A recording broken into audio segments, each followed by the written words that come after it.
Hello, NES fans, and welcome to the Big 20 race number 17. We've done 17 of these things going back almost a decade now, but I'm sure for some of you out there, this is your first. So here's what's up. 2 months ago, we asked the community, which games do you want to play? And you all answered the popular ones. And we said, well, okay. And we got to work setting a 5 to 10 minute goal to be completed in each of the 20 games.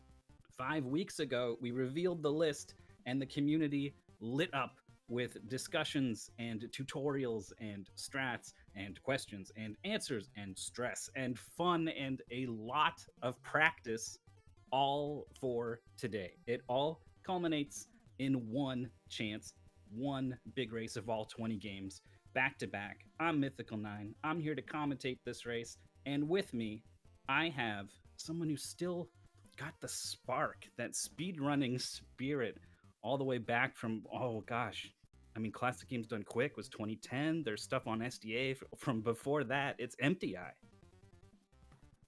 Hello, everyone. Yes, very excited for this race today. There's not too many people who were around back then who are still here, you know?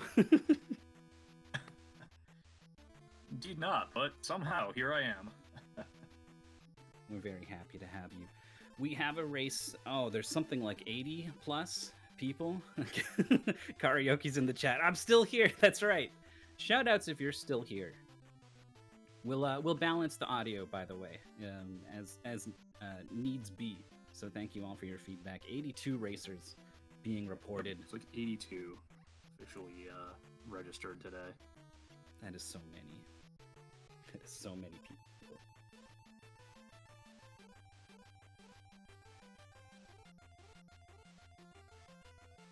Some of these streams look to be moving really slow. By the way, just on the thing that I'm seeing here.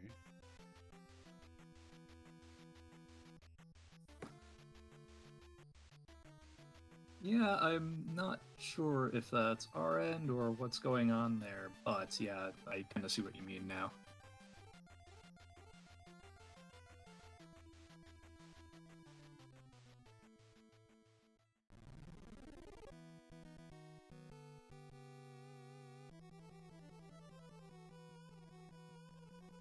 Well, I mean, all right. So we'll try to iron some things out on the production side of things. This timer has started counting up in the bottom right, but I mean, has the race actually started? This looks like practice to me, right?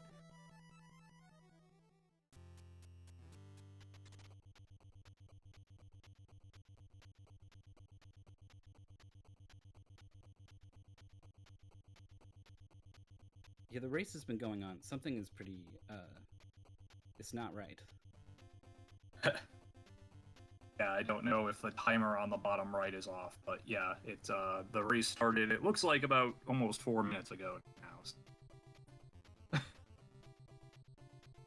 Yeah, the streams are just coming in like super slow or something. JSR stream looks to be moving at the right speed. JSR looks good. PJ was looking good and then froze on my end. Okay. That's about where you would be 4 minutes into this race. So, apologies for the awkward start here, but here we go. Castlevania 3 is the first game in the list. You get a whip upgrade at 4 to 8 hearts, and you're looking mostly to keep this Holy Water power-up that JSR has here. This is really good for quick killing a lot of the bosses. If you die, you lose it. You get one chance to get it back in stage 3. So it's you really don't want to die, and there's, I mean, not a lot of health in this game, so managing your health, especially when damage boosts let you go faster, is critical. We're going to see JSR actually get some extra health right here, and I suspect most people in this race are going to pick that up. Yeah, that's right. And there is one more health, I believe, just before Alucard. The goal for this race is to team up with Alucard, or I guess defeat Alucard is technically where the goal more or less ends. I believe the timing ends on when that text box where Alucard's like, "Hey, you beat me," starts to open up. So yeah, Castlevania 3 is cool. They introduced this split route. You can choose which way to go in the game in between levels, and it will take you to totally different levels where you can find totally different characters.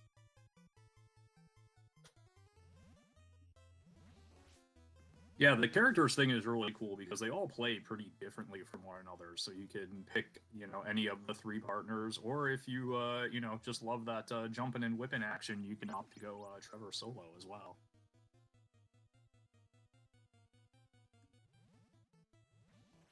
Which is the majority of what it is the entirety of what they're going to be doing. The goal ends right when they get their new friend. JSR appears to be in this lead. I have no idea who is actually in the lead. Everyone else is stuck in molasses, whereas JSR is stuck in the muck of this swamp, has just got through sort of the hardest part of the third stage now. Yes, everyone else stuck in the metaphorical swamp. Actually, it looks like Level Engine also in this section here, whereas JSR just got through the literal swamp.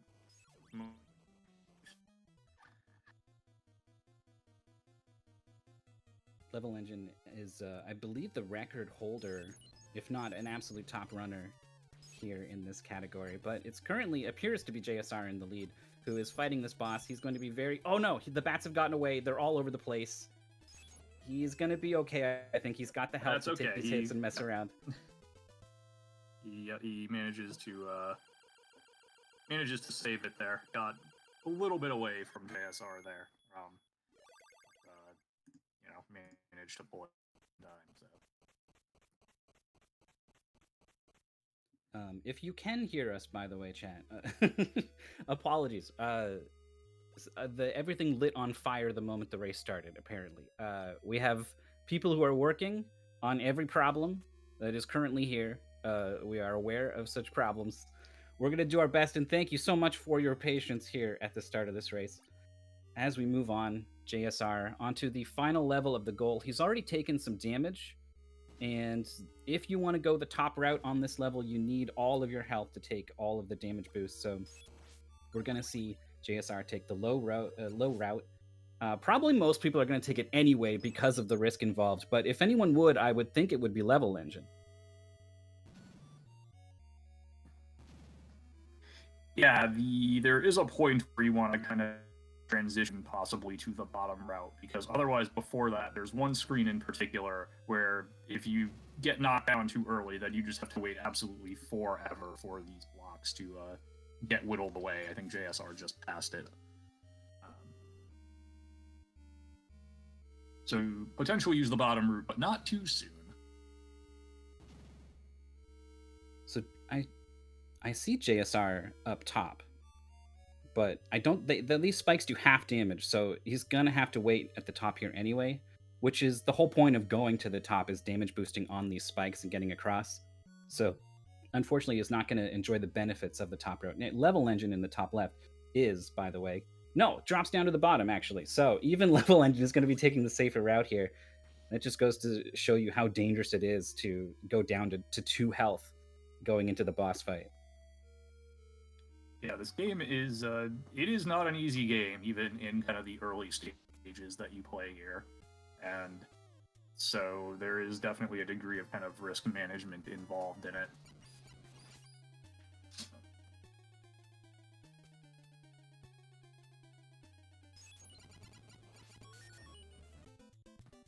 And a very nice Alucard kill there from JSR.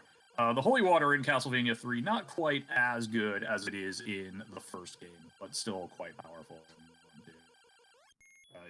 Mostly hold on to it wherever you can. So Alucard has been defeated for JSR. The other players, I think, are closer than they appear. Actually, now it looks like Radio and PJ are moving almost at the right speed here. We've been focusing on our top left and bottom right racers, both because they're very good at the game, but also because the They're the streams that I trust the most in terms of where they actually are on the screen. Though the American and Weem is in a very scary situation here. Retreats to the top left corner and uses the cross to fight off all of the bats at a sliver of health. That is really smart heads up play.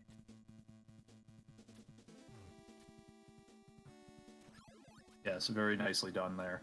Had precisely the amount of health they needed to get through that. So normally with these Big 20 races, we try to have a softball, a couple of softballs early on, ease you into it, nothing too hard, nothing too demanding. But these races where we ask the community to vote on which ones they want in, they vote for really popular games that are often really dense with speedrun tricks. And so we get Ninja Gaiden 2 here on game number 2. This is something that well, I mean, there's a Summoning Salt video out recently you may have seen that will go into all of the details, but Jimmy Poopins and Becco, along with a lot of other speedrunners, are responsible for pushing this game really far, creating tons and tons of optimizations, and it's just straight up a hard game. So this is a really tough, demanding, and sometimes really punishing game to have for game number 2. Yeah, this is definitely not a softball game by any means, casually or speedrun-wise. I do think, as far as the US versions of Ninja Gaiden go, I personally think casually it is, relatively speaking, the easiest of the trilogy, but it is still a very demanding game, even if you're not doing the speed pack, and then obviously if you are, that just adds a whole other dimension to it. Right. Sometimes doing the speedrun strat is like you at least you have a plan to get through it. You know where things are going to be. It can be sometimes easier than having to react to the chaos of enemies spawning and respawning and birds swooping and following. We got the big thing about Ninja Gaiden 2 is these orange ninja clones. We don't have 60 FPS probably on most of these players. It looks like JSR's got it pretty good. So these things, these flickering after images follow behind your movements, but they attack when you attack, and you will use Ninpo, special ninja magic, whenever you use it as well. So they effectively triple your damage output on the boss. JSR is going to be coming up against this boss here, and it's just going to melt. He's got the 50 Ninpo, he's got the Art of the Fire Wheel, so he's just going to be throwing this Ninpo, and now the boss is gone. Yeah, that was actually an interesting point you made, that especially the first Ninja Gaiden, not necessarily at a top level, but at a, if you will, sort of more casual, quote-unquote, speedrun level. The first Ninja Gaiden in particular, and probably this one too, is almost easier to play at like a casual speedrun clip, if you will, than it is to try to play it, 100% casually, if that makes sense. The game almost is kind of designed for that. The real key is basically just go fast before everything can kind of overwhelm you, especially later on in the game. I'm seeing Infinite Mystery, who joins these Big 20 races often at that casual speedrun level that you're talking about, maybe even a little more casual, sometimes completely blind, has never played it. Definitely these games are too popular that Infinite Mystery has played them before.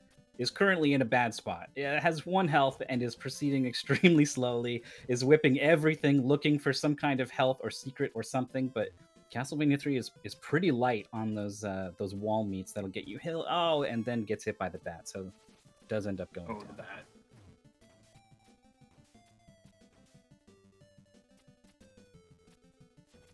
PJ on 3-1 of Ninja Gaiden, as well as Level Engine. The lightning strikes will reveal the layout of the level, but it's pretty slow to sit around and wait for them. So the players have memorized using visual cues like the orbs and stuff, where to jump, when, and they're really just kind of throwing it all out there. And it's gone pretty well for everyone so far. The boss of 3-2 actually defeated JSR, moving on to stage 4. Yep. Meanwhile, American Dweem working on Alucard using some axe strats here. Going to solve this with diplomacy. Alucard a question here multiple times. Not as quick as the Holy Water, especially with the setup, but with a little bit of practice, it is relatively safe. Yeah, it's a really good backup to know. There's one holy water you can get in stage 3, but once you're past that, no more. So, knowing the axe is your best bet, and you can 3-cycle Alucard if you know what you're doing with that axe. So, that was a nice backup. Going to be moving on to game number 2 now for the American Weem.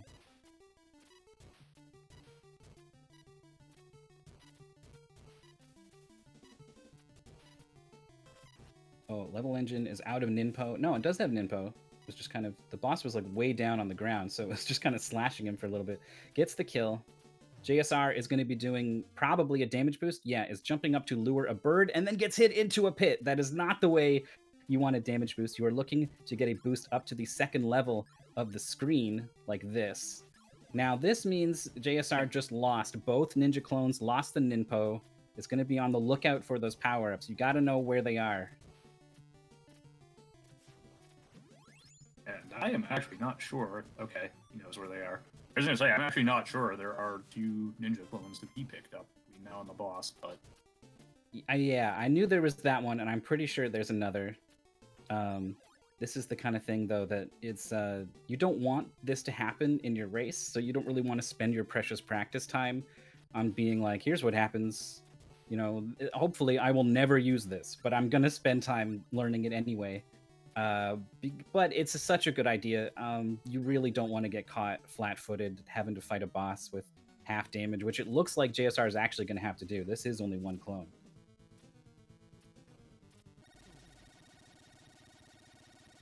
Actually, still gets through him. Still gets through it pretty nicely, though. And yeah, in a big 20, that is a, especially for more of the top-level competitors, let's say, that is a big consideration is, you know, how much time do you spend practicing backups? What backups do you practice?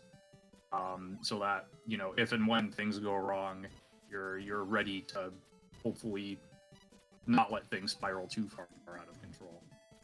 Some games you want to do that on more than others, I would say. So PJ is actually in 5-2. This is Jorf's favorite stage. The thing that Jorf likes about this stage is the ice. You can attack and slash and stuff on the ground without stopping, and it gives this level kind of like a nice sense of flow. JSR got the damage boost up to the second level, but PJ is ahead here. Is going to be coming up onto the boss Ashtar. There is a legendary Ashtar quick kill that is so crazy bonkers difficult. It's laughable to think that anyone would ever even try to get it in a big 20 race. There's very few people on the planet who, like, not like, oh, they've done it in their run or whatever. I mean, there's very few people on the planet who have ever done it, period. There's people who have tried for hours and have never been able to do it even once. It is so hard. But if you're not doing that and you're just kind of throwing some ninja when you wait a couple seconds, he's pretty easy. So he goes down, and PJ is the first on stream to get to punch it. But again, reminder, there's like 80 people racing. We would like to be showing lots of people swapping them in and out. It looks like we're going to be held back a little bit on the production side of things, so thank you for your patience. But hopefully eventually we can start to take a look at where some of the other racers are and how they're doing. Yep. So PJ onto Mike Tyson's Punch Out. The goal here is essentially the first half or so of the Another World circuit to the Bald Bull fight in that. The first opponent in this is actually correctly inputting the password, because the password itself isn't hard, but to activate it, you have to actually hold select or start and then hit B at the same time. And it is actually quite a tight timing to hit A and B at the same time. If you do it wrong, you have to re-enter the password. So yeah, that's really an unintended extra opponent in this Big 20 Another World circuit. It's the first boxer you got to go up against in this game. The second is King Hippo, who will sort of randomly open his mouth, and that's when you can hit him and get your shots in.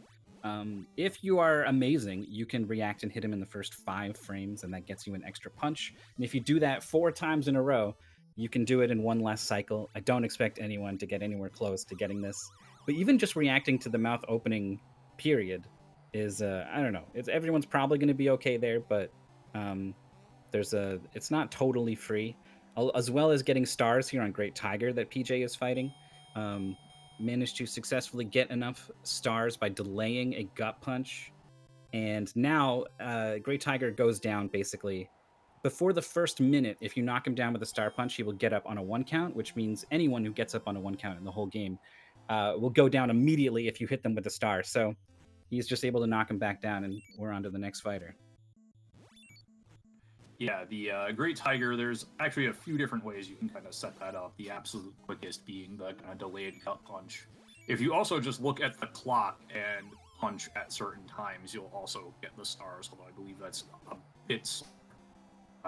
for me personally, it's a lot safer to just kind of look at the clock and punch at certain times. I think it's 7, 14, 21, uppercut twice, 30, 38, uppercut, and then 45.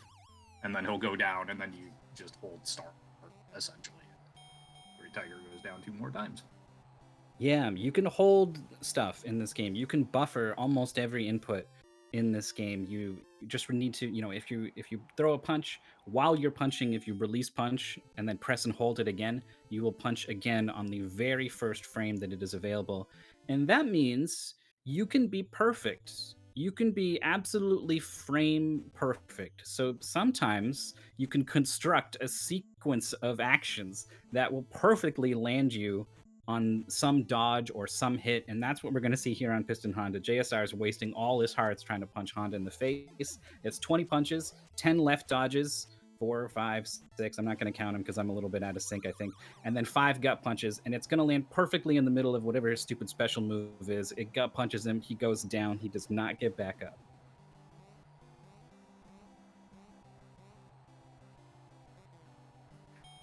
Yep, there's actually a second sequence you can use that will get you the same result, which is, I believe, 20 left gut punches, 16 right dodges, and then 2 left gut punches.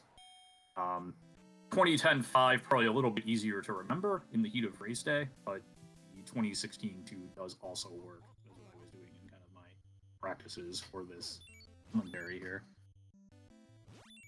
Soda Popinski is a little bit scary now, more so than the other fighters, though JSR does send him to the mat very quickly.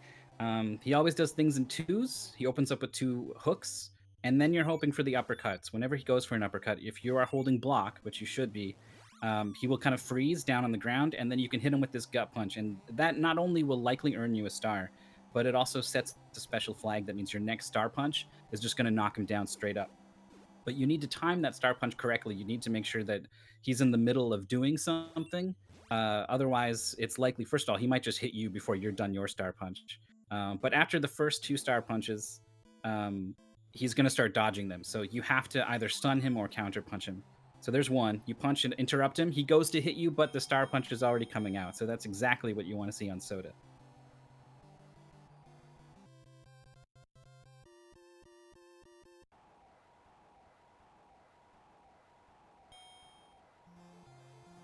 Yep, so JSR moving on to Bald Bull here. Bald Bull was a fight I never learned all of the ins and outs of, but again, if you, I believe if you buffer things correctly, you have a chance of getting star punches, just like JSR did there.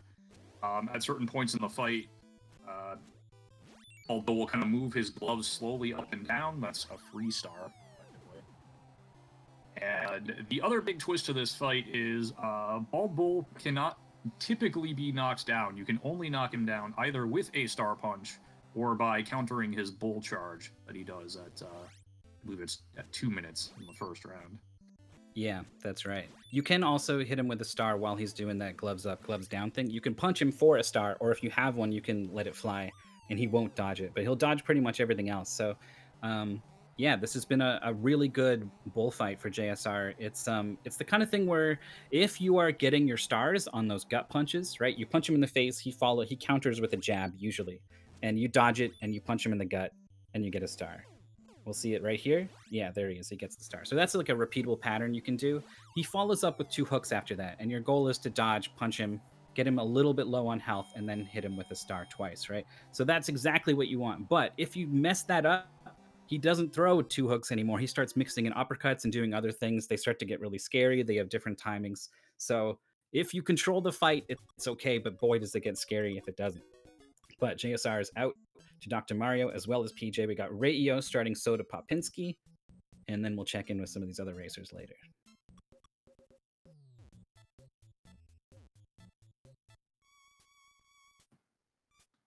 Yeah, so JSR.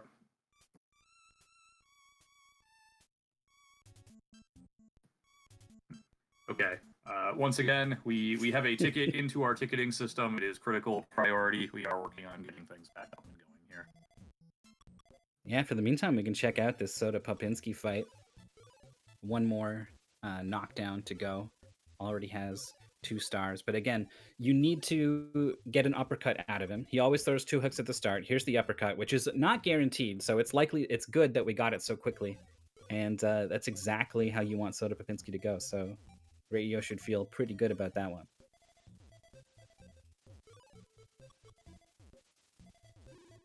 It's funny. I know the production crew. They were working on all kinds of cool stuff. And they had all these ideas. They had it all lined up. And then everything lit on fire the moment the race was about to start. It's not the first time. It probably won't be the last. Yep. That is the nature of production, if you will. Thank you once again, everyone, for your patience. So Ryo's he's getting a lot of star punches off of face punches. And seems to be, I don't know, if this is not the typical bullfight. So I think we're going to see, yeah, there's the uppercuts now. These are fast. These are not so easy to dodge. Ryo dodges 2 in a row. Is now dodging the rolling jabs. Is just really kind of slow playing. This gets 1 knockdown, and we're close to 2 minutes, so we get a chance to knock down again when this bull charge happens.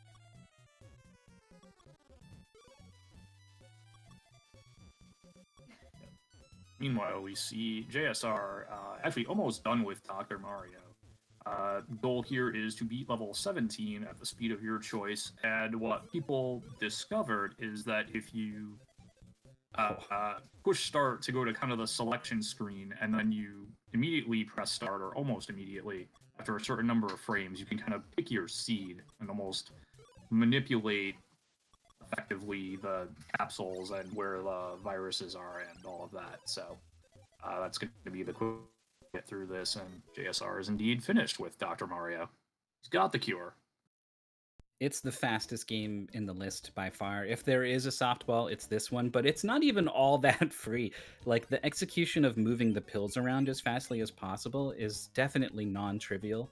I've seen a lot of people, doing mock big, I'm going to do a full run. Here I go. I'm on Dr. Mario. And whoops, I put the pill in the wrong place. And very few people learned how to really play Dr. Mario. Like, they just learned how to do this specific sequence of actions. So often there's so much left on the board that trying to just play it out from there is slower than just resetting and trying again. So it's, yeah, it's probably the easiest game in the list, but even then, it's really not all that easy. It's just a really tough list overall. Yeah, especially if you don't try to manipulate it. Level 17, I believe, is actually even for, like, the Dr. Mario World Championships, which, yes, are a thing. I believe 17 is actually the highest level even those play at, because if you try and go above that, honestly, you're just sort of at the mercy of the starting, where, most of them you're just going to lose, and there's not really anything you can do about it. The starting position and the starting pieces are just not good enough to allow, even a casual clear, let alone one that's quick. So we had some players briefly playing Kirby on the bottom side of the screen. It looked like they got, well, actually, no, we didn't get to see, I think. The plan for Kirby is to swallow the first 2 enemies on the screen that could give you a power. And when you do that, the game will start a roulette and will shuffle through almost all the available powers in the game. And so the third one in the list is the Whirlwind power-up.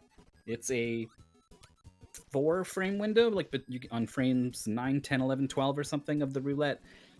You can hit it, and then you will get your tornado when you're really not supposed to have it. And it's a super good ability. Now, I'm pretty sure we do not have 3 people completely tied in Kirby. I think that was an anomaly. I'm not sure who it actually is at the bottom of the screen, but someone is playing Kirby. They got their tornado, and the tornado is fast. It kills everything, but it's hard to control. It kind of goes on its own. You can control the left, right. You can tap the B button to make it go up. But it kind of sticks to the ground and will lock you into an animation. So you have to plan out well in advance where you're going to be using each of the tornadoes. Yeah, and you are quite a 4-frame window to hit the tornado power up. So if you can speedrun Double Dragon 2, you can speedrun Kirby's Adventure. Is that the knee? Anyway. The super knee move? Yep, the knee is also 4 frames. Gotcha. The knee in Double Dragon 2 that you just use all speedrun. All the time. It's way too good. This is a general U. I do not have the precision to be able to consistently hit that knee, by the way. So, Kirby's Adventure, I guess, just too tough of a game for me to speedrun. Well, you only got to do it once, and if you mess it up, you can respawn the enemies and try it again. It's gonna cost, I don't know, it's about 5-6 seconds or something to move and respawn the enemies, maybe a little more. Yeah, and it is close to the beginning of the game too. If you want to do the a full game category, I imagine at some point you swap to other powers throughout the game. For this category, you want to stick with Tornado essentially as long as possible. I love that we're on the radio version now of the Big 20. Thank you, everyone. It seems like everyone's in a good mood. Thank you so much for the... I'm seeing some humor and stuff in the chat. Everyone has been very understanding. Thank you so much. So we're gonna switch over. We got some other racers lined up, and I'm guessing part of the problem was that we had like 12 people loaded up into memory or something all at the same time. So I think we're looking now at some of our closer to the lead here in Stans and Prissy. Probably Prissy for sure. Prissy is one of like 5 people who I would say is a favorite to win this whole thing. It is close enough that I feel comfortable saying there are like 5 favorites who can win this thing. Yeah, maybe even more than that. But yeah, Prissy is definitely among them. Prissy is one of the people who has won a Big 20. In fact, he has won 3 of them throughout throughout the history of the Big 20. If you're curious, that ties him for second all time with Toad 22484. Yogi the Monk, Yogi the off-stream practice 10 hours a day Monk, is the all-time leader with 4 victories. Yeah, and in terms of overall placements and stuff too, like if you assign points for getting second and third and fourth and stuff, then Yogi jumps way out in front of the pack. He's not only amazing at it, but he's been doing it basically since the beginning, really consistently. But like if anyone were to like overtake Yogi in whatever these Big 20 rankings are, it might be someone like Prissy. He's just extremely passionate about speedrunning. Especially NES games. Also, Arcus is constantly playing NES games, and he always shows up for the Big 20. I don't think he's going to be among the very top this time, even though there is some Ninja Gaiden in here. But I mean, he could. Like, so many things can happen. Like, there's like 5 or 6 favorites or whatever, and then there's like 15 other people who definitely could do it. And Arcus is certainly on this list. Fire Broth is also someone who has joined a lot of the Big 20s. Doesn't really like take the center stage the way that some of our top players do, but has been consistently finishing top 10, and now is starting to finish like 5th and 6th and stuff. So it's no surprise to see Fire Broth keeping pace with all the top runners here, already on the 5th game with them as well. And then we got Cantaloupe in the bottom right, who I think was unable to race today, and then found out yesterday or something that like, oh wait, no, I can do it, and was like, well, okay, and they just showed up. So here they are, completely unprepared, just trying to make it happen here in Ninja Gaiden. We love to see it. Doing it live, you gotta love it. Yeah, it's always that is really the great thing of the big, especially these People's Choice style races, is you do have people of all, all, I guess, hopeful results would be the way I could put it. You have the people who have been grinding it out hours upon hours a day, who are kind of in it to win it, and then, kind of, like you said, sort of that next tier down of, like, they want to do well for themselves, but maybe they're not super concerned about their actual placements. And then you do definitely have that tier of people who will just either, I'm just going to roll on in on race day and just kind of see what happens. Just have fun with it. Why not? You love to see it. It's one of these things where the Big 20 is many things to many people, and it does mean sometimes you can't please everyone, right? Like people got a lot of opinions about which games are in the list.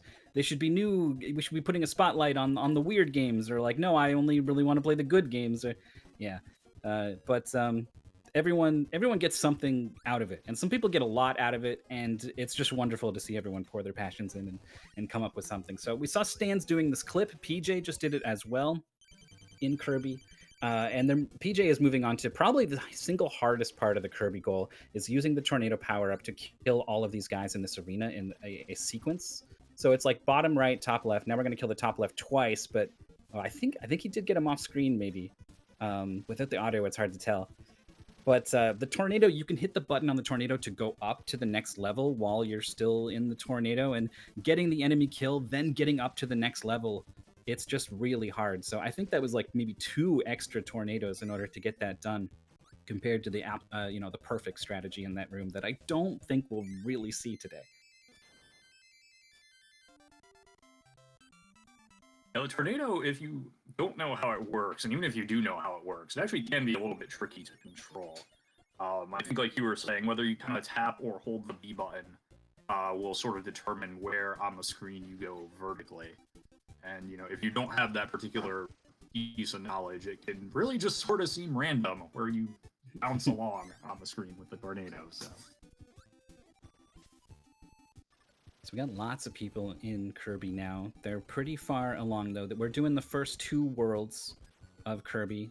Wispy Woods is long dead. It's Paint Roller who is the boss of the second world. So Prissy just beat 2-5, which I think is the last level. Yeah, there's the boss opened up there. So Prissy's going to be the first one moving on to the boss on stream. Again, though, there are 82 people racing along, so it's I can't guarantee that we're going to have all of the top racers on stream all the time.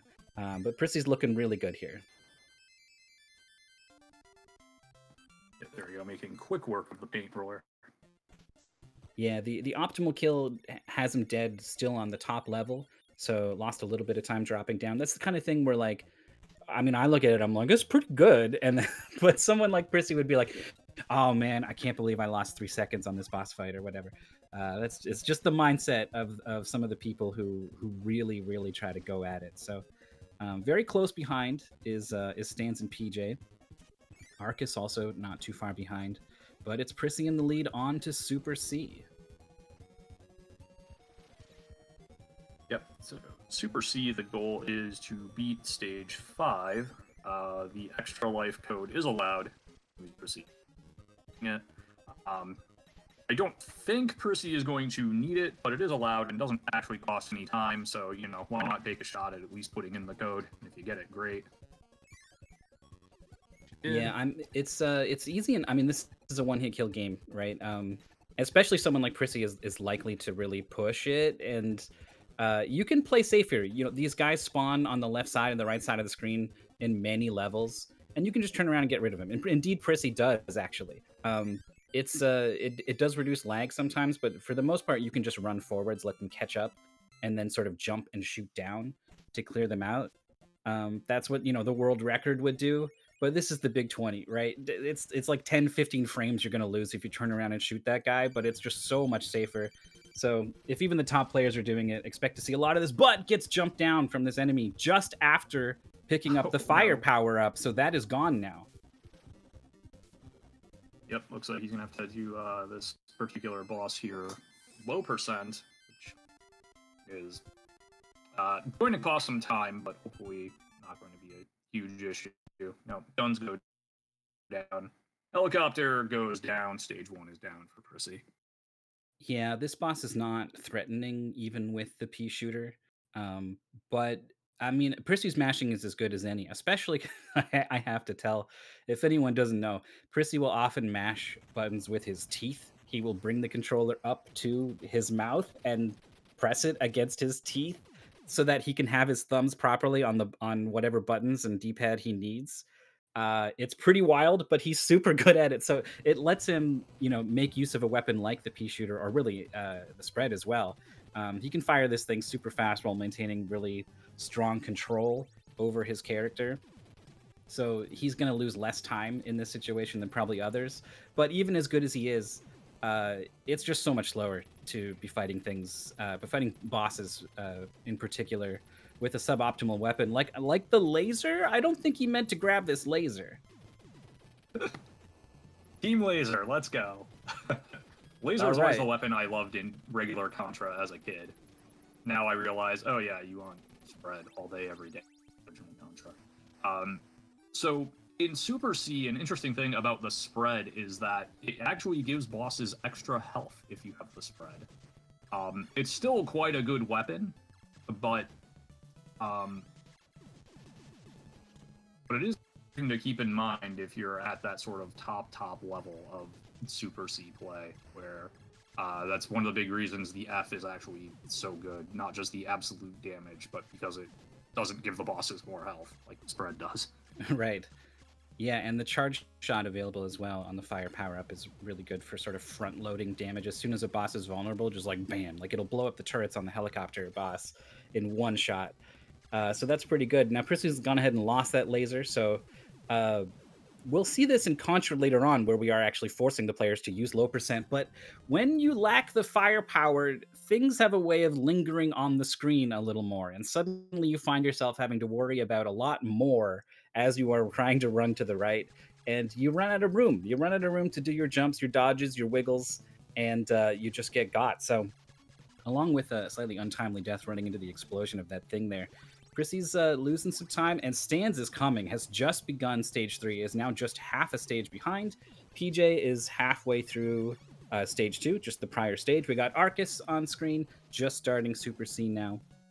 Firebroth late into Kirby, and then Cantaloupe still trying to make it happen here in Ninja Gaiden. A really tough game to try to make your way through blind. Yeah, like I said, I did say, earlier that I regard Ninja Gaiden 2, at least in the US, as being kind of the easiest of the trilogy. But like I said, that is very much a relative to the other two games. Yeah, relative to some of the hardest games ever. It is not a game I would want to be trying this Big 20 in blind. Has done a heroic job of getting all the way to 4-2 here already. So we got Prissy fighting this guy. He's got the machine gun, it looks like. You would like to have either spread or fire here. But he gets the boss kill on the right side of the screen. This is where you want to be. You're going to be running to the right here. And the game developers have planned this elaborate sequence where the ground is giving way beneath you, but because you were already on the right side of the screen when it started scrolling, you're already ahead of everything that they carefully planned out. So you get a free walk to the end. Oh, no, it's the firepower Prissy had. Yeah, it's available during that sequence, right? So Prissy just got the firepower up, and he's going to use it to shred this gigantic, menacing square that pops out of the ground. Yeah, you can see just how good the charged firepower is. That was, 5 shots, maybe 6? The boss went down. Uh-huh.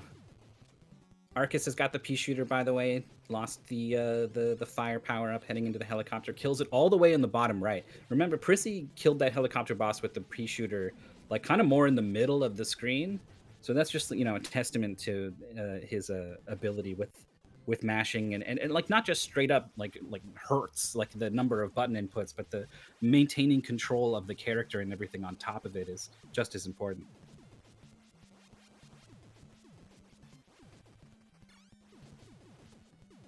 As we saw, Prissy and Stans actually both get bubbled there in stage 4. These bubble shooter things, they just kind of shoot out sort of randomly. You can, if you're willing to take a small time loss, they do eventually, I believe, either stop or can shoot at the generators to stop them. But yeah, honestly, the fastest way through them is just sort of run and hope everything works out. It did not for either of them. Yeah, we got some pea shooters climbing up here. We'll see if Stans is going to try for the elevator skip. I think he did try for it, but he didn't get it. It's really complicated. There's a sequence of jumps you can do that manipulate the screen position, and then it's, I think, a frame-perfect kill on a little capsule thing. And if you get it, then the screen just starts scrolling upwards, not locked the way that it is for these two players. It scrolls up without the elevator, so there's no floor and you die. So you do have to forfeit whatever weapon you have, but you can get the spread on the climb. and you speed up this elevator. I mean, look how slow it is, right? Any chance you have to make this thing go faster is something the players would probably at least try to go for, and then if you miss it, no big deal. Right, and I believe there are actually 2 skips, one for each of these elevators, but I believe if you miss the first, then the second one just will not work, period. Oh, interesting. Okay. You're wrong on that. So that time save not available for either of these players. We'll see if maybe PJ can get it. Currently has the spread gun.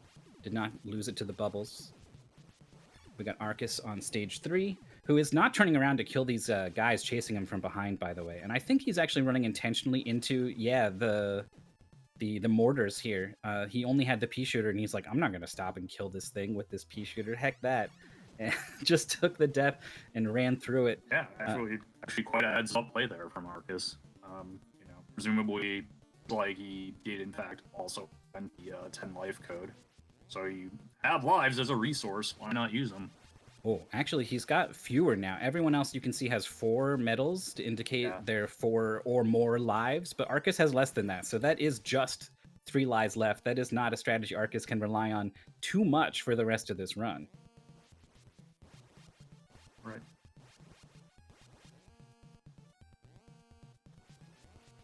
All right, we're going to do a runner switch. Take a look at some of the other racers who are going. I know we're going to get Darko on screen here. Darko, I think, has had the lead, if not still has the lead in this race. We have not really talked too much about Darko. There's a lot of focus on people who have won the Big 20 before. Overswarm is playing, Pikachu is playing, Prissy is playing. Lack Attack has done extremely well in the last few and has times very comparable to all of them. But so does Darko. Darko is, like, he's also one of my favorite speedrunners. He joins a lot of these events, a lot of speedrun tournaments and stuff. He'll just hop in and give it a go, and he does his own thing. He will sometimes just, like, not care, like, what is the best strat, what is the most optimal strat. He cares about what his strat is, and he just goes his own way. So sometimes you will see him do things that are, like, really surprising and unique, and, like, just as good, maybe a little bit worse than what other people are doing. So he's really surprising. He's a really fun player to watch, and he's just damn good as well. So he is right here with the best of him, right at the end of Contra. We got SBD Wolf as well in the top right, and Stands now in the bottom right. These 3 look to be our leaders, at least on stream, finishing up Super C.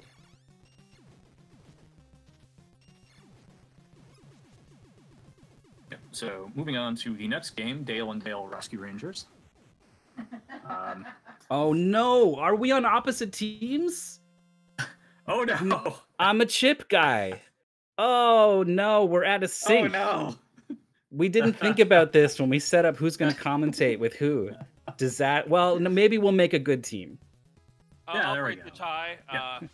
Well, actually, no, I was always just a fan of Gadget, so I'm not really helpful here. Oh, that's also a good pick. Hi, everybody. Yeah, you know what? Fair. This is Stom coming in. Ordinarily, I'd be coming in here to try and give you, like, a sideline report. I'll do my best on that, but the thing is, it's absolute chaos out there. The world is on fire and burning. I've been trying to gather up canned goods.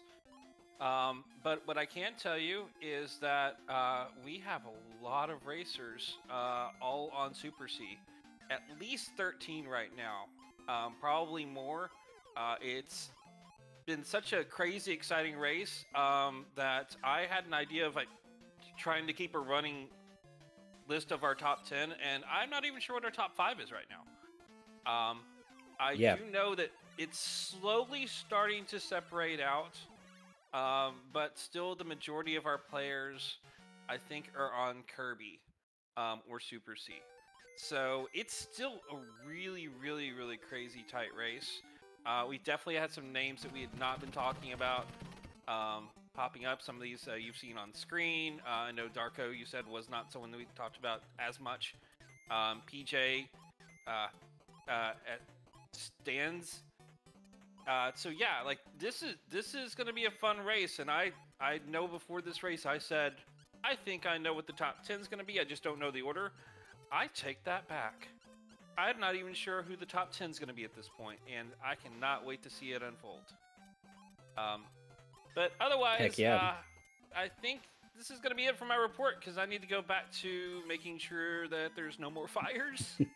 Thank you so And, much for your service, DH Stom. Yes, thank you. All right. Catch One of you the crew guys later. members, making it happen in the background there. So we're a little bit into Chip and Dale here. You didn't miss much on account of Chip and Dale is it's very much a sort of run to the right game, partly due to the amazing controls. This is the game with the most jump control. I cannot think. I tried a little bit to think of a game that gave you more control over your jump than this game does. I don't know if it exists. The moment you let off of the jump button, you immediately cap off wherever you are in your jump and you begin to fall. And when you press the button, you just like shoot up into the air. So you just have this like absolute perfect control of wherever you are on the screen in this game. And it makes it really fun to play. It makes it really easy to pick up as a speedrun. It's again something, you know, it's a popular enough game that it's attracted a lot of speedrunners over the years. So they've packed it full of dense micro tricks that become increasingly impossible if you're trying to, you know, get the last few frames for the world record or whatever. But for a Big 20 event, it is really comforting to sort of jump in here and put a good run on the board. Yeah, I definitely agree with that. A popular question people get is, oh, what game should I start with speedrunning? You know, and if you don't go sort of the typical kind of empty platitude answer of, you know, the game you like to run, which is not a bad answer, but if you want an actual concrete answer to that question, I definitely think this game would be up there with maybe a few others. Very good sort of first speedrun to learn. Like you said, it is the controls are very good. It's not super difficult to get through absolutely in a casual sense. Oh, very nice kill there from Chrissy. Yeah, throwing the ball that you have to use to fight all the bosses upwards and then having it come back down for the second hit. Doesn't matter if you're dead. Ty goes to the runner, so Prissy gets the kill on that boss. And that was intentional. That's sort of his strat for that boss. Yeah, Capcom enjoy that sort of Ty goes to you, the player sort of thing. You also see that in Mega Man 2. I think you have like 8 frames where if you and the boss tie at the same time, the tie goes to you, but then otherwise, it's enough to do it again. Yeah, someone posted a clip recently. Actually, I don't know if it made the highlight reel at the start. I might have missed it, but it was I think it was Blunt Bunny got a double KO on Quickman in Mega Man 2 while the screen was frozen with time stop, which also damages the boss. So it created some weird interaction that none of the Mega Man runners had even seen before, where Ty did not go to the runner. That one was a true tie. It was a forever tie. The game was soft locked, and that is a disaster. That's like a new fear you get to carry with you into the race. So shout out to Blunt Bunny. Hopefully their race is going pretty good. The race, we can see, from what we can see on screen at least, Chip and Dale seems to be going pretty smooth. But for these runners, as talented as they are, I would be surprised if it wasn't. It's a hard game to lose a whole bunch of time in or anything. Yeah, especially with this goal, which is rocket ship percent. Which is essentially to beat Area G, beat sort of that main map before you go on to the last 3 levels, which is where, you know, the game actually gets a little hairy, especially Area J. Ooh, yeah. It does pull out all the stops for the final level, including the music. We're not going to hear it. I don't even know why I'm talking about it. We don't have game audio anyway, but it's just that good. I have to talk about the music in Stage J of Chip and Dale. It's like a top 10 NES track, period. I love it. Back to the race. I saw brief flashes of everyone in the same room on the final level of Chip and Dale. So we got a smooth, clean view of Prissy heading into Mega Man 3. I'm pretty sure Darko Stans and maybe even SPD Wolf as well are going to be right here with Prissy in Mega Man 3. But if there was one player I could pick for all of us to watch play Mega Man 3, Prissy would be the one. Prissy is an absolute expert at Mega Man, has the record in the Mega Man 1 to 6 category, I believe. At least had it for a long time, if not. And 46 Robot Masters as well. He's just extremely skilled at all things Mega Man. He's got the teeth mashing. He's got the know-how to get through a pretty difficult Buster-only goal in a way that none of the other players are quite going to be able to match. Yeah, so the goal for this is to beat 4 specific Robot Masters, Needleman, Shadow Man, Snake Man, and Magnet Man, in some order, starting from a password with 2 E-Tanks. But the big twist here is this is Buster only. So that definitely ups the degree of difficulty, especially because particularly Shadow Man, ooh, that's Percy taking the death. But as far as the boss fights themselves go, Shadow Man and Needle Man, in my opinion, are 2 of the nastier ones, not just in Mega Man 3, but in kind of the entire 1 to 6 block to attempt Buster only. So it's a good thing that we give the runners 2 E-Tanks, because I bet quite a few of them are going to take advantage of those.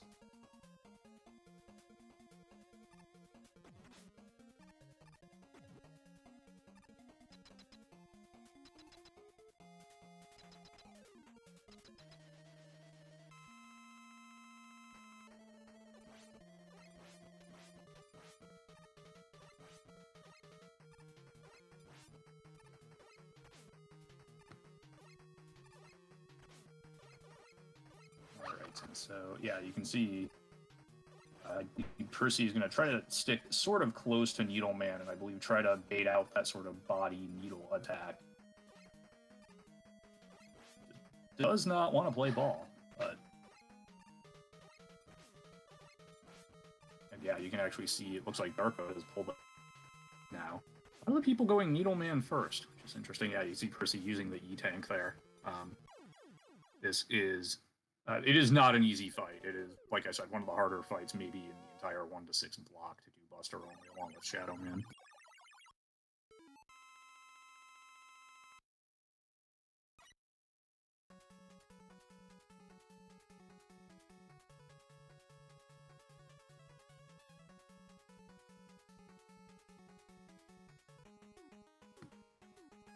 Also, brief note, it looks like we made it a lot difficult, so I'm going to try and fly solo here for a while, and proceed moving on to Shadow Man.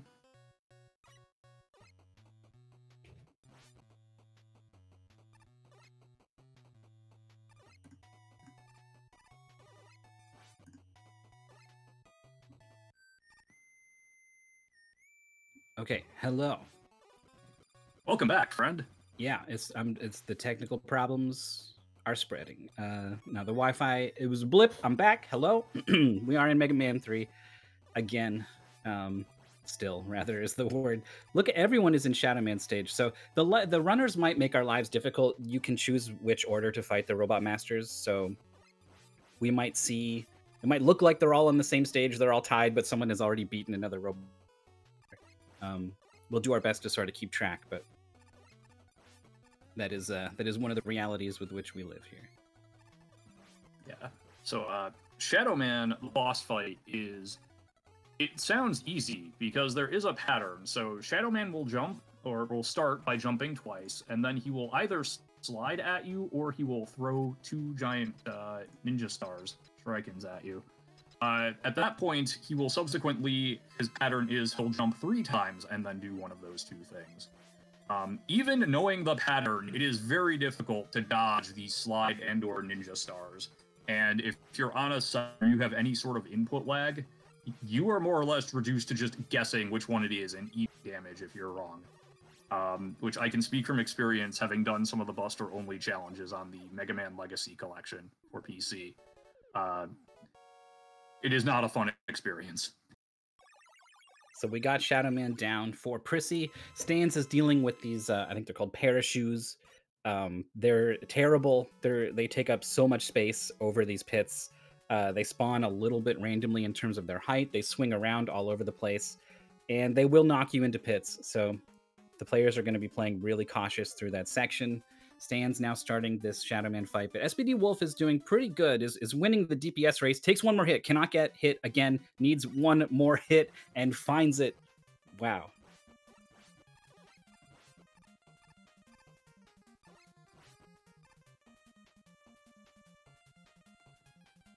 Yeah, generally where you can, you want to try and sort of stay far away from Shadow Man because it'll give you the most time to react to either the slide or the Shrikens. Stan clutching it out, getting that Shadow Blade. Percy getting the clip through the giant snake mini boss in Snake Man stage. It's a pretty advanced sort of thing. Just a sequence of precise jumps followed by a slide next to the wall will just kind of have you just clip right through there. It's something I probably only Prissy is going to do. Other players will be fighting the snake, jumping up, shooting it in the mouth. It's got 10 hits, so it takes a little bit. Let's see here. SPD Wolf is going to be going for the clip. Didn't get it.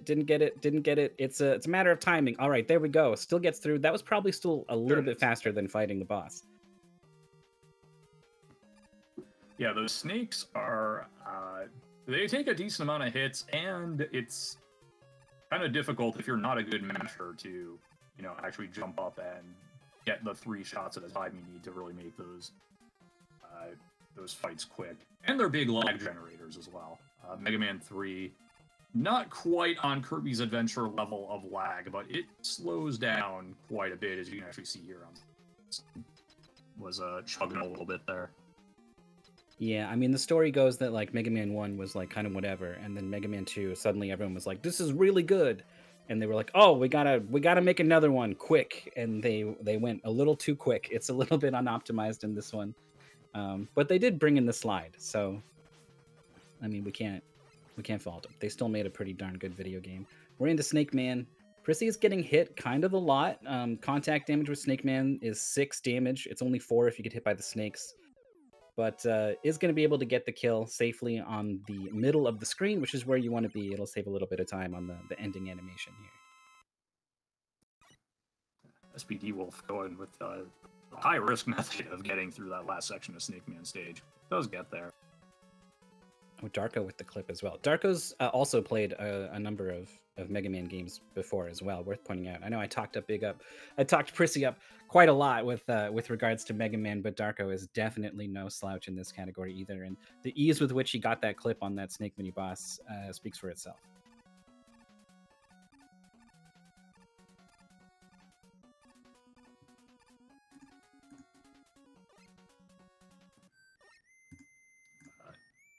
Yeah, people noting in chat, this is Mega Man 3. Mega Man 2, or more technically, Rockman 2, will be coming up later in this big 20.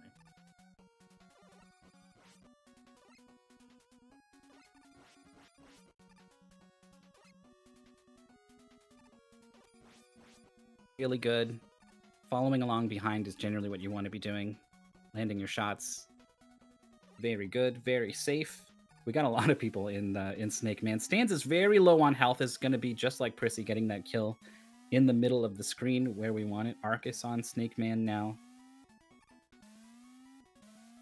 His health looks pretty good. Needle, Shadow, and Magnet all have reasons for you to go in with plenty of health. Needle and Shadow are just really hard. You're probably going to get hit as much as you try not to.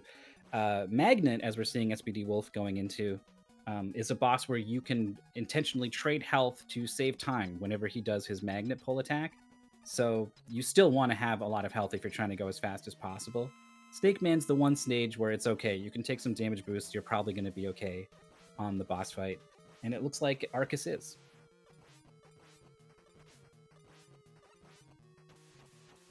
Yeah, I think if you're just kind of going casually, Magnet Man is probably the easiest of the 4, in part because he takes 2 damage per buster shot, which helps a lot. And like you said, if you're the quickest way to beat him is to sort of trade damage and face tank when he goes into the magnet, sort of the magnet pull. If you opt not to do that, then it's pretty simple. He just jumps 3 times, he jumps twice, and then he'll either jump up and shoot magnets down, or he will try to do that magnet pull attack. So on stream, Darko is the first one to beat Mega Man 3. Maybe it was Prissy, maybe it was someone else off stream. It's a little bit unclear at this point, but it's looking really good for Darko. We got SPD Wolf and Stans on the Yoku blocks here in Magnet Man stage. You can sort of wait until they line up in a favorable pattern. and then you don't really have to deal with the magnets, though it looks like Stans is having a bit of trouble with those blocks. Speedwolf had it going smooth. PJ's on the scary end of Snake Man stage, jumping on those one-tile blocks. Arcus making the way through Needle, and there is Prissy actually joining Darko in Contra. This is low percent, so you have this pea shooter. The good news is that you don't have to be stressed out over getting hit and losing your precious weapon that does a bunch of damage. You also don't need to learn to speedrun the game twice. You know, you don't need to learn, this is what I do if I have my spread weapon, and this is what I do if I happen to lose it, because you want to be prepared for that. You just have to learn one.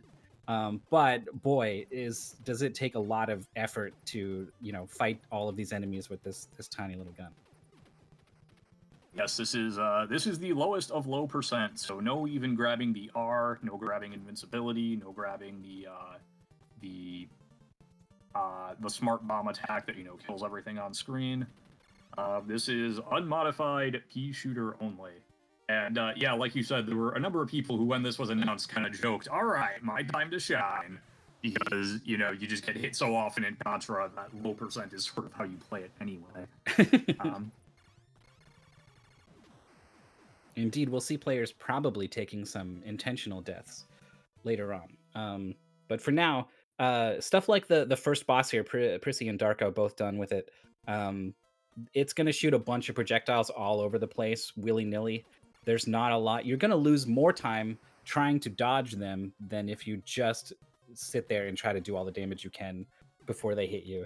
And then you come in afterwards and you finish the boss off. So, yeah, they're going to be making use of these extra lives you get for the life cheat. Certainly, it's a resource. They're going to spend it. And then also, what is a resource is your practice time. Do you really want to practice getting all of the absolute perfect strategies here to stay alive and get your deathless run in this game? Or are you going to spend that practice time somewhere else and just accept, well, I'm going to take a couple deaths, I'm going to lose maybe a little bit of time? Yeah, especially in a game like Contra. Besides, you know, besides the sort of time investment in that, it's also Contra, maybe even more so, low percent. Although these base stages may actually be a little easier, as weird as that sounds, because, you know, you can more easily get 4 bullets on the screen instead of essentially 2 you would get with the spread weapon. But Contra is kind of a physical game. It's a very mash-intensive game, especially coming off the heels of Mega Man 3, which is also pretty mash-intensive. There's kind of that element of how do you allocate your practice time, like physically. How much can you know, how much effort can you really put into, as Arcus likes to say, mash, mash, mash, before you're like, yeah, okay, no more. You know, totally. The actual physical pain is not worth a few seconds, I'm saying. So Prissy did gain a few seconds, whether it was by fighting the boss at the end of the base stage a little bit better, I think is probably what happened, but is just very, very slightly ahead of Darko, and then pulling a little bit further ahead on this vertical climb section here. Normally you would grab the barrier power up and just sort of ignore all of the threats on this vertical climb.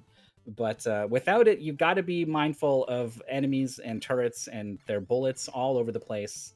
And they basically, they threaten to interrupt your rhythm. You want to be jumping as soon as you land in order to jump up to the next platform, right? That's the only thing that's stopping you from making forward progress, is not jumping. But sometimes there's a bullet or something in the way, right? So you might want to not go as fast as possible if it means being safe. And so Darko stopped to take out a turret, for example, at one point. Prissy managed to find a way around it without stopping. So it's little things like that that are the reason why Prissy is pulled ahead.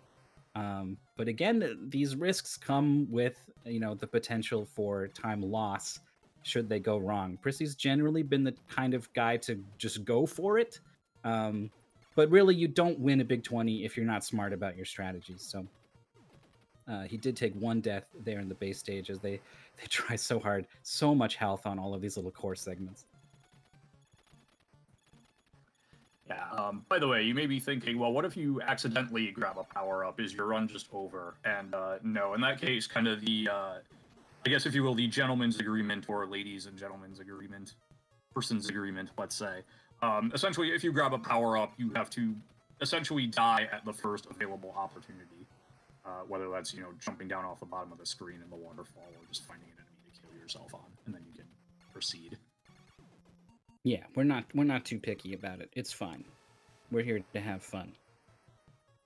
So Stans now is on the waterfall climb. We got PJ starting Contra. Arcus, I think, is maybe on his last Robot Master. Everyone's doing really well. We're hearing offsite reports. Oh, TMR is getting onto Contra. He knows a thing or two about that game. You know who else does? Pikachu. We haven't had Pikachu on stream. One of the top runners has won a Big 20 before. Pikachu has definitely played an awful lot of Contra. So we're probably going to be making up some time in this game wherever they are.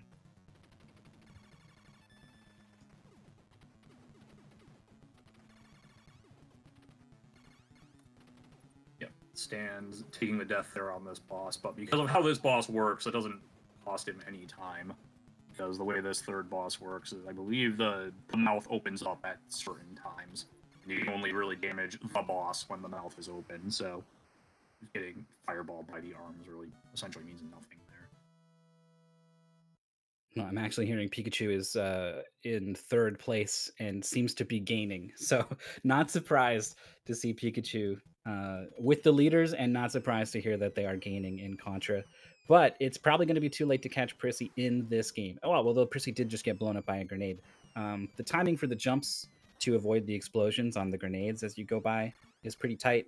Mashing down the turrets in time with the pea shooter. I mean, you can do it with the pea shooter, but it's a little bit tight. You can be pre-shooting at them before they scroll on screen. That will sort of ease the burden of that a little bit. And you can be pre-firing shots at any enemy who might spawn on the edge of the screen. And if you do that, you might kill them before they get a chance to shoot. And it's just a really good sort of preventative measure that the runners are probably going to be doing an awful lot. So Percy coming up on the tank, just going to opt not to fight it, just going to see how sharp those spikes at the front really are, and just going to run right through it. Because once again, with the lives, that is actually quicker than trying to mash it down with just your pea shooter. Yeah, it is so many shots to get it down. This thing is like straight out of Mad Max, isn't it? I love this thing, this spike car. Got spikes everywhere. It's pretty great, actually. Yeah. I'm gonna put spikes on top in case someone tries to climb on it. Okay, sure. Yep. Yeah, sure. You do that, big guy. But everyone knows he put it there because he thinks it looks cool. I mean, all these runners are looking pretty cool right now. Well, I mean, dying over and over to this car, I guess, doesn't look very cool. But maybe, yeah, maybe. I mean, but yeah, the car definitely looks cool. You know, the car is cool. One thing on the screen is cool. Yep, that over-engineered, not wrong about the spikes on the top looking cool. Stans is having a hard time with the end of this boss. It's only vulnerable while the two flickering halves of it sort of come together. And you want to jump up to like sort of cluster your shots all together when it's vulnerable, but every time you jump, you're opening yourself up to getting hit by all of the turrets and projectiles and stuff. So some risk reward stuff going on. Does get it down. Prissy gets the boss down. Darko jumping over the UFOs. Does get the kill as well. No, it didn't. It faded into the background. Now it's dead. Sorry. Yeah, Prissy with the mashing, going ahead and gaining a little bit more of an advantage at the end of Contra, heading into probably our favorite game collectively together. You and I, MTI, are we on the same page here? I think so. Yeah, I think that's fair. I love this game. Tetris action here. It's hard. This is a hard game. You get better at Tetris very slowly, and you've only got so much time for your Big 20 race. Like, do you want to go into the Tetris dojo for like 50 hours of your practice time to learn how to make these pieces go? Right? You can't just follow the tutorial. It's not that. It's right. You need to like live a Tetris lifestyle for a little while in order to really get good at this game. So it's tough. It's been really tough for the players. Yes, there is. Like you said, there's not really an easy tutorial. There's not, especially since this is Type B. So there's no really seed manipulation that you can do like you could theoretically for Dr. Mario. You just have to learn to play Tetris. And so the goal here is essentially you beat all of the heights of type B, 0 through 5. You can pick any level, and the heights basically serve as checkpoints. So if you top out on, say, height 3, that's cool. You just have to redo height 3 in that case. And type B is get 25 lines in kind of your chosen game. So we see Prissy. You might be wondering, like, how do I go faster in Tetris? And there's actually kind of a lot that you can do. The biggest thing, I'm going to go in order of, these are the most important things that will save you time to least. One is just make decisions about where to place pieces faster. You don't want to be hemming and hawing over, oh, maybe this, but not. You want to be putting the pieces down fast. You want to play at a higher level so that the pieces are falling faster. Self-explanatory. You want to hold down, which causes the pieces to fall at the fastest they can fall as much as possible. You want to play high up on the board so that the pieces don't fall as far. And then the last thing is clearing 4 lines at a time with a Tetris rather than 1 at a time, because the animation for clearing either is still the same amount of time. So you will see less animations if you are clearing lines in bigger clusters. And then there's a small amount of time by playing on a lower level on the score countdown screen.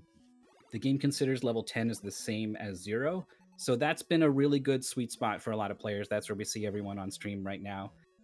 You get to enjoy the extra speed of level 10 without any of the score countdown stuff on screen. So basically, players have been playing on 10, and then once it's kind of too much for them, it starts to get like I start to make mistakes. It's RNG starts to become more of a problem. We see players, they kind of had to make a decision coming into the race. This is when I'm going to switch. I'm going to start to play on a lower speed, maybe even speed 0 now. Yeah, and you see Prissy here has actually swapped to level 0 for height 2. I expect you're going to be seeing a lot of either 10, 10, 10, 0, 0, 0, or 10, 10, 0, and then, zeros kind of across the board after that. Because like you said, because of the countdown. I do think of those things you mentioned, you are correct on all of those, but really the big thing for a Big 20 race in the context of the Big 20 is just be decisive. Know where you're going to put your piece and quickly start hitting down to get the piece there as quickly as possible. Yeah. Everything else is kind of a, frankly, pretty tiny optimization in the context of a Big 20 that, in my opinion, is actually probably not worth the risk-reward ratio versus just if you were doing an individual Tetris speed, for instance. So where are we at now with Prissy? Needs 11 lines, and this board is bad. There are certain... there should be a system to score the state of your board, whether it's good or bad, right? So a lot of players don't even realize they'll put a piece down, and they're like, this goes. Like, I didn't leave a gap or anything. I didn't create a hole. How could this be bad? But it was actually terrible. And the reason is because you don't want a jagged board.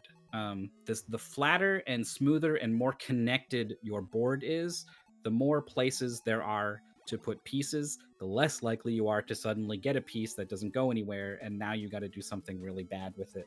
And it can be surprisingly subtle sometimes what a good or a bad move is.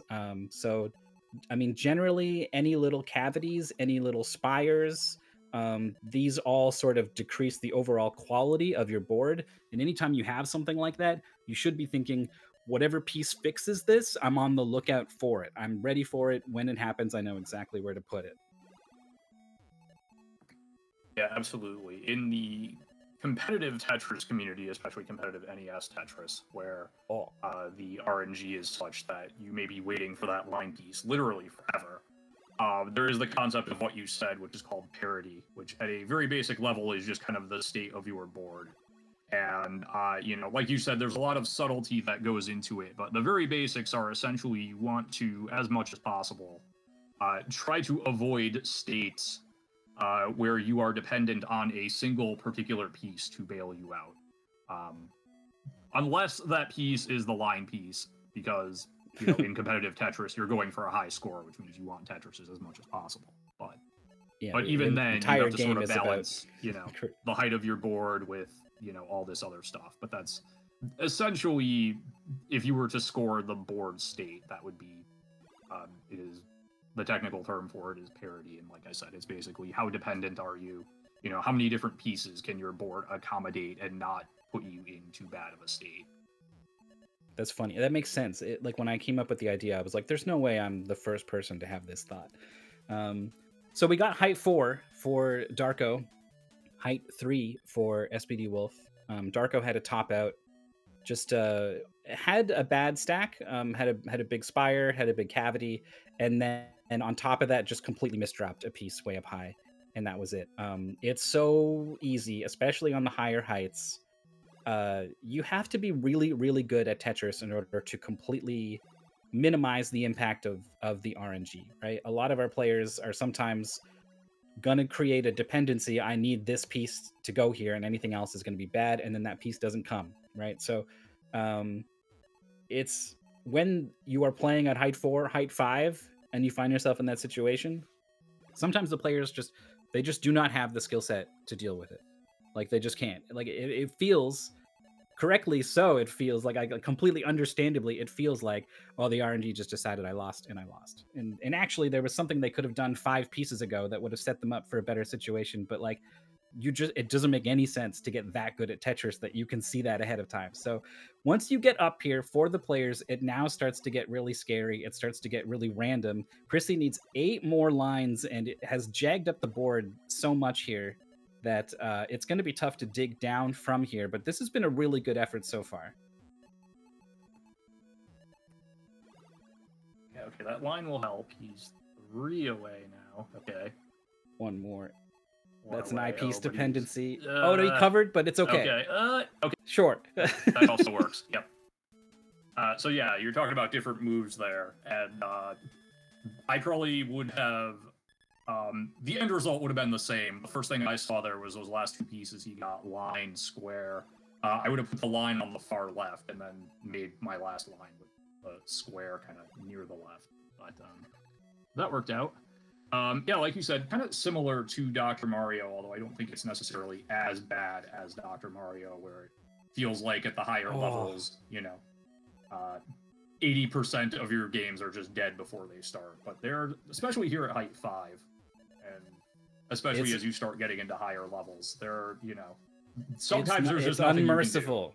It's unmerciful. Darko at the very top of height 5, topped out, and is going to have to go again. Prissy is now right behind him, even ahead, really, in the line count, if we take a look. Yeah, it looks like actually, a few lines ahead now. Put the square right in the middle, which leaves no place for that L. There is a burn follow-up afterwards that looks like it's going to be...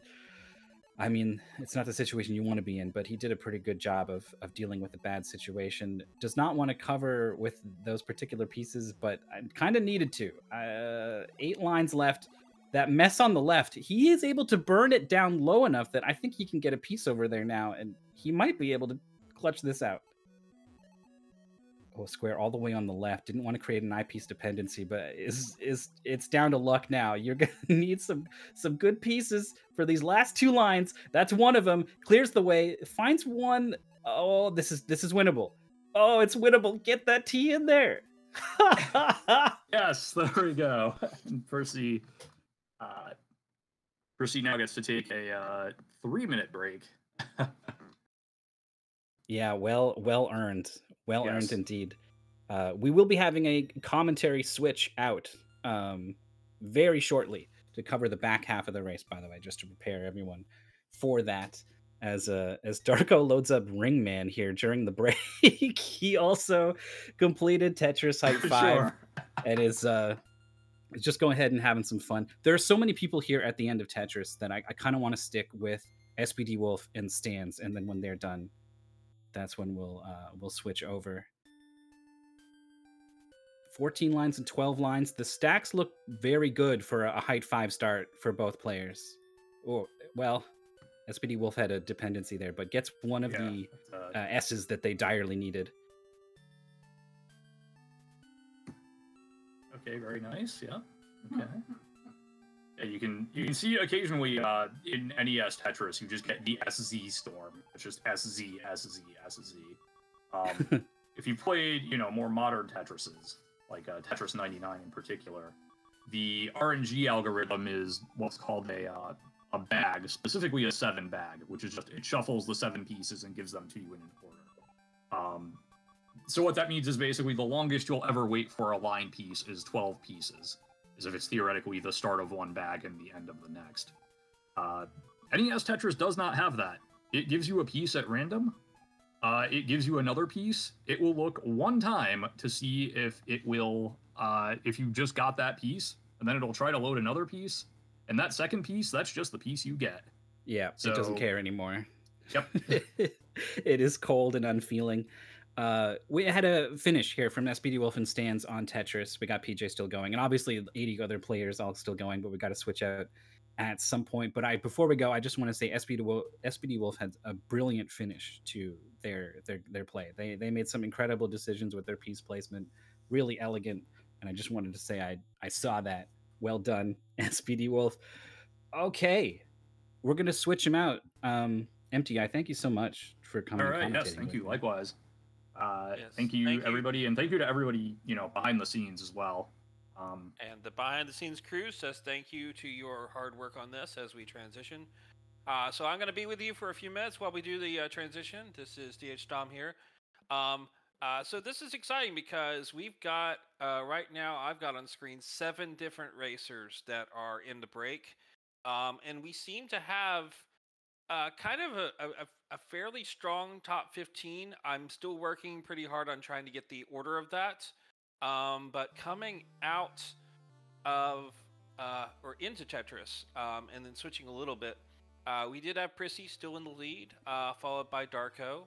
Pikachu seemed to be in 3rd place, followed by Lack Attack, SPD Wolf, Overswarm, SD4 and Stans. I had at 7th place. Kind of a surprise to me. Okay, is that better? All right. DG's actually in 8th place. JSR I have in 9th.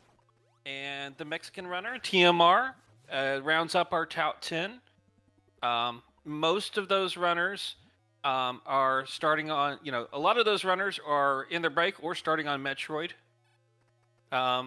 So, yeah, that's where we're at. So if my second crew can come on in, because thank you this so is much not for a having long us. game. I'm always so proud and impressed with what the community is able to do. I'm really thankful to be a part of it. I wish everyone the best of luck on the back 10.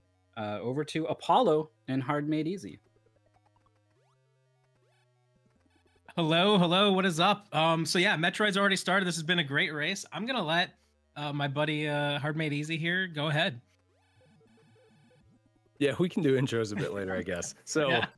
with Metroid, I mean, you're usually going through fighting Kraid and Ridley, getting all your power-ups, etc. We have a ROM hack plus a Turian password that essentially lets you start with 124 missiles. You already have the Ice Beam.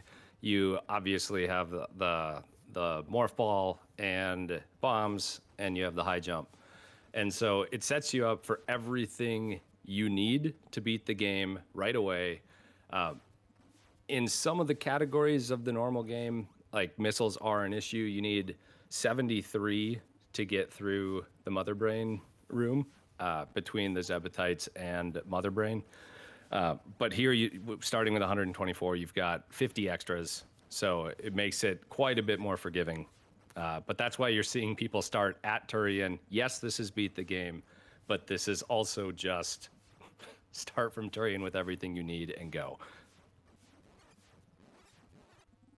So yes. So it is. You have enough to be able to get through, and also since we were able to get some info out of there. Yes, I'm Apollo 22237, and we're joined by a previous Big 20 winner. So I'm glad you've been able to make it. If you want to actually do an official introduction of yourself. I don't know. I'm probably good. I'm Hard Made Easy. Hi, everyone. Yeah. I've done two Big 20s, 7 and 8. I won number 8.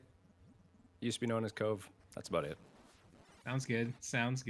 But yeah, so there's so many people on Metroid, and so it's really cool that we get to see like a beat the game of this, because normally in a race such as this, you normally see like a Kraid first, maybe see a Ridley fight, but this is Mother Brain and the escape in a race setting, which is really cool. I always love. So Darko's doing kind of the weaving back and forth with his climb, which I think looks better. Technically, I think if you're doing what Prizzy's doing, it's a tiny bit faster, but it's definitely a lot easier to do Darko's version. Yeah, I think so, and I think you see a lot of times, like you said, with the Prissy strat there, it's real easy to fall, and once you fall, you're just falling. You might not catch the next ledge, and it could be kind of spooky. So Darko probably with the smart move there. Yeah, so I mean that was it for Metroid. As you can already see, we're on to Turtles for a couple of our players. Darko and Prizzy both did exceptionally well there. Yeah, that Mother Brain room. It's one of my favorite. Like, I'm not a Metroid player myself, but it's definitely one of my favorite rooms to watch someone who does it well go through. It's like a piece of art when it's done well. And then you've had a few yourself, so.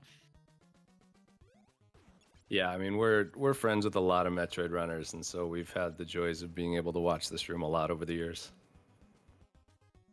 Absolutely. So yeah, let's talk about TMNT.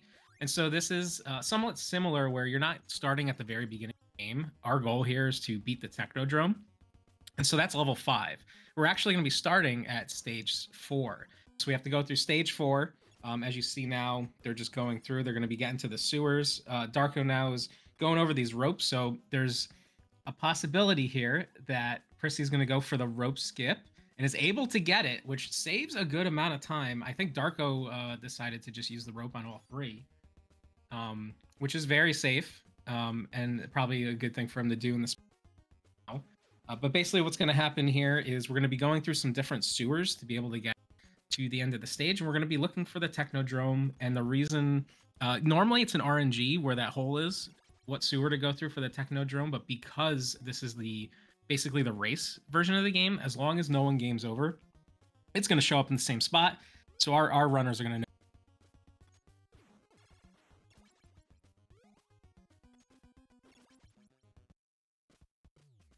So yeah, so it looks at here they get to this, like, Prissy's in this overworld where there's a couple different routes you can go to, and so there's about I think there's 17 different sewers that you can kind of like move around. And so what you're able to do is decide what kind of items you want, what kind of pizza you want, get your health back, and you're able to pick whichever ones that you're able to do.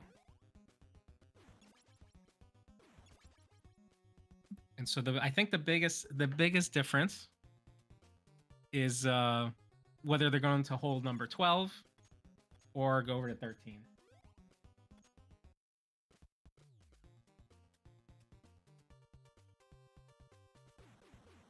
Yep, and you may have noticed at the start of this, because it is the race ROM, like there is a stage select there. So normally you would not be able to start right at stage 4, but you're able to because we're supplying that version of the ROM and not the vanilla game.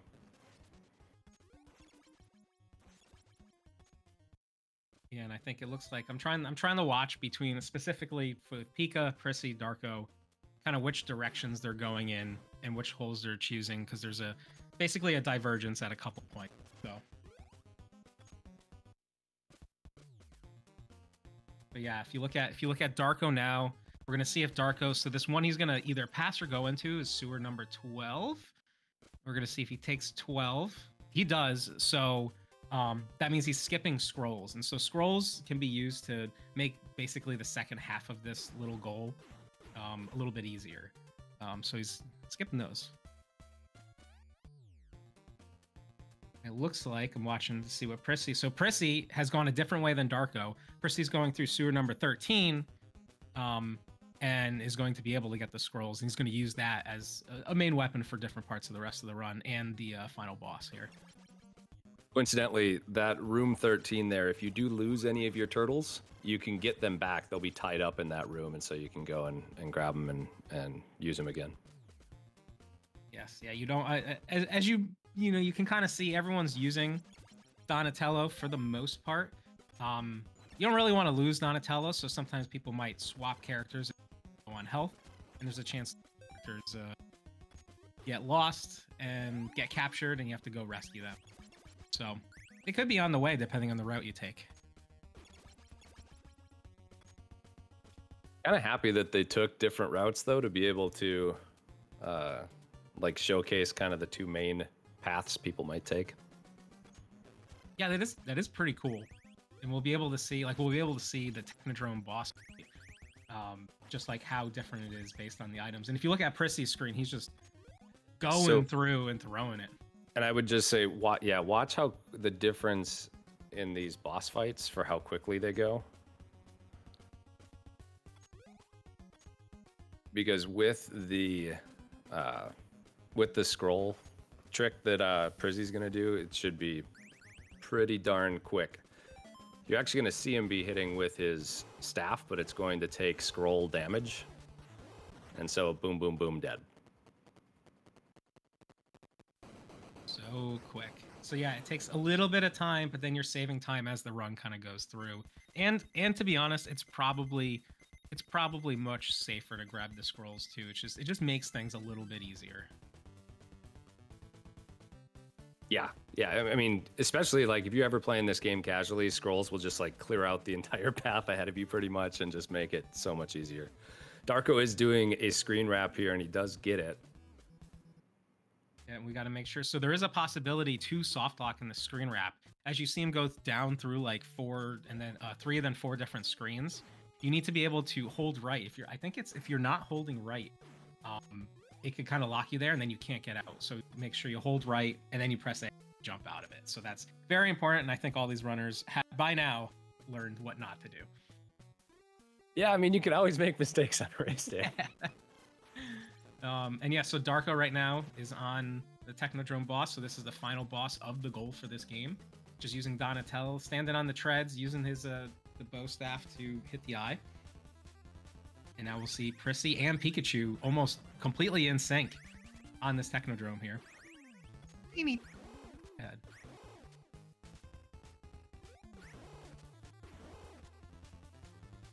Yeah, both of them getting a little low on health, but they should be completely fine. Yeah, a little spooky, but I wasn't worried. So yeah, so now we have between Darko, Prissy, Pika are now moving on to game number 13, and that is Ninja Gaiden. And so the goal for this, as we mentioned before, is going to be Act 5, and so it's pretty far into the game. So you're going to see a good chunk of Ninja Gaiden. And I would think that what you're going to basically see is as they're going around, you're going to be seeing a lot of damage boosts to be able to grab onto walls or go through ladders, stuff like that. And then one item, as you see, there's like these little, each stage have different types of boxes or like item drops. So that some are mosquitoes, some are like these little lanterns. They're going to be kind of making sure they pick up specific items along the way and collecting the ammo, which is called for this. And so right now you can see Darko has a spin slash and is going into the first boss fight, so stage 1, 2, and he's just going to spin slash on that boss and it just immediately dies. And so that's going to be important to keep those items when you're getting into bosses, or else you're just going to have to slash it one by one.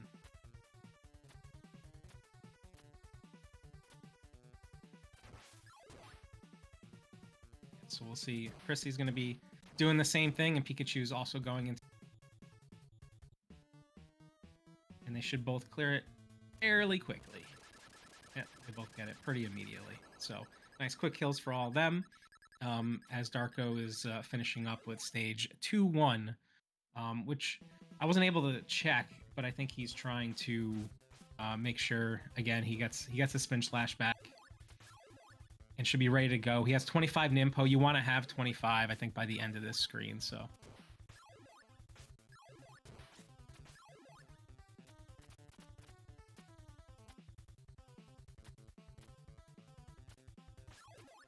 Yeah, beginning of this game is fairly free for the top runners, but once you get into stage 2-2 here, there is one of these enemies up here that likes to troll you and sometimes drop you into the abyss.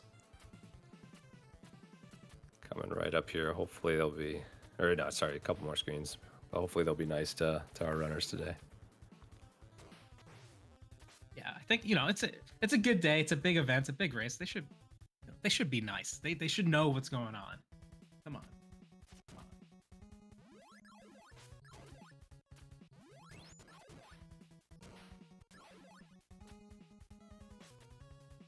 So yeah, one thing I'll point out, you kind of saw like Prissy do it too. There's times where you actually, instead of climbing up to the next screen, you go down to the next screen.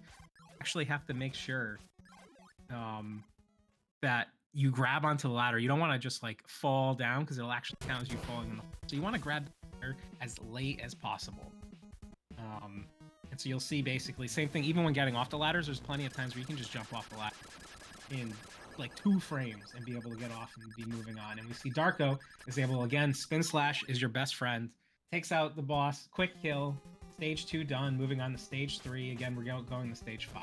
So looks like, again, Prissy and Pikachu, they're still super close, neck and neck, trying to keep up with Darko right now.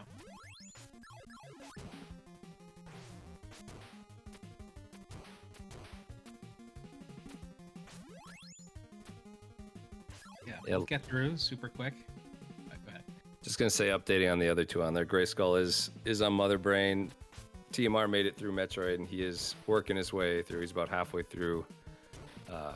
And he did pick up Dawn. It looks like he lost Dawn at some point, so he went 13 to go grab Dawn. That's fair. You need the Dawn. You can't let Dawn go away. And actually looking at it right now, there's these fire. Some of these fire jumps can be really spooky, which is part of the reason why sometimes people don't go like 13, 14 as well. Yeah, absolutely. Those are definitely the tougher sewers in that level. But yeah, so as we look at, we'll go back to Darko is on a boss fight. This one's a little bit harder because instead of the spin slash, you have the fire. And so this boss is actually on a global timer, so you see him like shoot bullets. But what you're trying to do is be able to hit him a couple times with the fire while he's jumping to the left. You hit him more with fire and slash him real quick. And then as he's jumping to the right, you try to get him quick. So Darko didn't get the quickest kill possible with him, but he did very well. Prissy, though, Prissy looks like this is a super quick kill. That was very well done. And then Pikachu's going to be doing the same thing.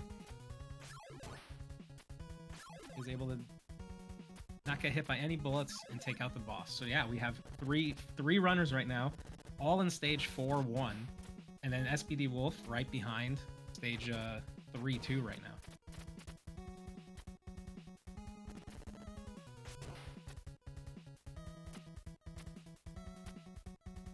So in 4-1, I think the biggest thing here, this is where the game starts to get a little bit harder, and there's a few gaps that you don't want to fall through, so they're gonna be taking a few more. I think you saw Prissy do it there. You take a little bat boost to go over the gap so you don't fall into the gap. It makes it a little bit quicker. You climb all the way to the top here. And you're able to make it through completely fine. It's the earlier part of 4-1 is the top. And then again, same here. So there's something we didn't talk about. So we talked about spin slash is really important. But when you're using it, you're going to be using your ammo, your Nimpo. And you don't really want to do that. So you're actually going to see a lot of the runners do like a spin slash cancel. And so what that is that you're able to press like down B and then you're saving Nimpo. So that by the time you get to important parts where you need it to get through, you'll be able to use it when you need it and have that ammo for, you know, quick kills on bosses and stuff. Yep, definitely good call, good call. Nimpo management is very important in the run. Yep. And we just saw Darko. Darko did a damage boost to be able to connect the wall instead of having to run around the wall, then jump up and hop back and forth, right on to grabbing the wall, which was really cool.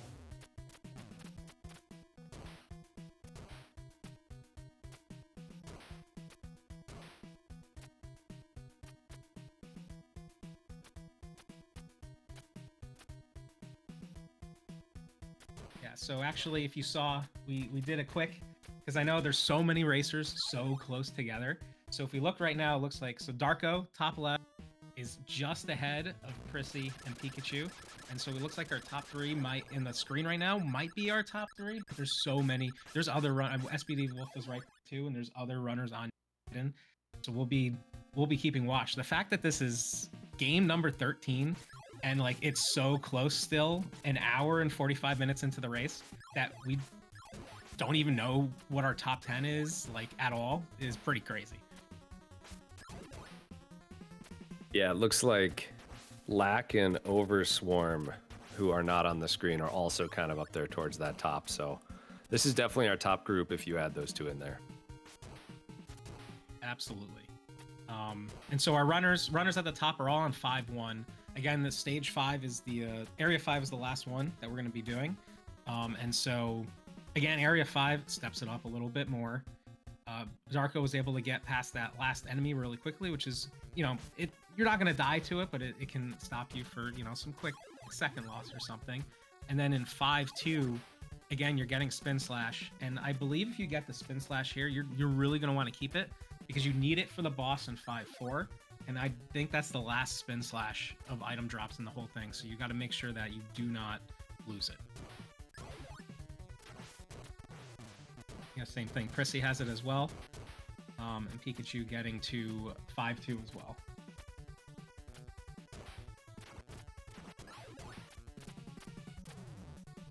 Looks like TMR has finished Turtles as well, so he's on to Ninja Gaiden. Awesome. So many people.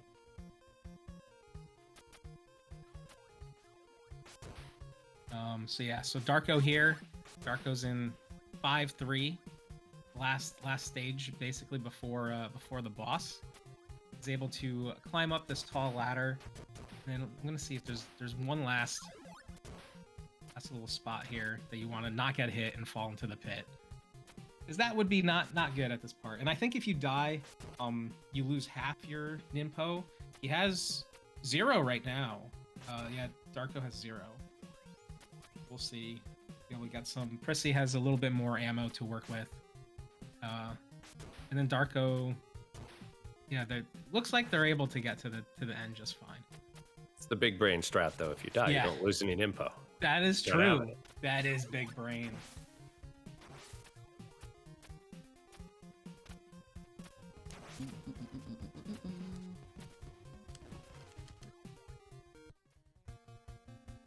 Okay, so yeah, Darko on 5-4 on the boss again. It's a Spin Slash, just enough.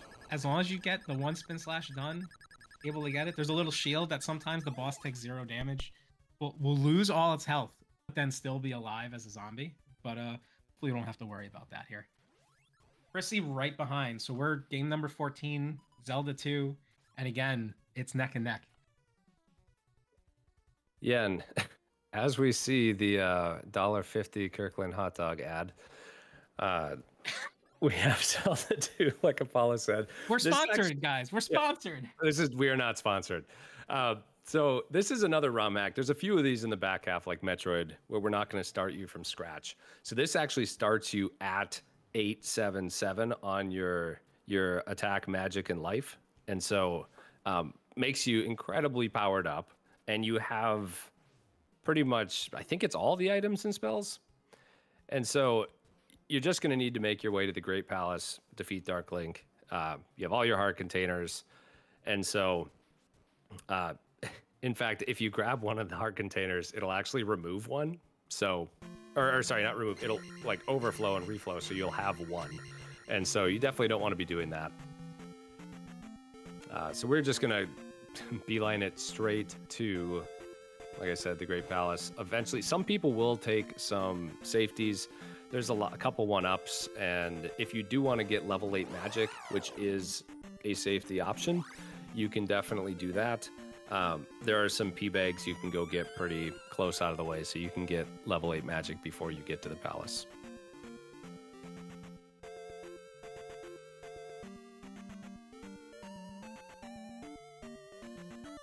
Jersey did get a nice encounter skip after the River Devil there.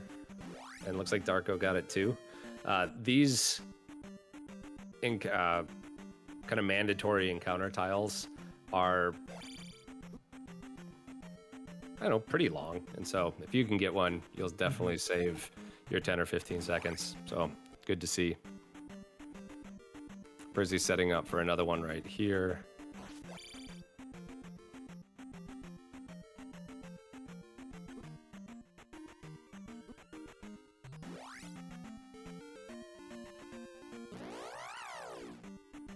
And it looks like we have Black Attack, which hasn't, first time on screen is here at the middle bottom of the screen, and he's actually ahead of SPD Wolf at the moment.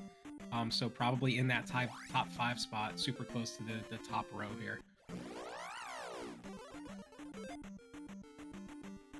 Frizzy having a lot of difficulty with this Yeah. one here. Looks, man, it's tough to see. Sometimes it looks like he's gonna get it, but the enemies won't be quite on there. There he goes. One thing to note though, there is a safety magic refill there, right past that. But if you miss the encounter skip and then don't scroll that screen, that will actually despawn. So if Prizzy was going for that every time he missed, he'd have to run to the right, scroll the screen, and then come back. But Prizzy definitely doesn't need that. Going to be doing the exact same way, exact same thing through all of these mandatory encounters. On a lot of these, they're going to be casting the spell to make all of the blue mobs turn into slimes. Just lets you get through here quicker. Yes, the spell. That is, when I think of my favorite spells, it's spell. Spell.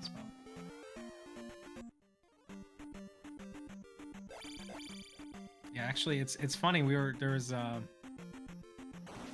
clip earlier in the pre-show of Prissy near the spot, almost getting cornered by an enemy, which is super spooky.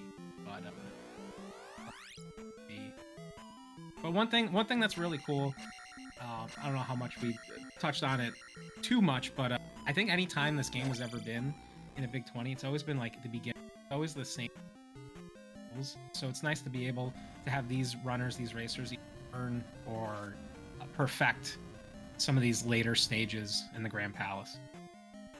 Yeah, it's always been like get the hammer or something similar. So yeah, it's nice to see. You do see most of our racers are going to do an up A at the start of the palace. And what that does is if you're anywhere else in the game, it will restart you back at the starting castle where Zelda is. And so you usually don't want to do that. But at the start of the Great Palace, it will refill your magic and life and set you right at the start of the palace. So you get into the palace, do your up A, and then you're at full magic, full life, and ready to go through this thing.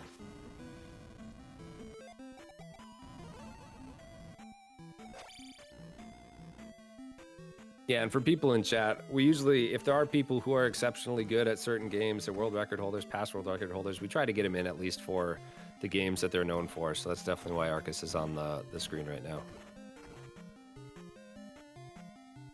Yeah, just finished up on stage 2, moving on to stage 3, so almost about halfway into the game. So good to be able to see. No, he's feeling comfy right now. So.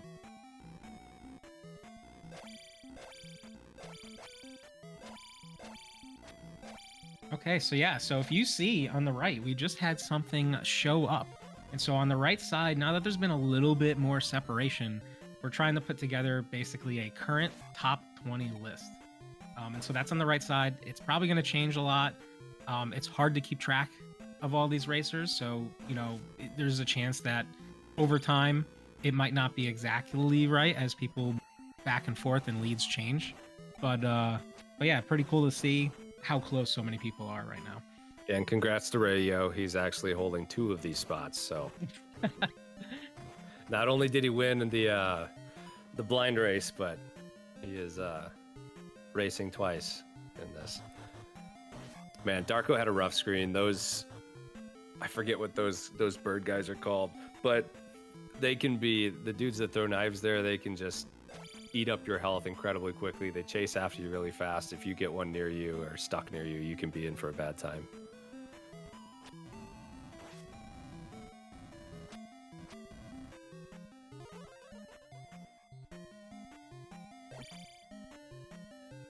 Ooh, Prissy with a little quick turnaround shield. That was impressive. Darko being able to get through this wall without much problem, so that's nice.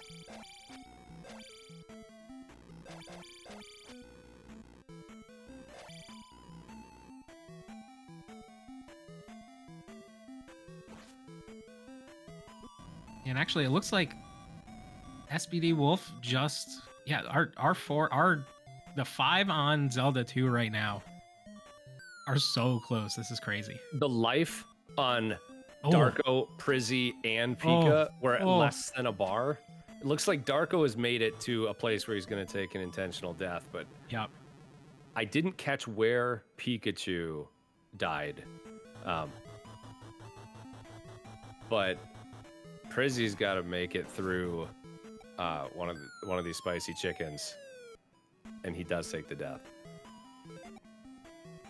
We are coming up on Thunderbird here, so with 7 magic, our runners are going to be using jump and shield. If you go for magic 8, you can have enough money enough magic for reflect, which will actually shrink your hitbox and make it a lot easier to avoid damage. And then once Thunderbird jumps on the screen, you need to use the Thunder spell to make them targetable. Looks like Darko had a pretty good fight, and he is on to face Dark Link.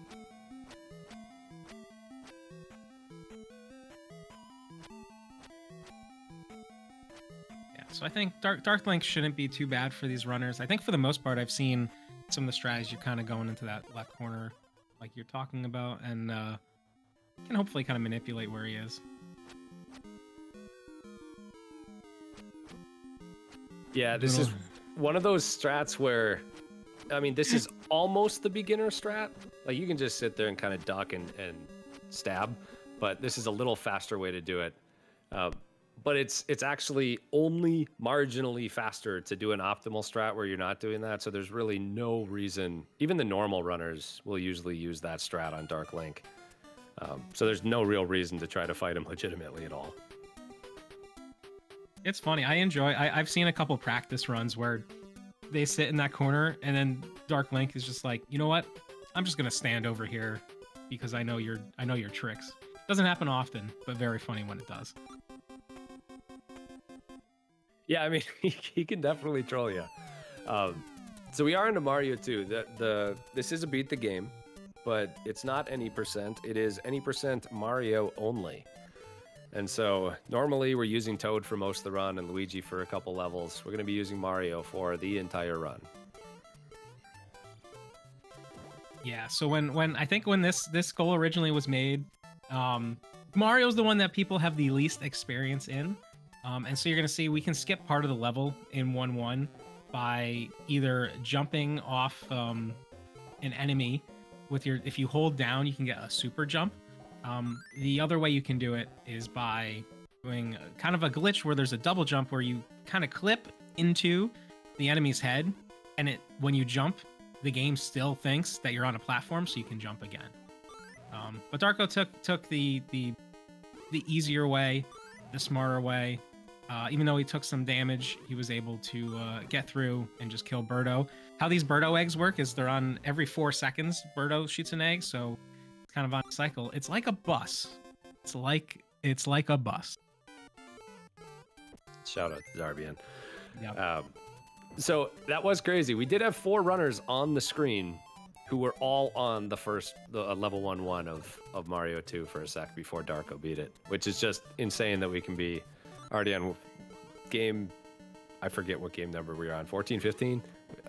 Oh, it's on the screen, 15. And have them within a minute of each other. That's crazy. Yeah, like you said, two hours. We are 2 hours into this race, and they're so close on the screens. It's like you're just watching replays of each other. Awesome race so far. So in this, I didn't notice if Darko, I think Darko was able to do it too, but if you looked on Prissy's screen, there's a little carpet glitch where you throw an enemy to the left and you can get on a second carpet, so you can go basically twice as fast. And again, these 4-second cycles on the egg, you just got to hit Birdo 3 times. And if you look at Darko, he hits the first warp. And so there's going to be a warp to go from World 1 to World 4, and then a warp from World 4 in 4-2 to World 6. So we're not going to be seeing World 5 at all. And we just need to get through this ice section in World 4-1, which there's not much of a trick here. You just kind of avoid the enemies and get through. And then 4-2 is our friends the whales. Everyone get ready for the whales. Everyone loves the whales.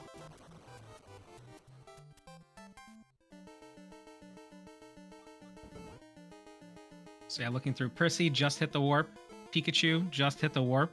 So they're within, 3 seconds of each other right now. And then Lack Attack just picked up the potion, also going into the warp. So that's what, just another few seconds.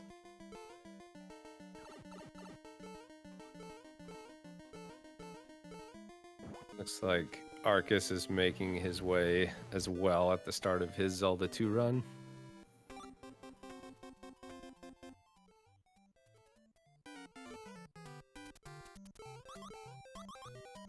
So one thing Darko, I was just going to talk about it, but Darko was able to do it and show it. We'll see if the other runners do it too.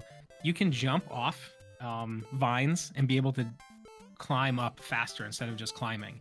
And so you're able to, if you just try to get off the vine and jump, it's a really tight window. But I believe if you're holding diagonally while getting off, it increases the amount of frames to like, I think it's like 8 frames or something like that. And so we're seeing Darko now. He picked up the potion. This is the warp that's going to get you into the next screen, to World 6. And as long as you don't throw it in the ocean, everyone's going to be careful to not have potion in the ocean happen. Darko's able to get to World 6, which is, especially with Mario 2, this is a tough world. I mean, World 7 also is tough, but I think I hate playing through World 6. There's so much that can go wrong. Yeah, I mean, there's just a lot that can go wrong in, like, when nerves are high in a race setting. So I can definitely understand that. That's a rough one. I'm seeing there's whales. There's whales all over my screen right now. This is great. This is great. I feel like it looks like Darko's got some safe strats. I think he took some unintended damage there at the start of 6-1, and so he actually took some time to clear out a couple enemies there that I feel like he normally wouldn't have if he was Big Mario. Yeah, I think that's right. And I think you want to make sure too. So now that he's Small Mario, so once you get to World 6 here, these Birdos are shooting not just eggs, they could shoot fireballs as well. And the later you go in the game, the more chance the fireballs come out. And so what Darko's able to do there is pick up that mushroom block while the fireball is about to hit them, and able to it goes right through. It's nice and safe. Yeah, that was a really good showing of kind of, they're not quite iframes, but they're similar to iframes where you can't get hit when you're picking it up. Yep. Now the slower version of 6-2, but hopefully you can get on one of those flying guys that come by soon. So hopefully we'll see them. All of our runners be getting on one of those.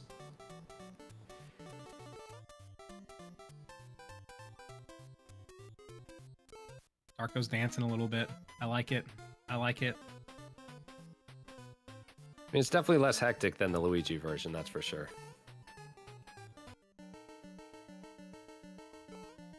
Looks like we do have Overswarm in the bottom middle now, who is also kind of right up there in that top group. Okay, yep. Pika and Prizzy both got on the faster enemy. Oop, Prizzy threw his away. He said, "You know what? I don't care." Getting back on the big bird. No, we always skip the big bird. I feel bad. Just chill. He's just chilling there. Just chilling.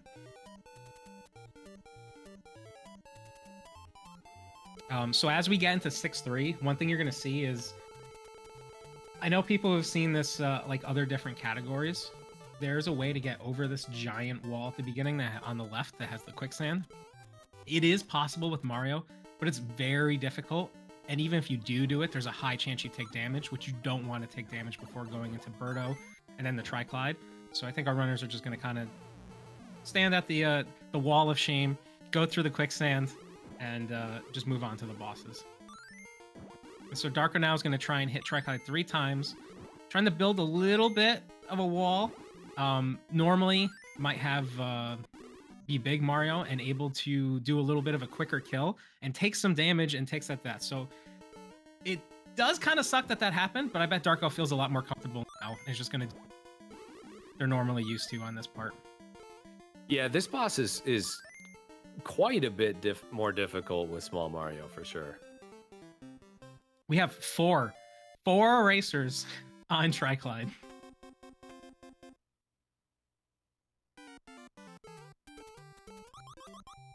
Looks like, honestly, it seemed like everyone... Oh, Lack Attack double KO. The door just taunting Lack. Yeah. Unfortunately, double KO does not work out in Lack's favor in this one. Yeah. We are onto the last world, though. Yeah, so I'll be interested to see if you can use a double jump here where Darko's carrying the Sniffit. Looks like Darko skipped it, and I think there's a good chance Prissy skips it too. I'm gonna watch to see if Pikachu tries to go for this double jump to get over this pillar in some time. No, I think they're all skipping it, and Prissy's small Mario right now. It looked like he kind of wanted to, but He thought about it. Pikachu thought about it. Pikachu thought about it. I don't know. I mean, this late in a race, like, if you're having an okay race, I feel like, unless you're really confident with it, like, it's not necessarily a time. Lack is going for it. Lack gets it. it. Good. Heck Thanks, yeah. Thanks for interrupting me. I had to jump. I had to jump in. I was excited. No, that's fine. I wasn't watching Lack at the time. Oh man. So honestly, that probably saves most of the time that Lack lost losing the Tri-Clyde. So that was really important for Lack's race. Yeah, because that death I think happened pretty early on in the fight. Yep. Or no, I mean it didn't. It was a double KO, so it definitely wasn't at the beginning of the fight. But you're right. Okay, Like good point. it does save quite a bit of time because you got to go back and forth a few times. Oh yeah, did Prissy die to Birdo here? Prissy was small Mario, so that's why small Mario's dangerous. If you don't have a health to give, the game can be tough. So you're gonna see the runners climb up on the chains, be able to run across the top of the level, kind of like Mario 1, where you in 1-2 in the underground, you just go at the top. Darko is about to fight. So first you fight the Hawk, get through the head, and then here comes Wart. So Wart is 6-7 veggies that are on a cycle. And if you miss one or two, it becomes very difficult to get back into rhythm. So Darko here is doing. Everyone has their own little like timing strategies. Looks like Darko here is going to try and throw the veggie every time before Wart's mouth opens, counting the amount of times, the amount of seconds with the jumps. Yeah, that one's great because then he doesn't throw the bubbles out, so it's a lot easier. You might miss or like it might not be quite as fast, but yeah, it definitely is very safe if you can get it to work.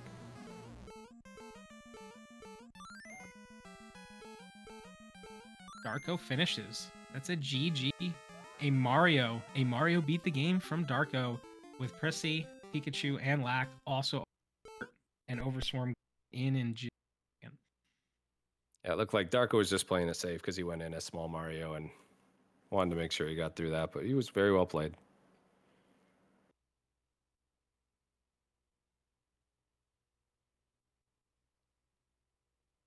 Yeah, it looks like Lack has gone into second place. Yeah, he had Lack and Pika. Lack had an incredibly good Mario too.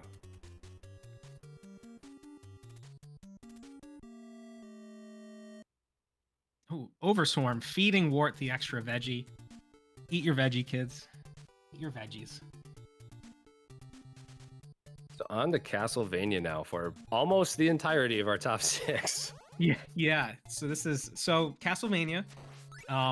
Again, our goal here, we have another beat the game. And so Castlevania's been in the Big 20 a bunch, and little by little, the goal's gotten a little longer. Last, I think number 15 was Death, which is the second to last level. We're doing full game now. Dracula's got to get beat. And so there's going to be a lot of tricks going in. And honestly, what's going to be really interesting here is as you look at our 6 into Castlevania, SBD Wolf is in 6th place. And so what'll be really interesting is I don't know if any of the runners will be able to do it. There's these scroll glitches that can save a lot of time, and SBD Wolf is able to do them and is able to do them in a race setting. And so those can save up to, I would say, half a minute. And so it'll be really interesting to see if SBD Wolf can set those up and execute how much time is able to be caught up on. Yeah, he's actually in a prime place to like jump up right towards the lead. I don't think it'll be quite enough to take the lead if Darko has a really good run, but it could be really darn close. Yeah, I think so. One thing we're going to look out for is if you look at the top of the screen, all the runners right now, they have that stopwatch. There's a drop table in this game. And so based on what level you're in, anytime you get an item drop, it's going to drop in a specific pattern. And so there's 4 different items. So you have item 1, 2, 3, and 4. But based on what level you're in, what item 1 is, what item 2 is, what item 3 is, that changes. And so throughout the run, we're trying to set it up so that we have the proper, holy water for certain bosses. And so that's going to be really important to see how they keep track. And if there happens to be a bit of a screw up, how they recover from it. Luckily, because the drop table is known, there is chances for recovery when a mistake is made.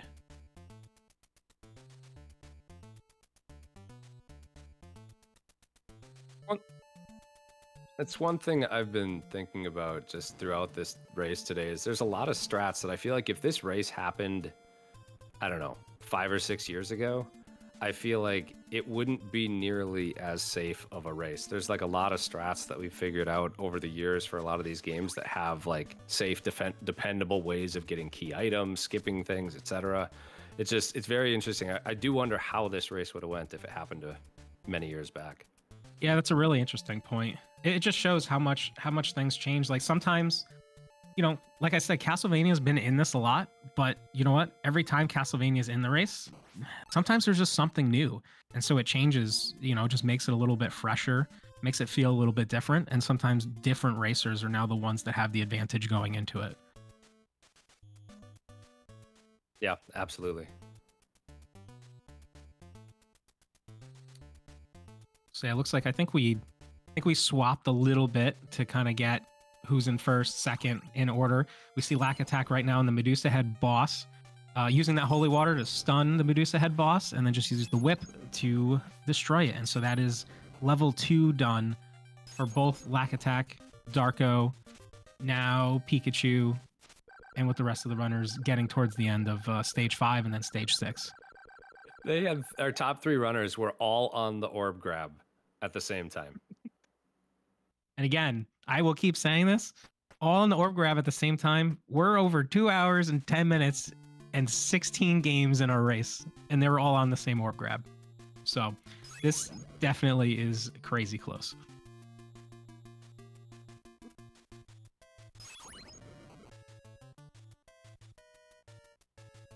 Yeah, and it does look like that SPD Wolf did go for a certain one of the glitches. I don't think was able to nail it, but there is opportunity still for SPD Wolf to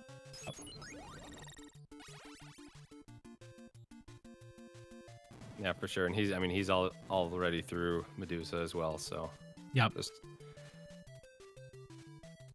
Yeah, that's one thing. Like, we're talking about SPD Wolf doing these extra tricks that maybe the other runners haven't put as much time into.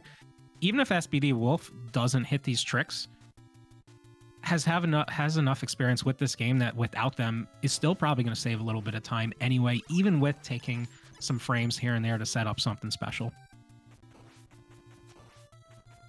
Yeah, that's a really good point. Like looking at these last games, like you look at like these top 6, Lack Attack and Overswarm are very, very good Zelda 1 runners. That's our last game. Prizzy is a really good Mega Man 2 runner. Darko is really good at the Mega Man franchise. So like there are some games that do lend themselves to a couple of our top runners here. It'll be interesting to see how much time, if they're behind, how much time they can make up, or if it's not one of their games, how much of a lead do they need to be able to hold off someone like a Lack on the last game.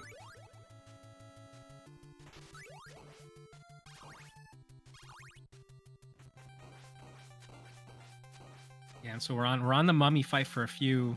Looks like I think earlier on Lack fell into a pit.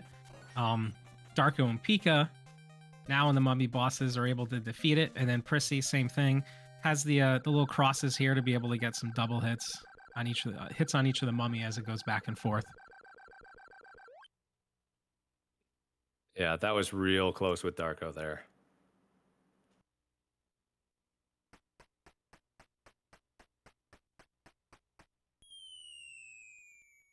Overswarm getting some food. Had to finish out the mummy with the whips. Didn't have enough hearts to be able to use that cross for the entire thing, but gets through. Is able to finish. Doesn't die. That's the important thing.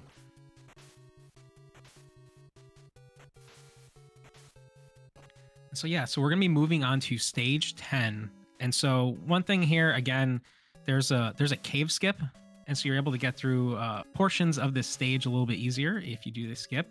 We saw Prissy was on top of the caves there. And I think Darko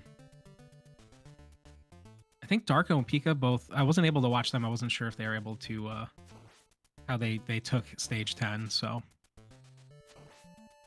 Yeah, I was watching Overswarm and SBD during the time.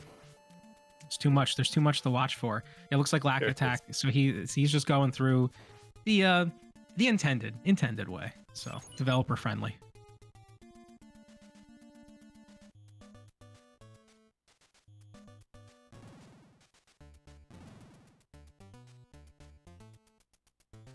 I'm just what Darko, Prissy, and Pikachu's just their screens are just moving at the same exact time, which is funny. Yeah, we have 3 runners on the same screen and another 3 runners on the same screen.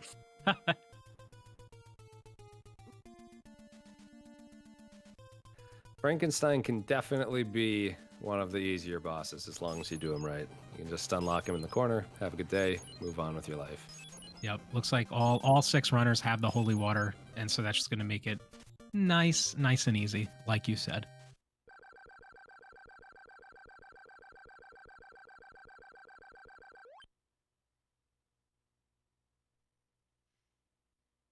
Yep, and just as a call out real quick, so as you see, we swapped the feeds real quick. We are now in order of first to sixth again. You know, I think it's probably gonna change again. So we'll try to keep track. It looks like you're watching 2 streams here. Yeah. There are literally 3 kills of Frank at like within a half a second of each other.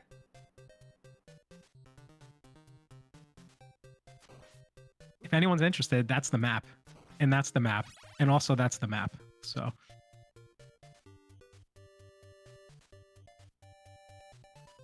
Shout outs to Aaron for giving out the script in the pre-show, saying that this might be a close one. rigged. Took 17 of these for people to realize that it was pre-recorded. We had a good run.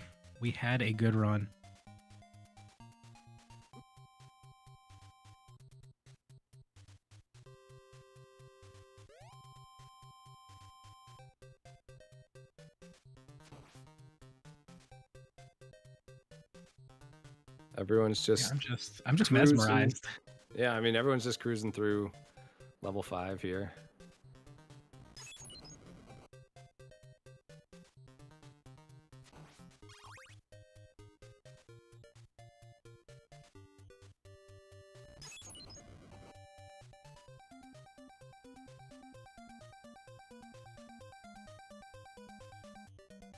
Looks like SPD Wolf did try a screen scroll again there. Yeah, he's Oh, he's going working through on it. Yeah. So basically what you're seeing SPD Wolf kind of do a wiggle. What happens is how the game loads is as you're walking to the left or right, the next tiles that you can't see will start loading from top to bottom. And so by going left and right, because they don't, the whole entire column doesn't load at the same time, it loads little by little from top to bottom. You're able to trick the screen into doing, okay, load the next 2 tiles on the right, then load a tile on the left, then load the rest of the tiles on the right. By doing that, when you walk to the right, all of a sudden that tile's not even there and it never actually loaded up and kind of breaks some things. And so that's what SPD Wolf is able to do. And It did He's- leap him from 6th to 4th Yeah. place by getting yeah, that. he did pass the other 2. So it's really cool how it works. There's a lot of science behind it, behind how it actually works and how people figured out for it to be an RTA possible. It's a really cool glitch. Yeah, just super neat to actually see it during the race.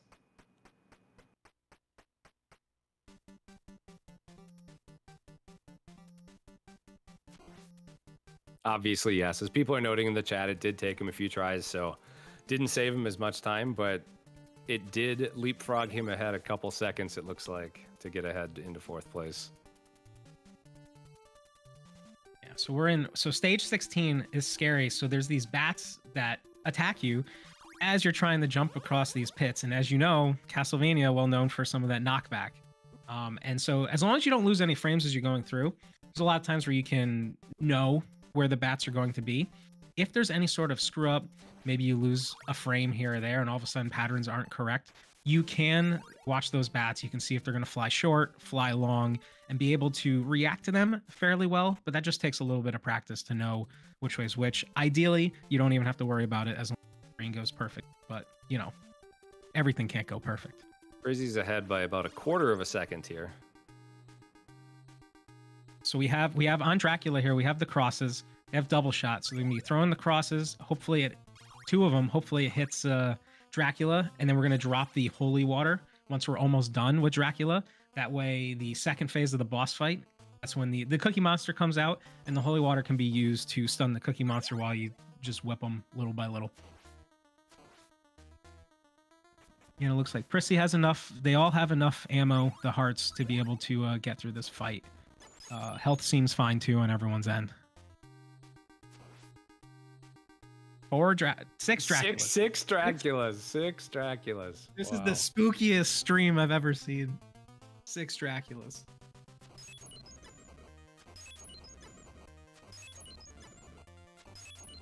Yeah, that's right. Stay hydrated, everyone.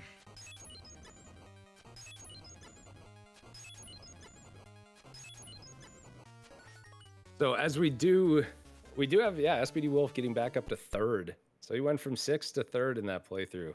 That was really good, considering nobody really made that many mistakes, and so he just made up time from being good. Yep.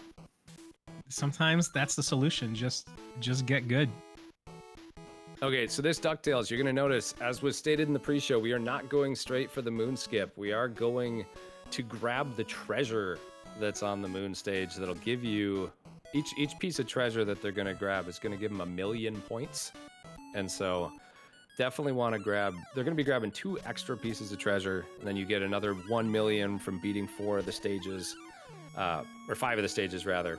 And then you need to collect 1 other million of spare money throughout those 5 stages to get to your 8,000,000.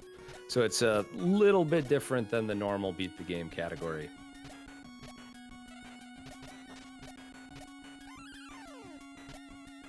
And now once they've grabbed that treasure, you're going to see Pika and Prizzy go through and do the normal moon stage now.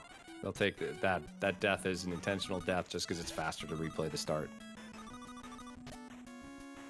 Yeah, the one thing with these, you know, it's on easy mode, so the intentional deaths, it should be fine.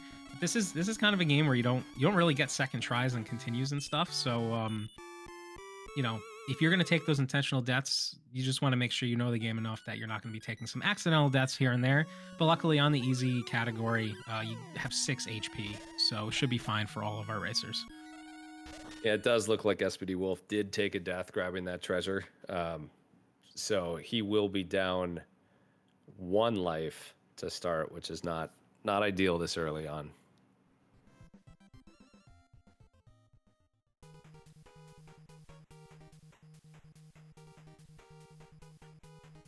It's like most of our runners, though, are not having too much of an issue with the moon skip. Lack having to reset it here.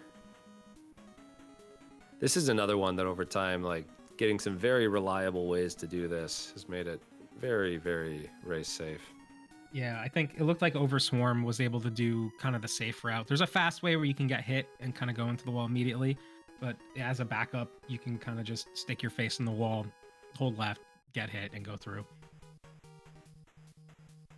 Now in the Amazon, Pika and Prizzy just went up and grabbed some money up there. I never even knew that room existed before the prep for this event. No, I know. And I think coming out of this event too, one thing that's really cool is because, you know, this goal is something new. And so the community had to route the best way to get the $8 million gold monies. Because of that, there's also been some extra routing done in other categories of the game, such as bad ending And I think there's been a little bit of thought into the good ending routing as well, which is super cool that it's extended past just this goal, but to other categories of the game. Yeah, very neat. That's always one of the nice things about these races is just the new strats that are figured out, and the fact that we still have our most popular games finding things that will help, even if it's not the main category.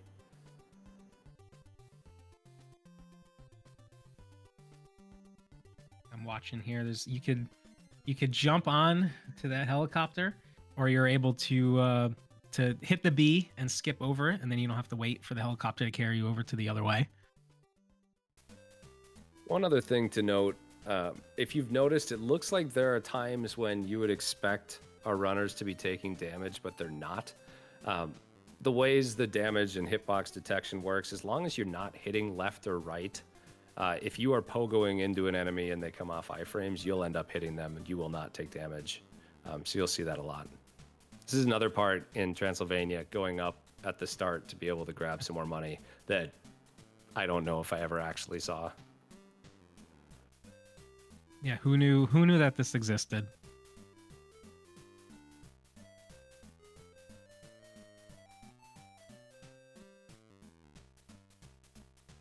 But yeah, it was really cool. So now we're pretty much, as soon as we get back through here, we're back to like normal Transylvania. They're still going to grab another piece of money over on the right here, another gem or jewel, but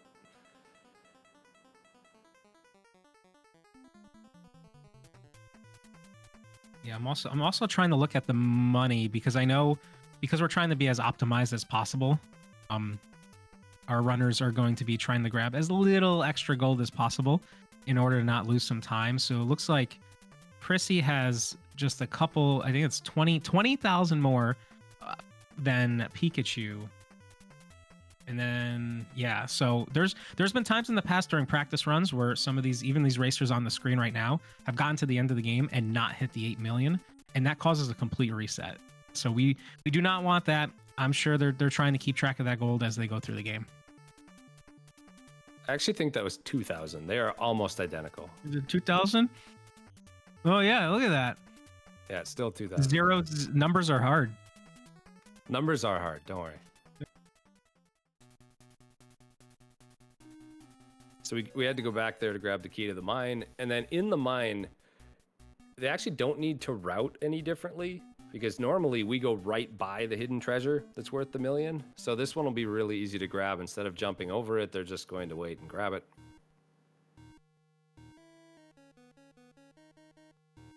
Pika's coming up on it right now. Or rather, he did get it right there.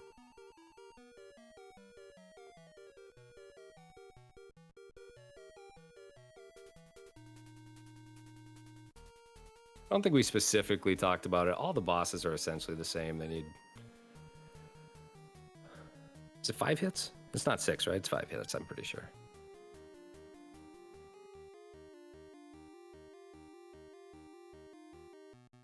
They're coming down to the last stage now. And I think both Pika and Prizzy should be fine. Like, in that 4,760,000, like just over that is where I see a lot of the practice runners being. So they should, or practice runs being, so they should be okay. Yeah, it looks like they've gotten plenty of money, I believe, and then the boss at the end of this level is going to give the million, so they just need to get a little bit extra going through.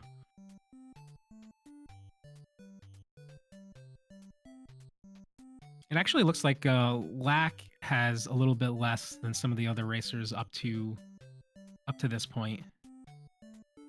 So maybe trying to be a little bit more optimized there.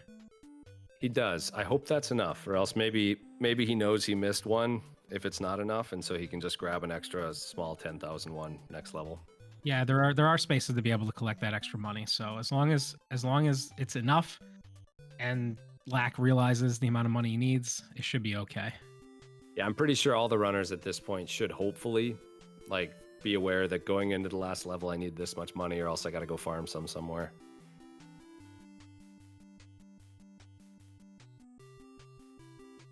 So now here's the moment of truth. We gotta wait for this next screen to appear, and just make sure that they do it. Yeah, Pika looked like he had Pika was good. 8,017,000. Yeah.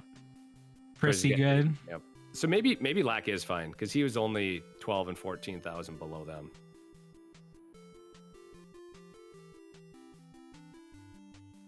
Yeah, Darko's definitely all set.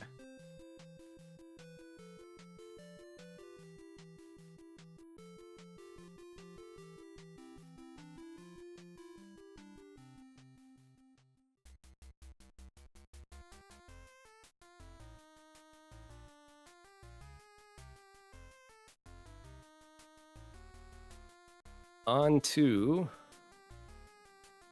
Rockman 2.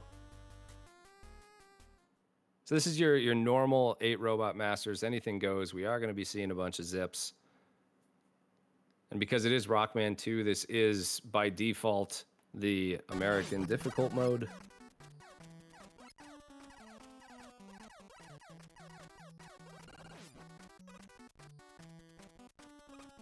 Yeah, and as mentioned too before, this is just normal, any percent.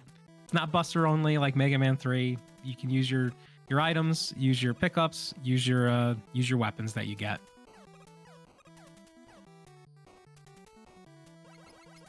Yeah, I mean, Prizzy is most likely going to be the best runner here at Mega Man 2. Darko also is. I mean, a lot of these runners are very good at Mega Man 2, but yeah, Prizzy is definitely the top one of this group. Yeah, it'll be really interesting to see. I think similarly how we were watching SPD Wolf versus the other 5. It'll be interesting here just to see, like you said, Prissy versus the other 5, because I think game number 19 and 20, there's some other racers here like a Lack Attack that are known a little bit more about some of those games between Mario and Zelda.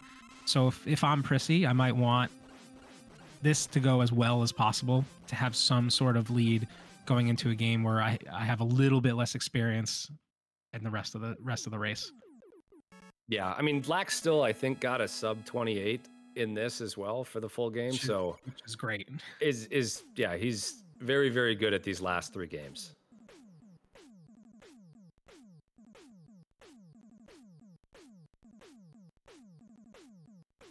It's almost like these runners are really good at video games. There's a bunch of gamers here, folks. Yeah, and so there's one of the reasons we're picking this route is with it being any percent, we want to be able to do zips as fast as possible. Flashman will give you item 3. Then we're going to go to Heatman and Airman as the next 2 stages. Looks like Pika's doing Air second. And Prizzy is doing Heat second.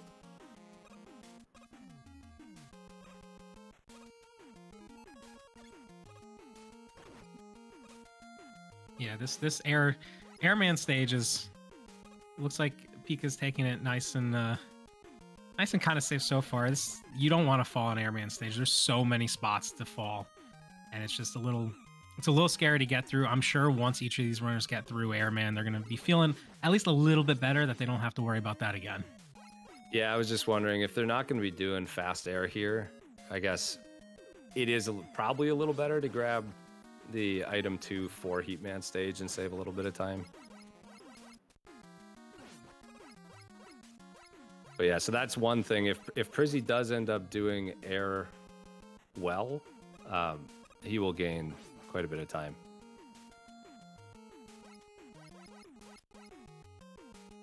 And I just noticed that Darko also went Heat, so just a little bit of divergence with some of these runners, which is cool to see that even this late, these runners at this top skill level, this late in the race, there's still different strategies happening. Yeah, I mean, fast air is definitely not a race safe strategy. If you're really good, you can do it, but I wouldn't expect a lot of our runners to be doing it. Yeah. It's a lot of practice, a lot of time, and also a lot of confidence. And yeah, so the Heatman boss, after you hit him, it'll be either 30, 60, or 90 frames, so anywhere from a half a second to 1.5 seconds, where he'll zip at you. And so you see them doing a little wiggle there.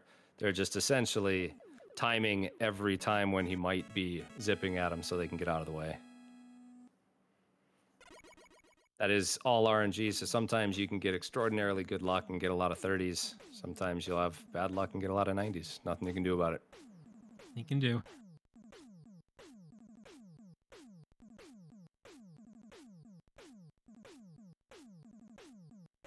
Okay, would definitely suggest watching Prizzy and Darko's Airman here.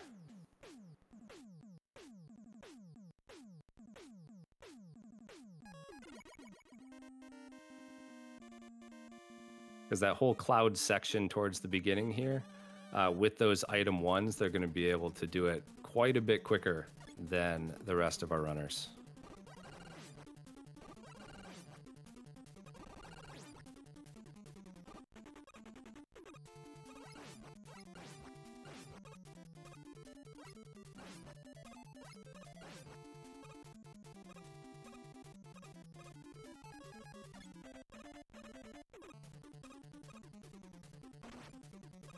Man, this is nerve-wracking. This is nerve-wracking for me, even watching them do this.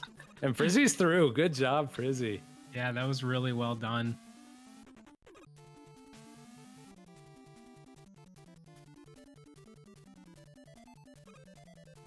We're gonna see if, go ahead. I was going to say, that's one of my favorite parts of the race, the fact that we have people going for that. And hopefully Darko gets it too, but at least having someone get through fast air in a race.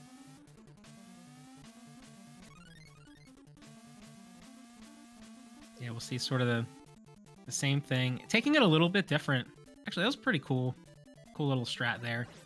A different way to take that damage boost makes it a little... I think I would feel more comfortable doing it Darko's way. And then still able to get kind of that fast air with just a little bit different of a setup at the beginning. Yeah, he took it a little easy at the end there, doing the damage boost on the last cloud instead of hopping around him like Prizzy did, but definitely not something you want to throw away and get a death there for, so... As long as he's got the health to make it through, I think very smart play. Yep. Little rough fight for Prizzy, but he's through.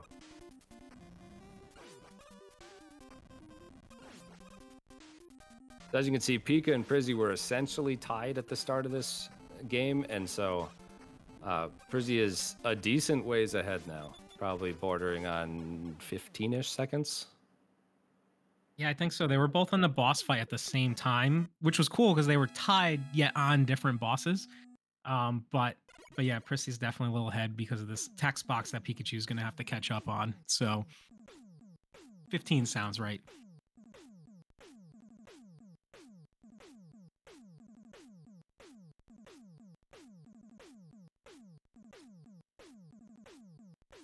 And it actually looks like in a similar situation is Darko and Lack. So Darko just finished Airman, and Lack is on Heatman, as SBD Wolf and Overswarm are also getting into the boss. So I think coming out of the different routes, it's looking like Prizzy, Pikachu, Darko, and then depending on what Heatman's going to give, it'll be Lack and then an SBD or Overswarm.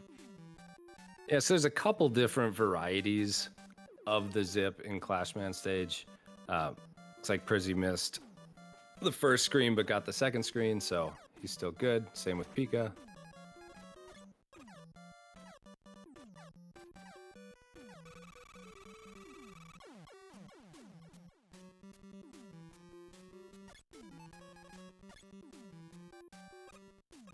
I guess I didn't see it, but Prizzy had to use extra item 1s on the second screen, so he didn't quite have enough there to do the normal climb that he'd want. But then off to the item 3 climb up the ladders. This always looks so pretty. It does. It looks great. And like when it transitions to the next screen and you're like a bunch up those rungs, it's like, oh, this is so cool.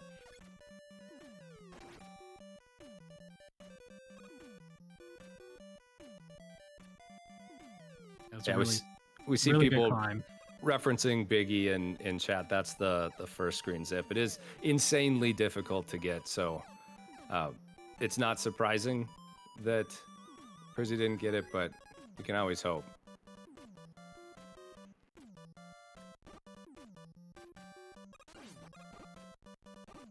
Last two games are Mario 3 and Zelda 1.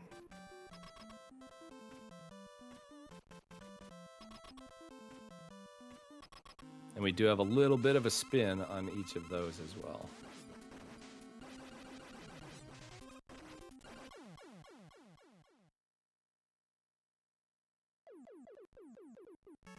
Everyone's favorite casual stage, Quick Man.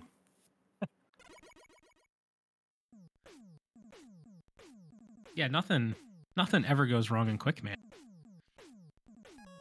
I just remember playing as a kid. If you didn't actually go through Flash first, and these lasers were really annoying.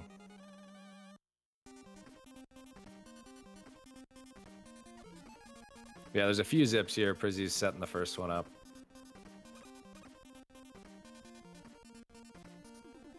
There is an option to do this next section in the dark. Definitely not suggested in a race setting, so we kept the lights on there. You can see the screen for a few screens there. Prizzy was actually on a different screen than was showing, and so it may have seemed like he wasn't on the floor correctly. Well, he wasn't, but he sinks it back up there halfway through. He's on his way. Pika also getting that first zip as Prizzy sets up the second one. This one is a little dangerous. Yeah. You do not want to over scroll that or else you will soft lock. So you can see Prizzy taking it real careful, doing his wiggles there to make sure he's not gonna soft lock. Yeah, much better to do a few wiggles. Have a really bad occurrence on race day. Pretty darn good fight. Yeah, really good. Really good. Prizzy feeling good right now, I think.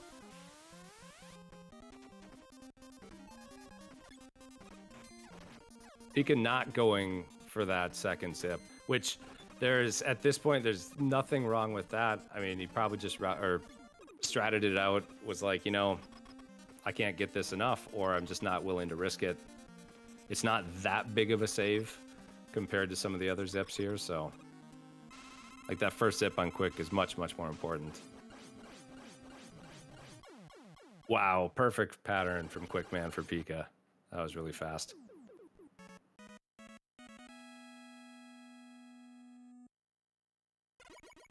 Prizzy setting up for a set of zips here. He's got the dog zips and then the Goodwood. Oh, and Prizzy does over scroll that one. Yeah, but able to get on the ladder.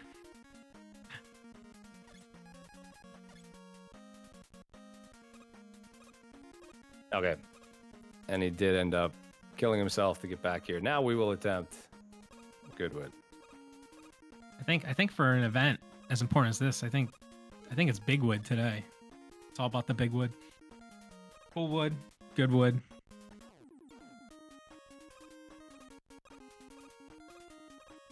Yeah, so definitely lost a little bit of time, but that was good save from Prizzy there.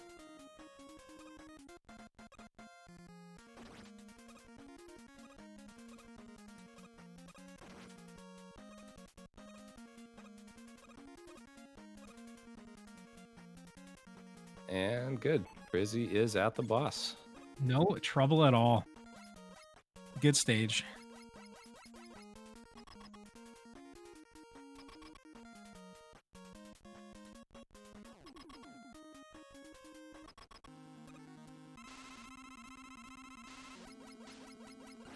And we have Pika and Darko on Metal Man right now. So again, a little bit difference between what the runners are going for and the order they're doing things.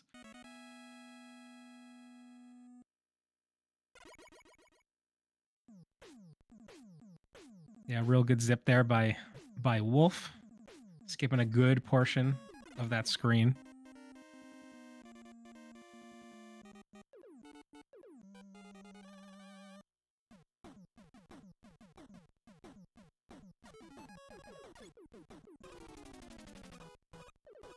Yeah, it's a little tough to tell how all 6 of these runners are progressing because the routes have diverged a bit for some of them. So it's tough to know. You gotta love Prizzy's even going for the baby zips here, like the one in Metal Man here, and He wants every fraction of a second.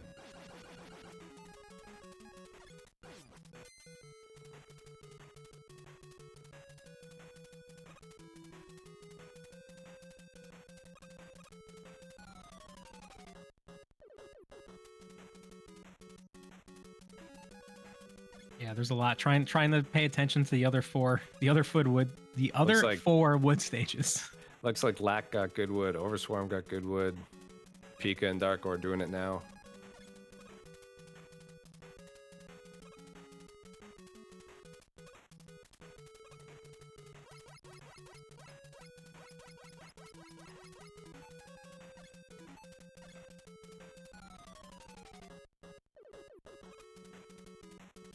I want to say Lax just got, or Prizzy's just got Bubble Man left.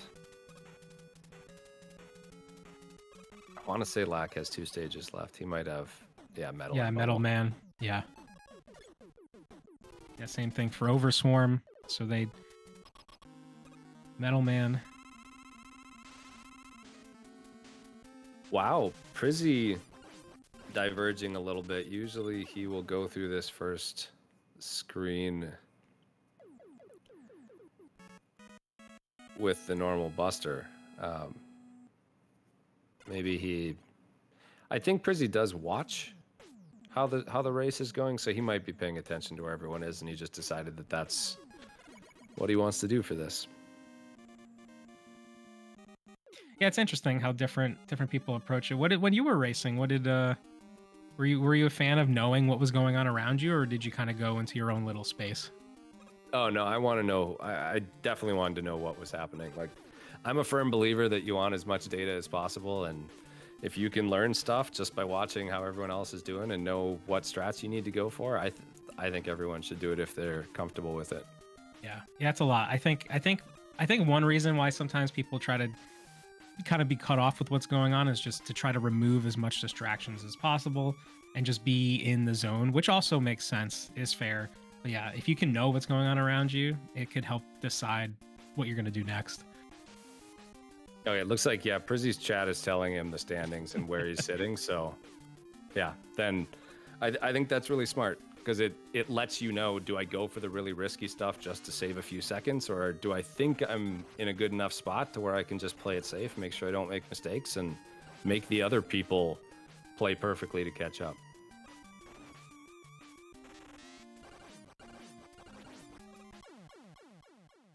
Ooh, Pika does take a death on Bubble Man, which will set him back quite a ways. That's a very long screen that he's going to have to replay here.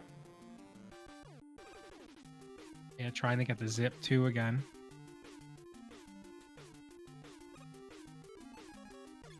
So while we do have a lot of our runners finishing up on Mega Man 2, we do have Mario 3 Speedrunners Edition. You want to talk through that, Apollo? Yeah, so what's really cool here is we're going to see the entire any percent beat the game category, no wrong warp for Super Mario 3. But what this actually is, and before this, I never really watched it. This is the Speedrunners Edition. And so the reason why it's called that is you'll hear a lot of times, like, you know, we hate auto scrollers. And one thing that's with this category, while it's a really good game, the wrong warp has a lot of auto scrollers at the end that takes up so much of the run. And so what the Speedrunners version does is it takes away those auto scrollers. So when you're on the airships at the end in like World 8 and you're going through, you're able to run through as fast as possible, which almost makes it harder for some people, maybe easier for others. And then the one thing that everyone always talks about with this run is the hands, the RNG of the hands. Are you going to get caught by those 3 hands that you 50% chance on each hand, how many you get caught by? This actually takes away the hands coming to grab you. Although if you want to jump into one to pick up a certain item, which some runners are doing depending on the route, those hands aren't going to pop up. And so it removes the RNG of the hand. It removes the auto scroller aspect, and it turns this run a little bit more into kind of a skill execution showcase. Yeah, absolutely. I'm actually really excited for this. I was hoping that we'd have someone like Prizzy or Pika or even Darko out to a little bit of a lead, because I want to see like the chase from a lack and an overswarm in Zelda 1 at the end here. I think this is going to set up really well. Yeah, so I think as a lot of us have seen before, in order to get to World 8, you're grabbing 2 whistles. And so the first whistle is in stage 1-3. You get the whistle, and then in the fort, you're grabbing the raccoon tail, and you're flying up, and there's another whistle hidden. And so they're gonna call when they have both whistles. You're gonna see like Prissy's going through it right now. You got the first whistle, and you can choose to go to World 2, 3, or 4. But if you use a second whistle while you're in that screen, you get to choose one place and one place only, and that's World 8. And so that's where we're going to see our first stage that we're so used to seeing as an auto scroller. And Prissy's actually going to use this raccoon tail, if possible, to kind of. I think he tried to fly past some of it, did not work out to what he expected, and took a little bit of damage. So now he's just going to run through.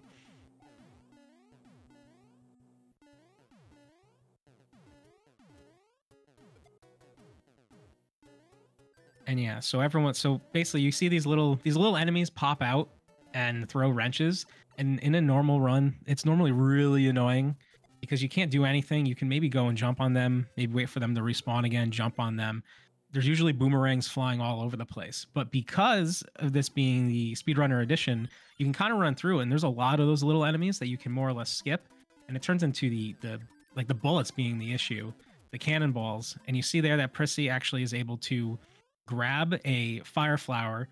So there's a little clip that's a really hard pickup. I think you use the star in order to make it a little safer to go through those cannonballs. If you don't have a star there, and we'll have to see how the other runners go through it. They try to pick up that fire flower, they could take damage. And even though the fire flower pops out of the box, they grab it, it's still just a mushroom if you're little Mario. And so the star is kind of the safer play there. You see there, like Darko has a star too, so I'll be interested if Darko does the same exact thing. Doesn't, so we're gonna watch to see. Oh, actually skip. So this is where routes go differently. So Darko's not gonna pick up the fire flower there. There's other spots to pick it up. You can pick it up on like the second to last level as well, one of the last airship levels. But basically, you're trying to get into Bowser, having the flower in order to use the fireball to kill the final Bowser ball quicker.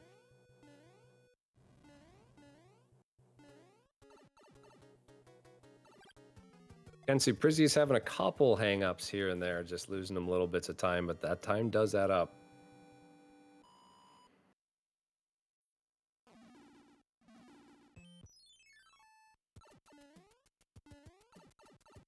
Yeah, we see Darko here. Like there's a lot of places you can fall. And so it is when you're making these jumps, one wrong move, you're hitting the fire, you're losing your ability, or you're just falling off and have to do the entire stage over again.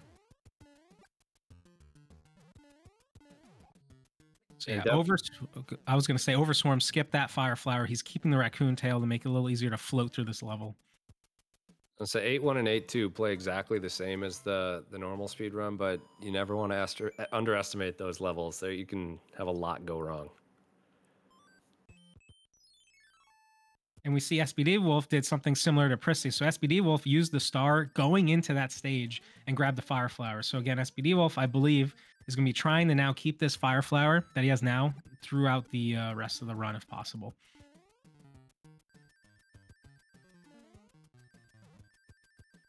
It's like Prizzy gets through okay, keeping his fire. That's good.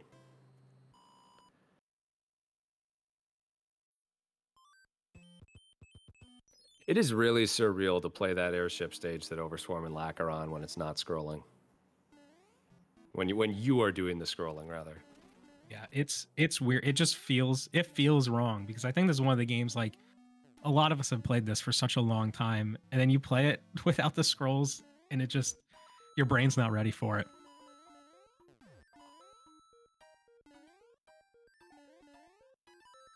Is he trying for the door here? He does get it. Good.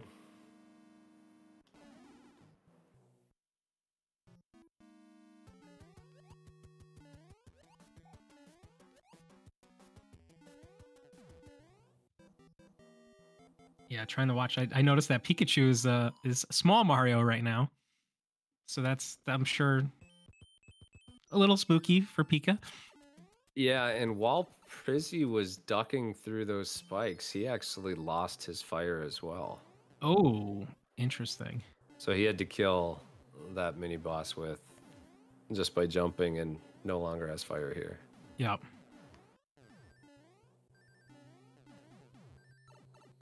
And honestly, I think the level Prissy just went through was the one where you can get a backup fire as well. So I'm not sure what is left for Prissy if he's trying to get it, or is going to have to just finish on his own in the last fort.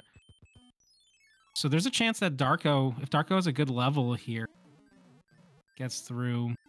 I mean, Prissy is still a good amount ahead. So goes through the clip once, doesn't get it, but that's okay. Yeah, it's worth going for it once because it takes a second for that platform to be there anyway. So you don't lose too much time. It's worth at least making one attempt. And then Prissy gets the high. You'll see that high clip. They're all going to be doing that.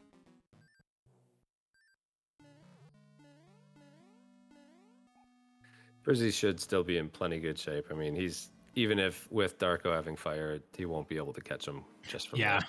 Yep. Yeah, so Prissy's on the Bowser fight now. So I think if you have the Fire Flyer, it's like 30-something shots. With this, what you're going to see is Prissy's going to duck. And even though Bowser's standing right on top of Prissy, the hitbox isn't at Bowser's legs. And so Prissy is going to trick Bowser into being able to fall through this little gap. So the Bowser's going to jump left, jump right, and then just fall in the hole. And taking damage there is actually not a bad thing. It actually makes the fight a little easier. Obviously, you don't have the safety of being able to get hit again, but you don't need to duck anymore. And Prissy's through. Well done. That was a really good run. And Prissy was, lost that fire, but didn't panic and was able to get through without any extra deaths. And then we can see Darko hang out on the top right of the screen there, keeps the fire, and is able to kill Bowser pretty quickly. So saved a good amount of time on Prissy there. Yeah, I'm not sure how much it is exactly. It was probably over 20 seconds, I would imagine. Yeah, that would be a good guess. No, Prissy is definitely not 2 to 3 minutes ahead. He's maybe 30 seconds ahead. Yeah, we'll see if probably less because they're both within the 30-second time swap. So it's probably like 20. So yeah, game number 20. We are about to hit the 3-hour mark in Big 20 number 17. And I think I have to be on, I can't remember a point. This has to be either the closest race ever or we've had in a very long time, at least as top 5, even top 10 go.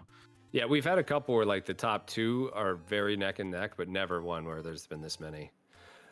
So this is another ROM hack that we're using. You notice you start with 12 hearts, you've got max rupees, you've got most of your items. The only item we're going to need to get here are silver arrows.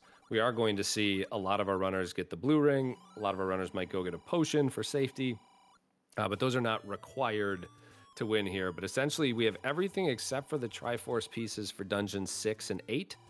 And so we are going to be going and doing level 6 and then level 8 and then level 9. Prizzy's going to go for kind of an advanced trick here. I'm not sure how this glitch works, but instead of actually bringing you to a temple, because you actually hit that raft trigger as well, you essentially get dropped off right by where the magic sword is. And so we're picking up the magical sword and going right into level 6.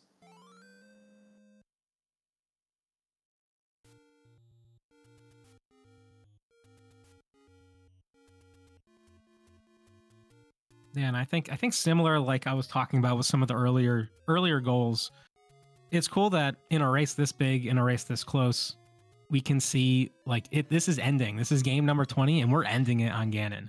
We don't always get a chance like that, and it's a really cool way to end this race with the 6 runners that you see on screen here, and even more in the background have put together such an event so far. Yeah, absolutely.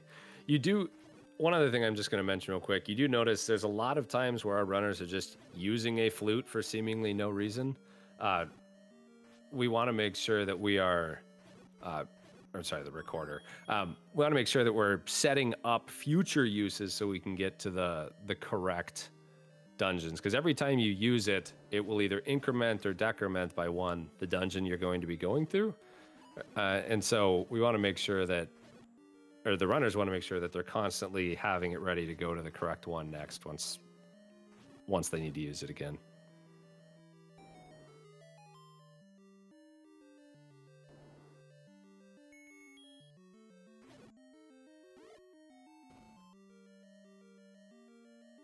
Yeah, it looks like one thing I will be interested in, just as we go through, how safe some of the runners, based on maybe what position they are in the race and what they know about their position of the race, what exactly they try to go through, or how safe or dangerous they try to play. Yeah, for sure.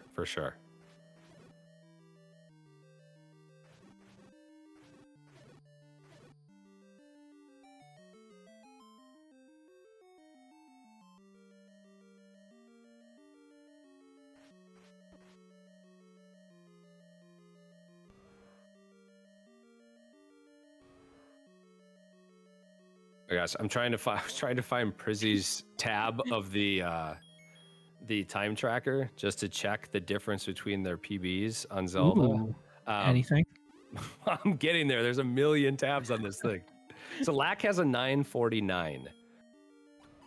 And it looks like Prizzy has an 1148. So that's 2 minutes. That's 2 minutes. I would say that there's probably less than 2 minutes in between them right now, for sure. Like that, if that comes to fruition, this could get real interesting. Yeah, I think it was 134 or so behind, about 95 seconds, Mythical saying. So this is definitely Lax to win. If he puts together a really good run, he can catch up for sure. I mean, to be fair, he is very close even right now.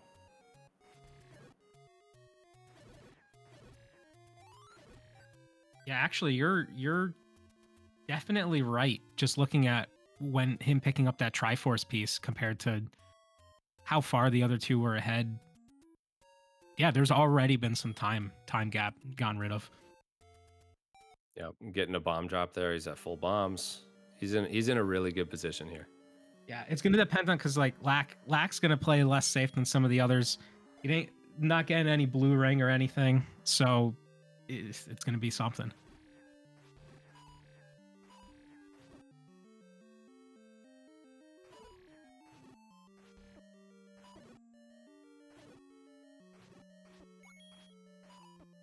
Some of these rooms are much nicer with the magical sword versus the the white sword.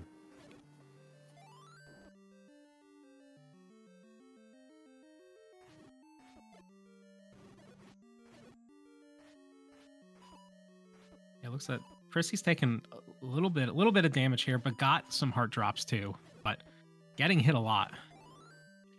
Yeah, so Lack is on the same room as both Prissy and Darko now. Oh no. This is wild. This is what we were hoping for. We were hoping for a chase scenario because we knew that if Prissy could get far enough ahead, or Darko could get far enough ahead, maybe they could outrace him, but they didn't. And now Lack it's firmly in Lack's control. If he plays his game and gets through this, he's going to win this for sure.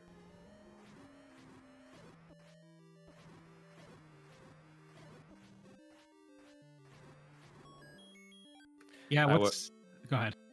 No, you're okay. You're okay. I was going to say, what's really interesting is we were talking before about having data and like knowing what's going on around you, and knowing that, at least for Prissy, that chat has been letting Prissy know, if not Prissy himself watching what's going on, what it feels like when you have someone like Lack on your tail in a game like this, and how that feels compared to when you're in Mega Man, you're a little ahead and know that you can kind of make up some more time. So yeah, I was going to say, the other thing that's going to help Lack here is I know Prissy does go for this potion, and this is going to be about 20 to 25 seconds here. Whereas Darko and Lack are not going for that.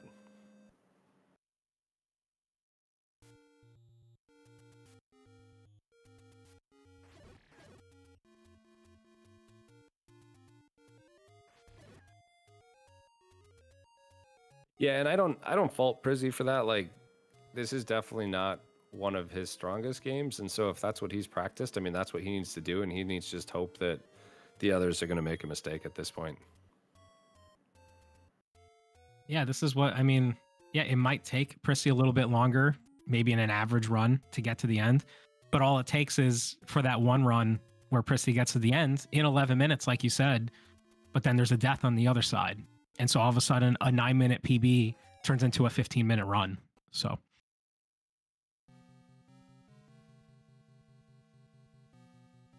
Just looking across, it looks like Pika, SPD Wolf, and Overswarm are all within about 10 seconds of each other as well for 4th, 5th, and 6th. So we got 3 runners all very close for 1, 2, 3, and 3 runners for 4, 5, 6.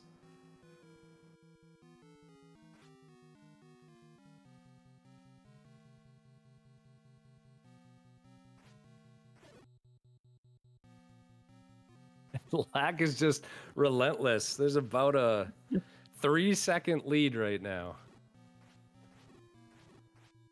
And who knows? I mean, there could be some stream lag. So that is true. That is very true. It's all going to come down to whoever puts in the .done first. So we will see pretty soon. Yeah, I just opened the I opened it.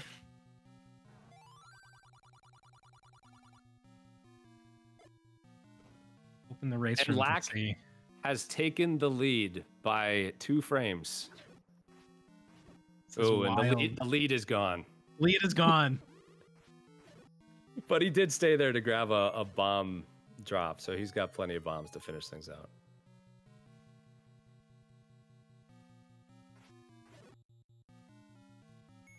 Yeah, it'll probably be big for Lack to freely be able to use some maybe use some extra bombs too to handle some rooms better than maybe some of the other runners without as much experience. Yeah, the room he's going to now, the bombs will definitely help.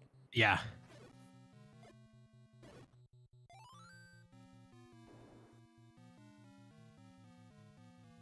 Yeah, really good room. They are tied, going to get silvers. Tied. 3 minutes, 3 hours, 7 minutes. Oh, that is great. Look at that.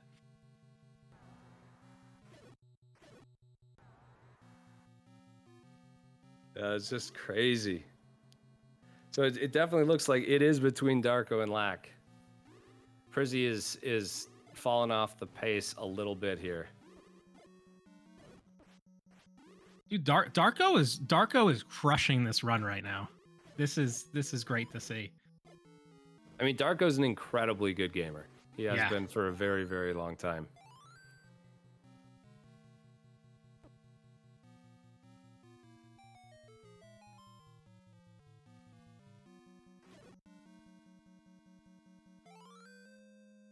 Prizzy has grabbed the silvers, so he is still pretty close to the rest of them. Ooh, Lack did a lot better in that room and has taken the lead by a few seconds here. Has full health as well, too.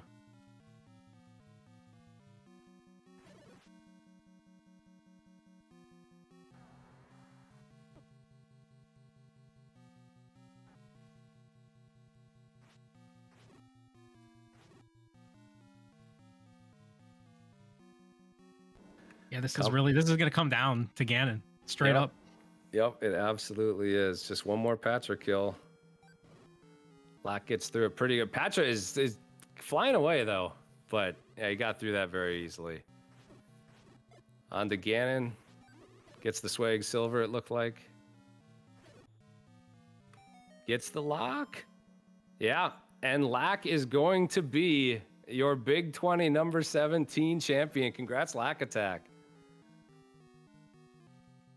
That is a GG. What a run. What a final game. GG's to Lack and GG's to Darko.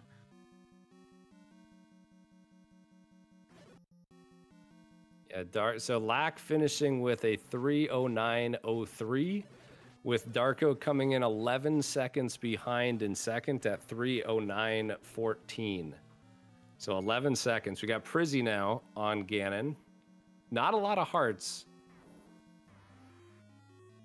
can be an issue, but if the fight goes well, it shouldn't matter. Oh, and you do have a 50-50 chance of Ganon kind of going to the left or the right. So, yep, Prizzy makes it through. Got a couple bad spawns, but that's okay. So Prizzy will take 3rd place.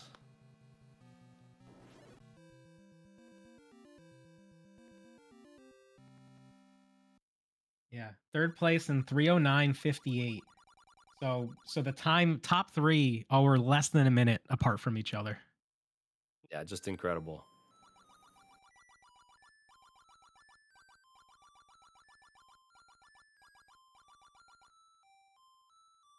That's right. Darko did start Zelda 2 very late. It looked like he needed a break of some sort.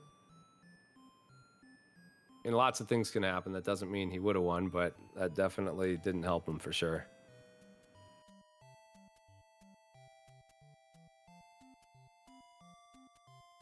OS has gotten through Ganon, so it looks like he's going to take 4th place. I think he should break sub 311 here. Oh, and Wolf takes a death. SPD Wolf dying on Ganon and game overing. The game over doesn't matter as much, but luckily for him, I imagine he's thinking, oh, he doesn't have any rupees. I was going to say there's a potion shop, I think, just to the left of him, but if he doesn't have the money for it, that's an issue.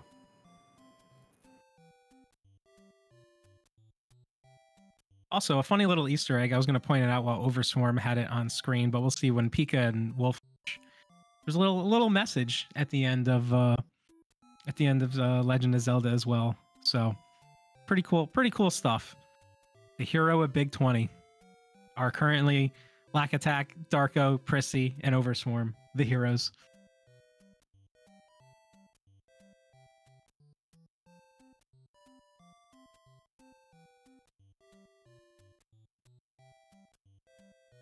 Man, that was such an adrenaline rush, even just watching it. I can't imagine if Lack or Darko were actually like watching where each other were and knew how close it was. Man, that would have been crazy. Yeah, it's gonna be a fun one for them both to kind of watch back and see how it goes. And yeah, I don't know. I think coming into this race, we've said it.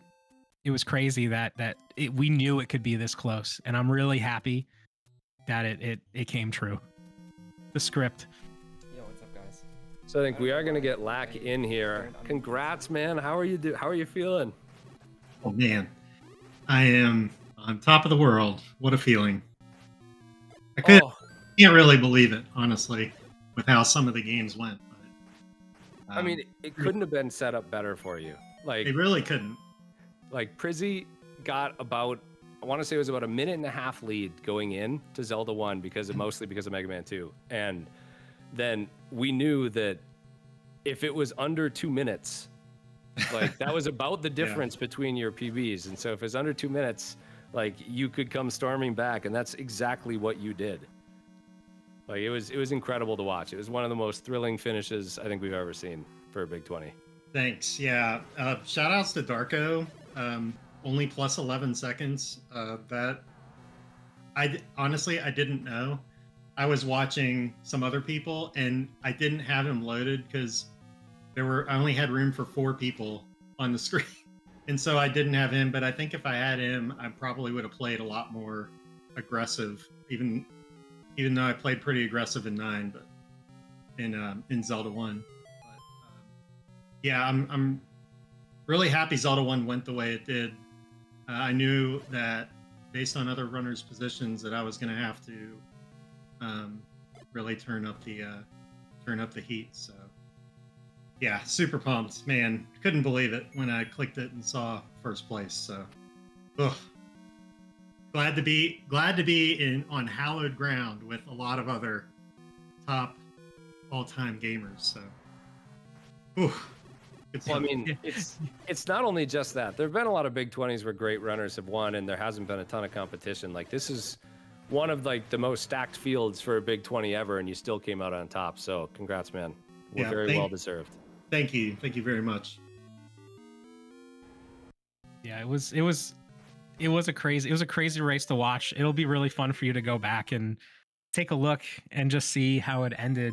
I guess you talked about coming in here. One of the first things you said was like you were almost a little surprised based on how some games went. Like, what you want to talk a tiny bit about that? I don't want to ruin the vibe, but like, what we know Zelda went really well. Like, was there something that like kind of threw you off a little bit and that caused you to have to be the one that caught up instead of being in the lead the whole time? Well, I mean, I had like 4 or 5 games that like didn't go well, but they weren't complete disasters. Like every practice run, I had at least one disaster, like Tetris, Metroid, Castlevania, Mario 2. Just something went horribly wrong. And this one, stuff went wrong. Like the first thing that happened was Ninja Gaiden 2. I like missed the last jump in Act 2, and I got hit by the bird and like lost all my stuff. And then that lost like 30 seconds. Just that. And then I'm still like playing kind of safe. And then I messed up like about 20 pills into Dr. Mario. And so I reset. So I lost about 40 seconds there versus my gold. But then I played really well. Like I played really well for a stretch. And then Tetris, my goal in Tetris was not to die. I didn't care how long it took. I just wasn't going to die. And I did. I think out of 125 lines, I probably took 119 singles. Like it was extremely safe. So Ninja Turtles, I thought about doing scrollless route, ended up going with the scroll. First enemy, Ninja Star. So that was great. Mario 2, I died to Triclide and like had to sit through the cutscene again because I like killed him and then I died. That sucked. But overall, that went pretty well. Castlevania, I died in stage or whatever, the third board world, whatever.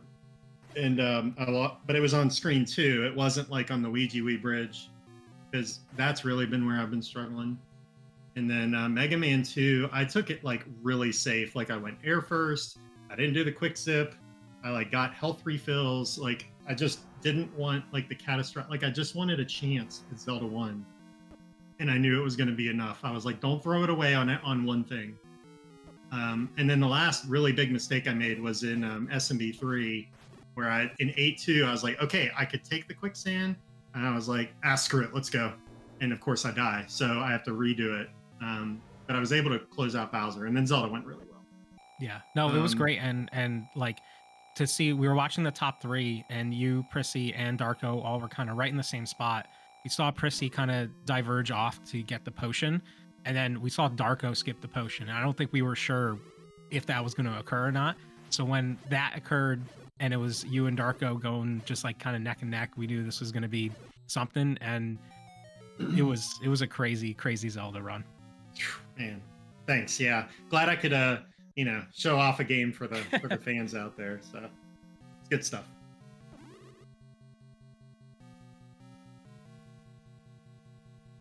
So you said you had like a secondary monitor where you had 4 people up?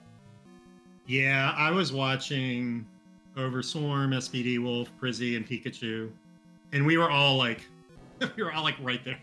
Yep. Like every time I would look over between games. I wouldn't look during the game, just because I was like, okay, where am I at? Because I didn't really want to think too much on the little stuff, and that's something I never usually do. I don't usually watch other people because I think it throws me off my game. But this time, I think it kind of lit a fire under me to just keep going and really push it in Zelda. I didn't ever think of getting Blue Ring or Potion. And I just I did take it a little safe and forced bombs in 9 a couple times, just so I would have enough in case I got hit. And I did get hit by Patra 2. And I was like, you know what? I'm just going to like wait on the way back and not take those 2 hearts of damage and save 2 and lose 2 seconds.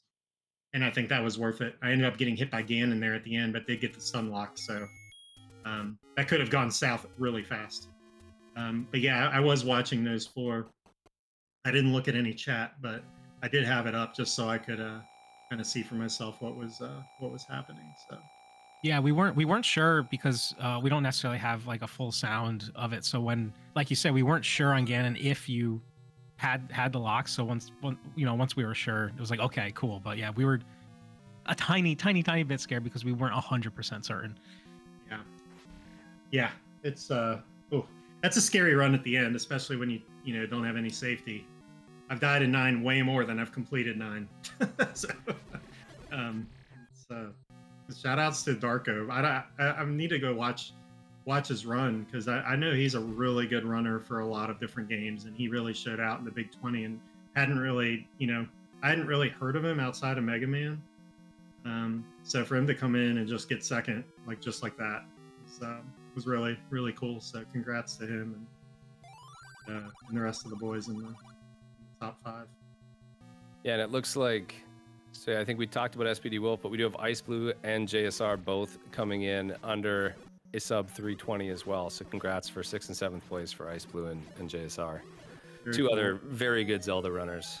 Yeah, I tell you what, I'm sure they were really thrilled to see the end game for Zelda at the end of the, because that's just such a strength for them. So really top tier runners. So very cool.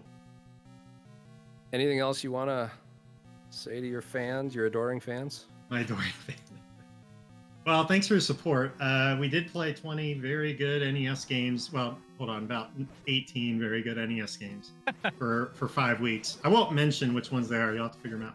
Yeah. And just thanks for the support. Go follow these other people. They're really good friends of mine just to hang out and learn strats and just compete with. So I hope we can get more Best of NES content in the near future. Not just Big 20s, because it's tough because this only comes around twice a year, so I never want to miss it. But it's just fun to play games at the same time with people you may not normally play with. So very proud of everybody. Thanks. Awesome. And yes, we are working on getting other runners in here. Apologize for the delay. We're having just a little bit of tech issues here. Well, congrats again, Lack. It's been great seeing you do very well in the last few, but it's awesome to see you take one home. Thanks a lot. Appreciate it. Yeah, GG's. Okay, Darko is not going to come in for an interview, but I was asked to say Super Marissa World for him. So, Super Marissa World. Congrats, Darko. It was incredibly awesome to see you perform today.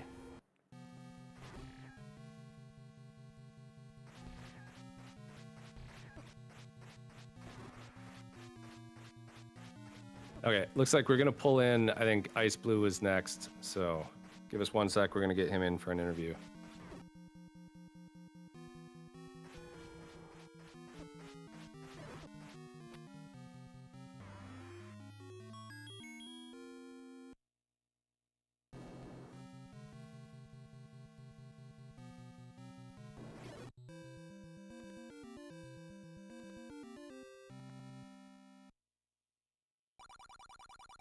And congrats, Pika. Looks like he's finished 322.59 for 8th place.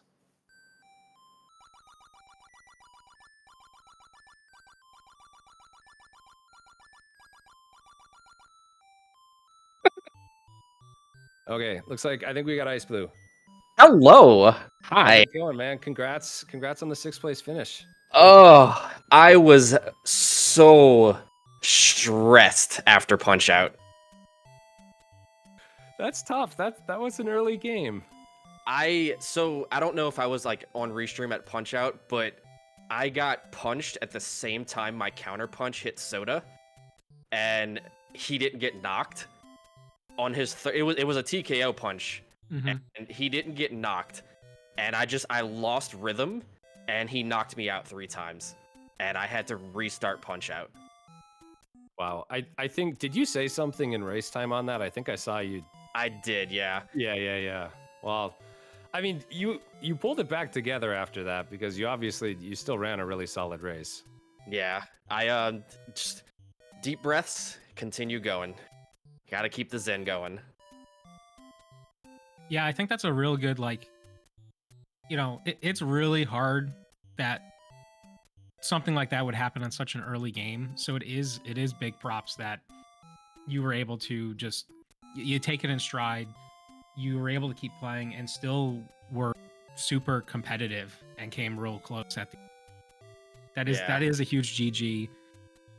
Because, like I said, you put a lot of time. There's a lot of practice. I think that just shows the kind of the skill and the confidence you had too, and just the. Yeah, I'm very like, with the exception of Punch Out, like I'm very like happy with how my game went. Like I had a PB and Ninja Gaiden 2 to like in the race. I got a sub 8, and I didn't have a sub 8 on the spreadsheet.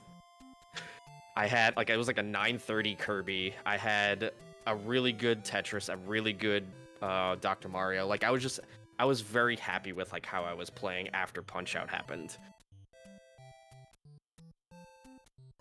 I covered the chat box when I made it to SMB because I didn't want to see .duns. I forgot that Race Time has this really cool feature where your chat or the runners thing flickers when someone finishes. So I saw it at the corner of my eyes. Oh, somebody just finished at a 309.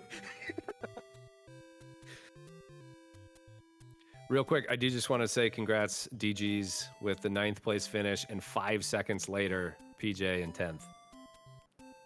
Yeah, this is a super tough games list. Like Punch Out, like if you lose like something in Punch Out, you lose a ton of time. If you lose Tornado and Kirby, you lose a ton of time. Like this was a very friendly yet challenging games list, and I really enjoyed this one. Yeah, I think the addition of a lot of the ROM hacks that made games finishable, but you were still playing like decent parts of them, I think was a really good addition to this one in a way that you're not just playing either the beginnings of games or the same old goals that we've had in a lot of these best ofs. Yeah, for sure. Any other games that maybe were new to, well, probably not a ton of games that were new to you, but anything you want to keep grinding down or playing a little more after this?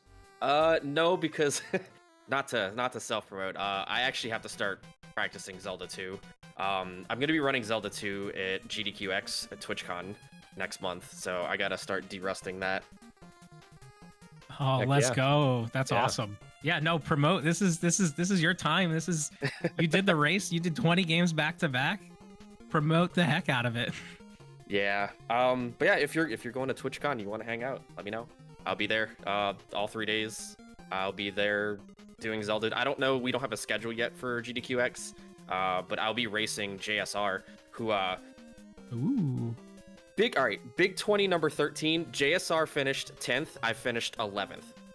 This Big 2017, I finished 6th. JSR finished 7th. It's a trend. So when first and second? I don't know. Lack and OS and Pika and Prizzy, different level. Yeah, I mean it's tough. Obviously, like both you and JS are incredible runners, but yeah, it did seem like there were a few that were just a little bit better this run and were tough to catch up to. Just take out some Mega Man games, and we got a good chance here. I mean, to be fair, the thing that made the difference this time was Zelda. Yeah, probably. I had a 1030 Zelda, something like that. I'm gonna say Lack was down 95 seconds going into Zelda 1. My chat told me that, and I was like, oh my god, that's incredible. Okay, speaking of JSR, we got to get him in here next. Yeah. Anything you want to say before we let you go? No, GG's. Thank y'all for putting on this awesome thing.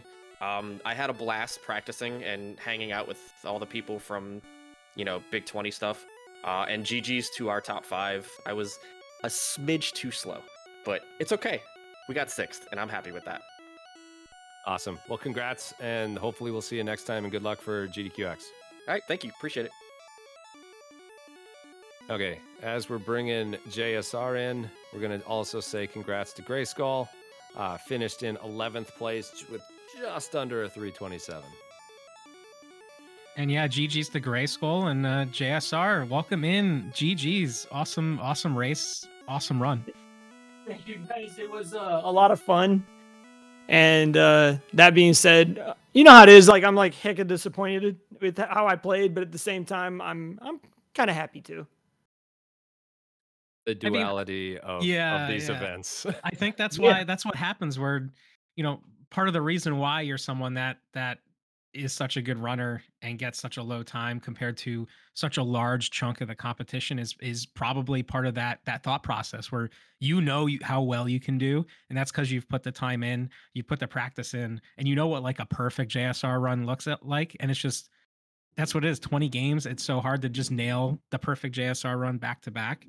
But I think this race showed like it was so close, kind of top to bottom. So definitely GG. This is a very difficult games list, and I came into this race with a lot of experience that made the learning process much easier than it might be for somebody who's relatively new. And so I focused, as you probably should, on the games that you just learned. Like my Ninja Gaiden 2 was really kicking my butt. And the irony is that today, all the games that I was scared of went okay, and the games that I'm strong at, especially near the end, like I'm pretty solid at Castlevania. I nailed Cave Skip, and out of nowhere, this bat spawns that I've never seen before in the cave, like at the roof, and hits me, and it messed up my timing, and I died.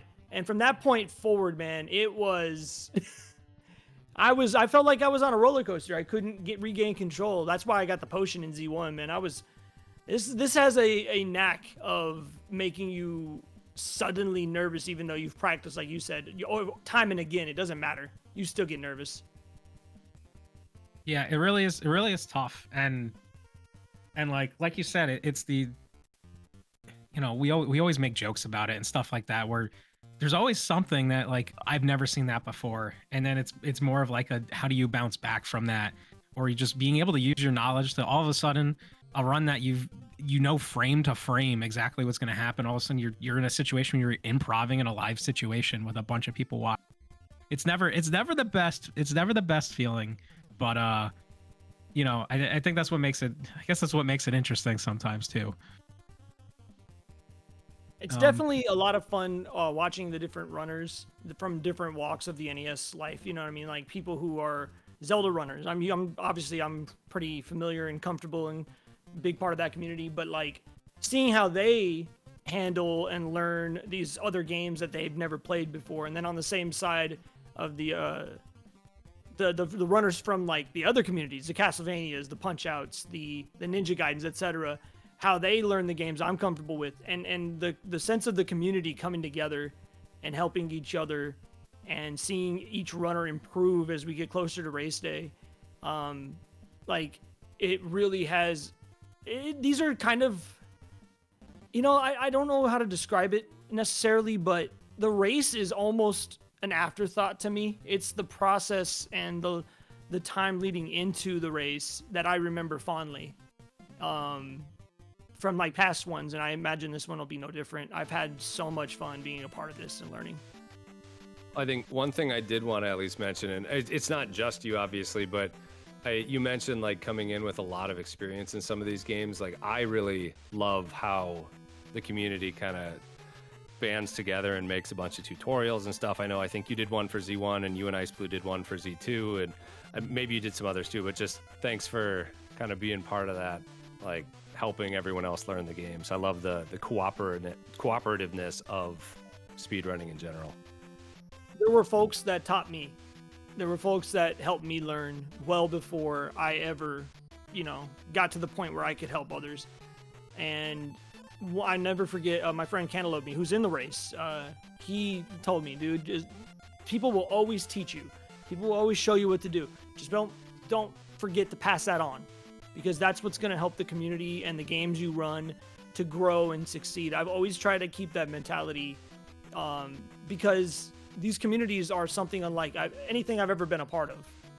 And I've met genuine friends and people I love and care about through speedrunning and through the NES community. And just, this is like, to me, kind of a culmination of that. Like, we all come together, and this is not easy. And I told one of the runners who's in the race, don't get upset if you're not doing what you think you should be doing as far as like, oh, I'm going slow or I didn't do as good as I'd hoped. I mean, you're doing something very difficult that a lot of people can't do, and that in and of itself, the experience of being part of it is just something you should take away from this. Like, that's the more important thing in my opinion.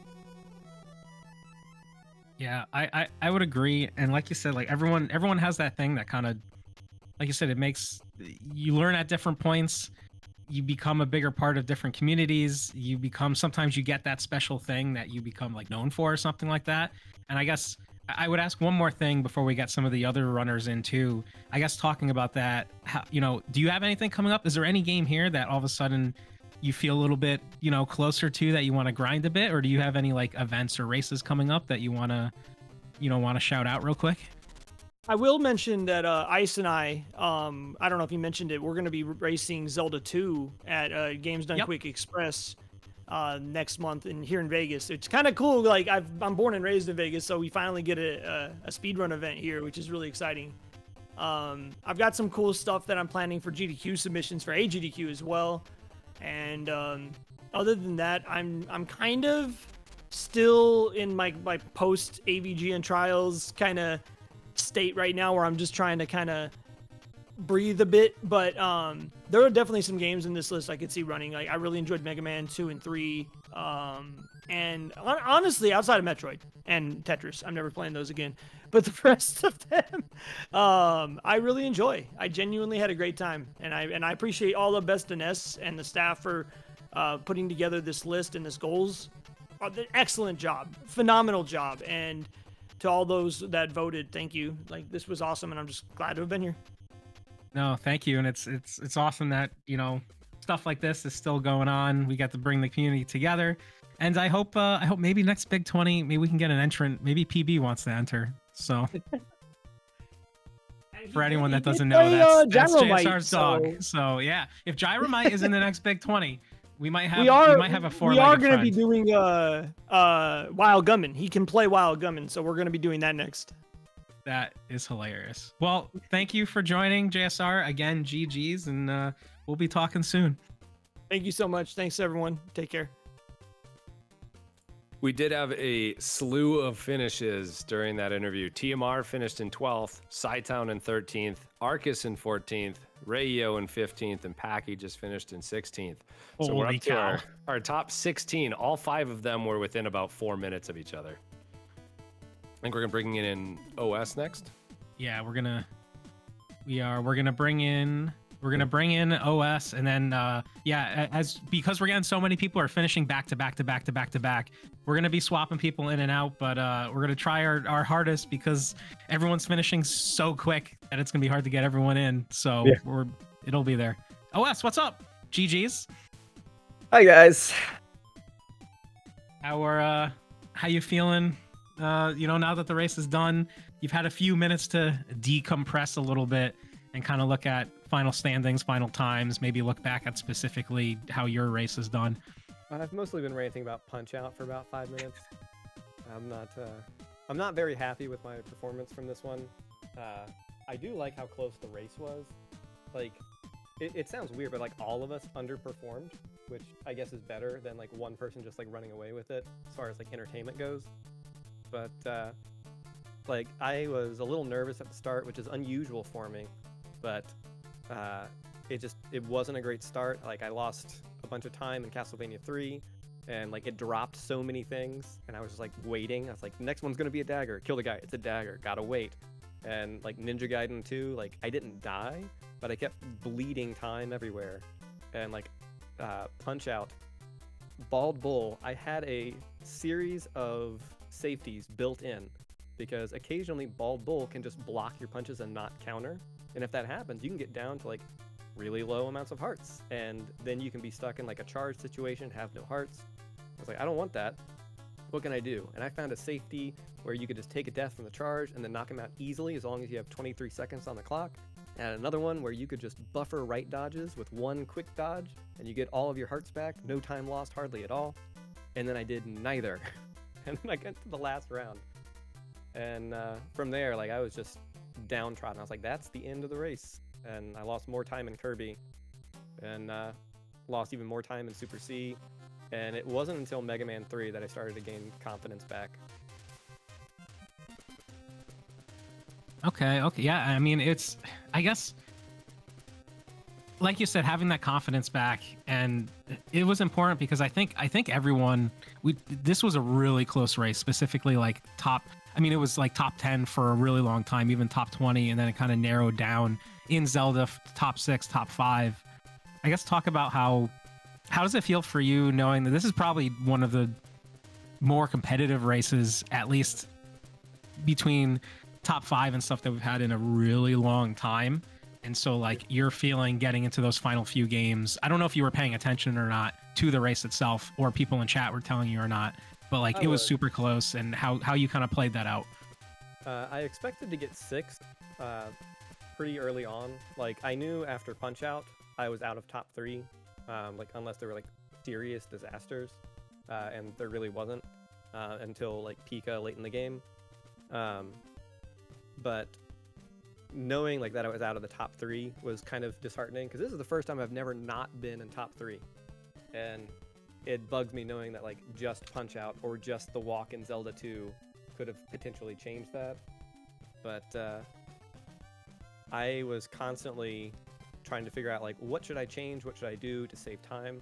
And the only actual change I made was in Mario 3. Instead of jumping off of the last donut block, which occasionally I'd miss that, I was like, I'm gonna let it fall like you do in like kid percent. Like if you have a kid play, you're supposed to jump on that block, let it fall, and then walk and jump, and it's an easy jump.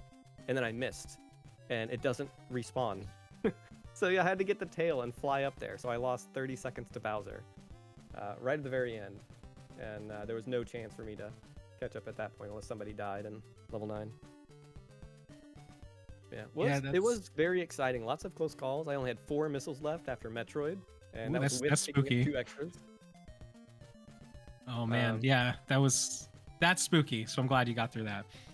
Yeah, a lot of the stuff I was worried about, like, never really happened, and stuff that I wasn't as worried about, like, I bled time, which is weird. Normally I hit within like 5 to 10 seconds of my PBs in a lot of games, and it just didn't happen in any of these. And like DuckTales, I lost a bunch of time. Like Castlevania, I saved time.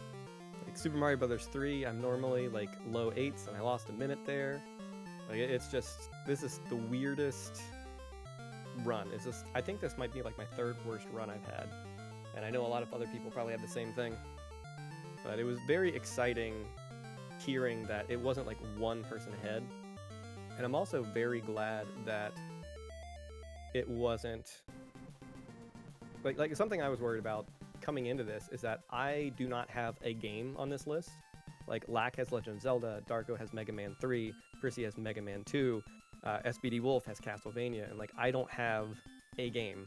I have okay times at these games, but like they're not that great. Like even like my Legend of Zelda, I got a sub 30, but it was like 4 years ago. And other people very quickly got up to that time. And so I was worried that like the top placements were just going to be the people who had been playing some of these games for years and years and years and got all these like really tough top PBs. But that's not what happened. So it's kind of a testament to how well something like Player's Choice can work. Because it doesn't matter if somebody happens to be really good at like one game. They have to be good at all of them, and like disasters are going to happen. We did a practice race yesterday. Like Prissy got 1st, I got 2nd, and there were a couple of disasters there, but everyone was running really clean. And today, no one ran clean because it's the real race and nerves are on the line. No, it's a real thing, and I think, like you said, with Player Choice, I think people really enjoyed the goals. And I think people really enjoyed the race, both playing and watching. And I think we'll have to, talk about after this what people thought about goals and like looking at future events and stuff like that. Oh, yeah, but I do know. Oh, there's gonna be a lot going on. Survey for sure, and then I guess OS we'll probably hear from you more. The community here will hear from you more. But we got like I think 10 people in a line for an interview, so we're gonna get I think we're gonna get Prissy in. Yeah, so GG's to everybody, and big GG to Lack. someone asked me like, who do you want to win other than yourself? And I was like, honestly, Lack, because I don't think he's won a Big 20 before this one, and the ending games are like they're all Lack games. Like he's just great at those games, and the beginning games are just normal run-of-the-mill games. And like if there's gonna be a Big 20 for somebody to have this like stylish photo finish, it's Lack in this one. Like this has to be like one of the most entertaining endings from any Big 20 ever, and I'm really excited to go back and watch it. Yeah. GG's, everybody. Yeah. GG's. So yeah, we're gonna bring in Prissy. Prissy, what's up? GG's. How are you? Yeah, I don't know if you were warned that you were coming in, but it's okay. What's up, guys? How are you doing, man? Relieved. This race was super stressed. I was like constantly stressed out by the games. I had like, you probably got I don't know if you guys saw it, but my punch out, I finished the last fight with 259, kind of like a throwback to Mike Tyson, the fight against Mike Tyson in Big 20 number 13, where I finished the fight at 3 minutes as well, or 256, sorry. And then almost tapped out in Tetris, last line, height 5. That was like my last, I mean, if that was a different piece, I was just, yeah, rip, just 1 minute. And then Metroid 33 HP, like, unbelievable. Yeah. We had some technical issues at the beginning, but we saw the last couple of those. But there were a lot of things in your runs and other runs that were just like so nail biting. It was stressful for us to watch it. I can only imagine what it was like for you to play it. Yeah, Cove, it honestly was the most stressful run for me. But I've heard from my chat that the race was actually really close. It was back and forth, probably like the craziest race, lead changes in terms of lead changes, like ever. So I can't wait to rewatch it. Yes, and GG's to everybody and to Lack. I think it was Castlevania, one of the games in the back half, like game 13, 14, 15, like the top 6 were, I think, all on the same like screen. It was a long screen, but like everyone was right there for like all top 6. Amazing, man. Yeah, It was incredible. And like it's set up perfectly because we knew you would take a big lead after Mega Man 2, which you did because you're incredible at the game. And then we knew that it was set up for Lack to at least try to come back because of Zelda at the end. And like it was a really, really good game. You were slightly in the lead, finishing 8, but then you went down to get the potion, and Darko and Lack did not. And so that kind of put you behind a little bit. The thing is, I didn't watch the restream, but my chat told me about it, and I was thinking about it, to be honest. Before the race, I was like, there's no way I'm not gonna take the potion. Now, at the end of the day, I didn't use it because you just don't know, you know? You just don't know. It's a 35 seconds time loss. But, so I was going into 8, and then people were telling me, oh, Lack is like 2 screens behind me, 2 rooms. And I'm like, okay, I'm just forfeiting. There's no chance. Lack is too good at this game. I should have played better in the other games. Like, that's on me. Like my Rockman 2 was good, but it was not good enough to keep me up long enough to tell me to not get the potion. So at that moment, I was just like, okay, finish this, all right? Get that top, get that sub 310, and be happy with it. And I'm glad I did that. Just glad. Cool. Well, I mean, you've always been one of my favorite people to watch speedrun, so I always love watching you do this. So congrats again. Is there anything you want to say before we get moving to the next person? Yeah, I just want to thank the Best of Nest crew. You guys are awesome. I'm just happy to be, participating and be in this community. It's been a lot of fun, even though it was stressful, but I think it was worth it. And everybody watching this, if you think you can't do this, you can. This is just dedication, passion. This has almost nothing to do with talent. You can do this as well, and you don't have to do everything like frame perfectly or optimally. You can just join the race and yeah, just give it your best, and finishing is already a big feat. That's all I wanted to say. So thanks for commentating. Thanks for watching. Thanks for having me. Awesome. Congrats on top 3, Prizzy. Thanks, guys. Bye-bye. Okay, I think Apollo SBD Wolf is next. Yeah, we are going to bring in SBD Wolf. SBD Wolf, what is up? GG's. How are you feeling about the race? Hello, and thank you. Pretty alright. I mean, I think I didn't have a single huge disaster. Like, I mean, there were stuff that cost like 40 seconds or a minute, but I didn't have like a death in Metroid or like several top outs in Tetris, that kind of stuff. So overall, I think it was a pretty solid performance. I got to the end, I saw how close it was, and I decided to skip the portion in Zelda 1. Had a bit of a rough level 9, arrived to Ganon with 2 hearts, he gave me the bad pattern, the backup didn't work and I died. But I guess I still finished 5th, so I'm pretty happy with it. Overall, the race is a one-time thing, and I'm overall like happy with how I prepared for it, and honestly couldn't ask much more with how the race went. Yeah, no, I mean, you gave a ton of content and like the lead up to this race. Like you put a ton of practice in. It really showed. You were on screen for a really long time on this race, and like you said, you know, you knew how close it was, and so you know you made the choice to just be risky. And when you're going to be risky, sometimes things can happen. But you were trying to definitely win the race and put your skills to use. So it was really close. I knew I wasn't gonna win because Lack was ahead of me. Well, but you know, I thought I might have been able to beat Overswarm and Pika, so that was kind of the idea behind that. I do just want to say thank you for being the madman to actually go for the screen scrolls in Castlevania and get one of them. That was awesome. That was awesome to see in a race. Well, happy to showcase it.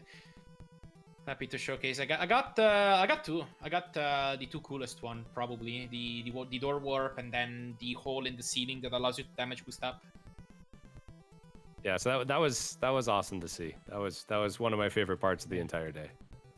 I'm happy to hear. Happy to hear. And then I proceeded to just die in DuckTales right after. Well, I mean, you know, stuff happens. Yeah. Landed, you know how in DuckTales when you land on the edge of a block, you can't pogo? So I landed on the edge of one of the spikes, and like that had never happened to me on that specific spike, and out of reflex I just held right, and that just put me, you know, into knockback range, and then the knockback pushed me into the pit, and I was pretty mad. I mean, you know, you've had enough funny things happen to you over the past month that so. It wasn't going to be a real race without something dumb there, right? I mean, come on. Yeah, true. But I guess I know like you came to this and you helped out a ton with like the Castlevania stuff and whatnot. Are there any either games you're going to keep playing, or is there anything you have, any events upcoming as we get ready to, you know, start bringing in some of these other people we're interviewing as well? So the one thing I might do is some runs on vanilla SMB3, which is something I've never done any % of round warp since I know most of the run by this point anyway. I might as well do that. And there were other games I was considering. I really liked Rockman 2. I really liked Mike Tyson's Punch-Out. But I don't know if I'll actually end up running them. Probably not, I want to say. My favorite game in this Big 20 might just have been Kirby's Adventure. That's a really long run to learn, though. I totally would if it was like only like an extra word or something, but I don't know if I'll end up committing the time for that anytime soon. Know. I could see you playing that. I could definitely see you playing that. It so was I hope fun. You do. It was really fun. But yeah, so GG's Wolf, again, thank you for joining. I hope you had a good time. I hope your viewers had a good time as well for the lead up and for the actual race. And we hope to definitely see you in a future race as well. Absolutely, this was a blast. I'm, you know, definitely happy with everything. This was fantastic, and I might just join another one. This was great. Awesome. Well, have a good one. GG's. Thank you. Okay, I think we got to get through all these finishers. We had a bunch more. We had Stans in 17th, Firebroth in 18th, Andy Social Network in 19th, Christine in 20th, Turinin in 21st, Joseph H. Tobin Jr. in 22nd, and Fulgore in 23rd. So I think we had what, another 7 or so finishers. We're up to our top 23 as we're still under an hour from the finish. So getting over 20 runners to finish in that first hour is pretty incredible. I think here, Apollo, we got a couple. Go ahead and let's bring Packy in. I don't know if it was Packy or PJ first, but we'll talk to Packy. I have no idea. Yeah, let's bring here. Let's we're gonna bring in Packy. Packy, GG, how you feeling?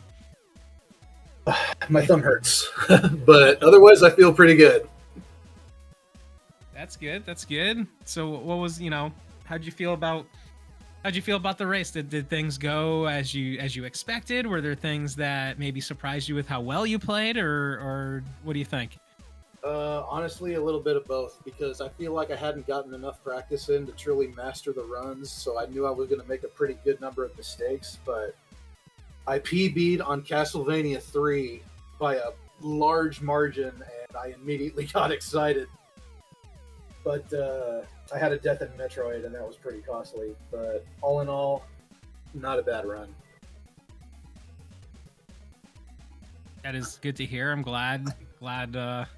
You had a really good time. This was like a super competitive Big 20 as well. There was just back-to-back finishers. Yeah. Do you think some games here that maybe you learned for the first time or put a little more time than you're used to, you're gonna maybe keep playing it, get a little bit better time in something, or what do you think? Well, Tetris was really interesting, and I was just, I already speedrun Dr. Mario a lot, so naturally I'm going to keep playing that, of course. I don't know about anything else yet. I found Super Mario Brothers 2 to be pretty fun to speedrun, though. It is. I personally, I'm going to put a plug in. I think Super Mario Brothers 2 is the best NES speedrun. I don't even have a time in it, but I still think that.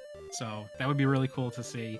And yeah, I think, when I see you in the race, I'm thinking like a Tetris or a Dr. Mario that's you're just gonna crush that. So it's them puzzle games, man. I'm telling you, it was Wario's Woods and Loops last time, and now it's Tetris and Dr. Mario. We just need more puzzle games. You've got games you love, and if those happen to be puzzle games, so that's the interesting thing too, because a lot of people really dislike puzzle games. And so that's something where I feel like if you enjoy those, you can make up a ton of time on a lot of the other racers. Yeah, I was playing 19 on Heights 1 and 0, and it almost cost me because I started to get high up on the first one, but it all worked out. Nice. Anything else you want to say to your fans out there? Yeah, thank you guys for watching. I'm so happy to be a part of this. I was really nervous, and I was kind of getting frustrated in my practice sessions, but once the race starts and you're just around everybody, it's just all the good energy that's around it. It calms you down, and it helps you focus. And all in all, I really had fun with this one. This is the first time I have competed with TMR since the 2015 Nintendo World Championships. Holy cow, that's so cool! And that was very much a pleasure. And I wasn't far from him either, so that was a thrill. Yeah, that is definitely a good thing to take away from this for sure. Well, congrats again. Like you said, you guys. 16th is a really, really good placement with this. So congrats, and hopefully we'll see you again next time for another one of these. All right, thank you very much. Okay, I think what are we thinking? PJ? Bring in PJ? Yep, and during that we got Jodo Sutari finished in 24th, Sinan in 25th, Lord of Lanal in 26th, and Bright Shadow in 27th. We had all of those within about 2 minutes of each other. GG's to all those runners, and so we've brought in PJ. PJ, how you doing? GG's. Yeah, I'm doing really well. Thank you for the GG's. Yeah, the run went really well. It was really awesome to come in 10th place, and especially like last year, Big 2015. I didn't do as well as I wanted, so it was nice to take everything I learned from Big 2015 and apply it to this one. Come in swinging. That is really cool, and I think the fact that you had some experience from the last one, and I think you know, there's some games that you definitely were obviously strong in, like the Ninja Gaiden 2, stuff like that. I think Castlevania, you had a really good practice time as well. Was there a game that over the course of the last month, or even just in this race, that you just improved on a ton, or you just performed really well in this race today? Yeah, I mean, I'd say Mario Brothers 2 was definitely a game I was worried about, just because last year it went really poorly. So that was a game I put some time into. Tetris was definitely a game. So like playing on Height 5, like just practicing, just not topping out was my goal. Punch Out was giving me some issues last night. I was really worried about Punch Out coming in today on Bald Bowl. But you know, it went really well. So those are the games that pretty much gave me the most like anxiety, I guess.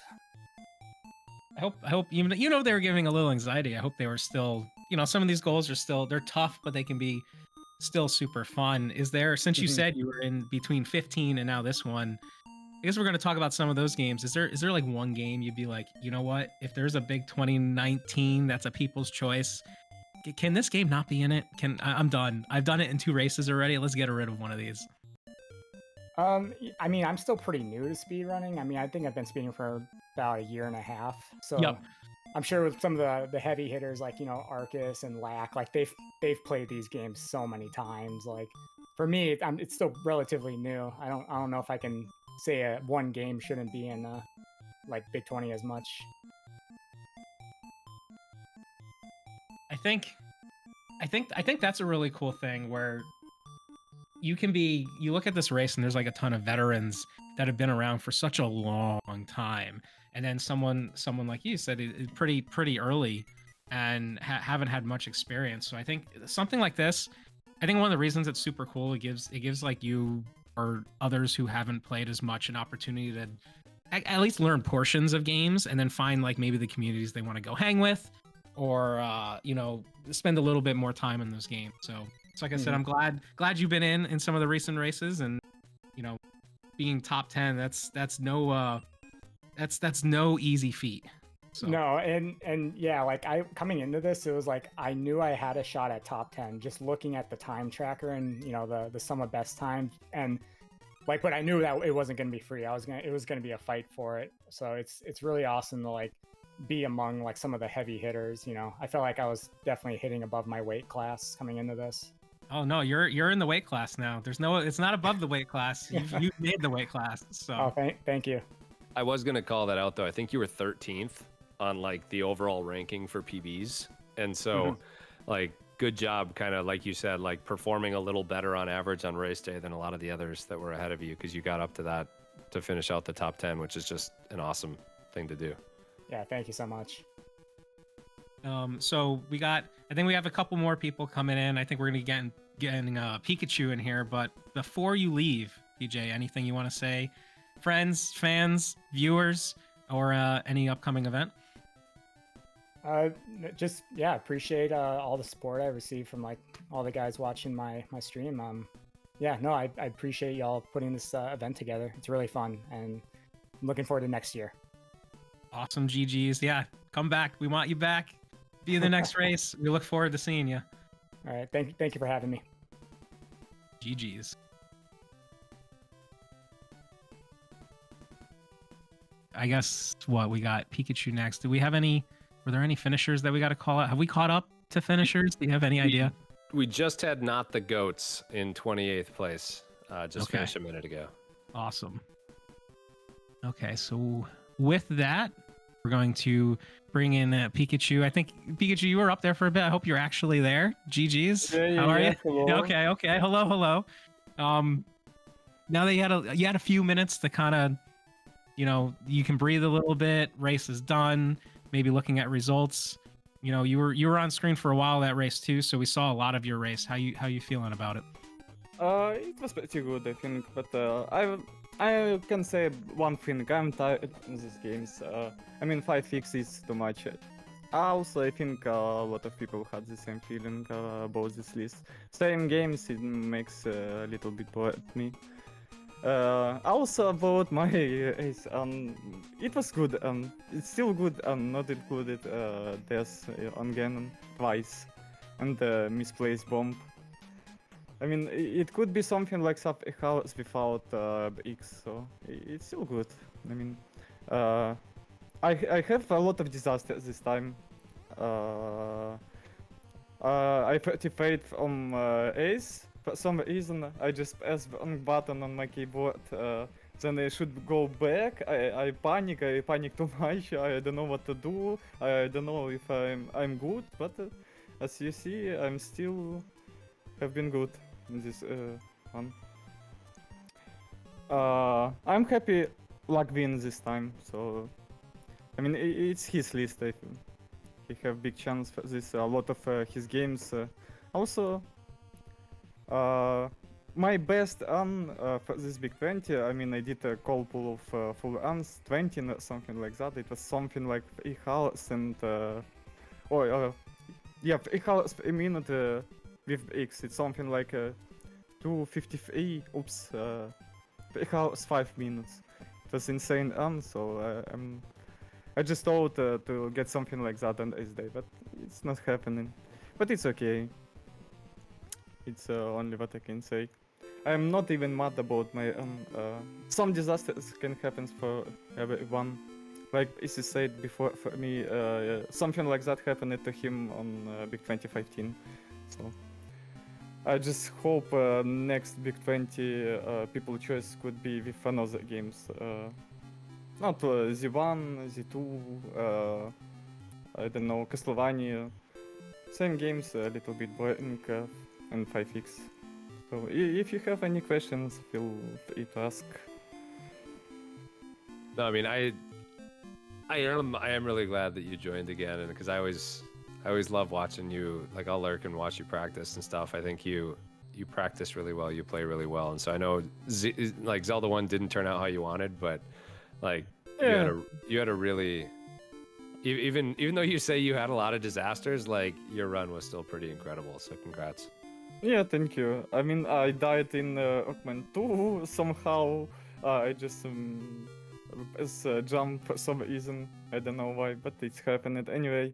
I died this on SMB3, but it's okay. It's normal. It's common death. It can happen, so it's not so bad.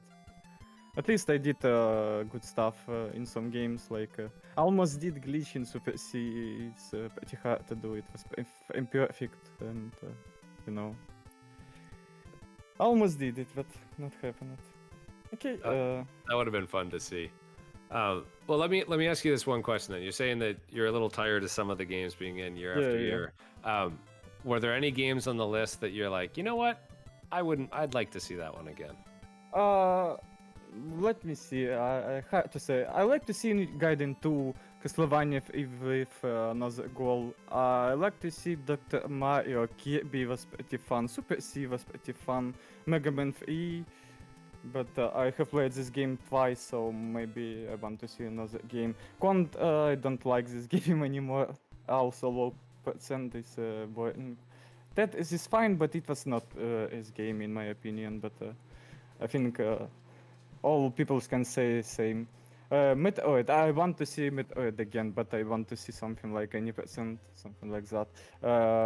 Turtles, I don't want to see this game again. This game is not so hard for racing, but it's scary, and I mean, I have played this twice.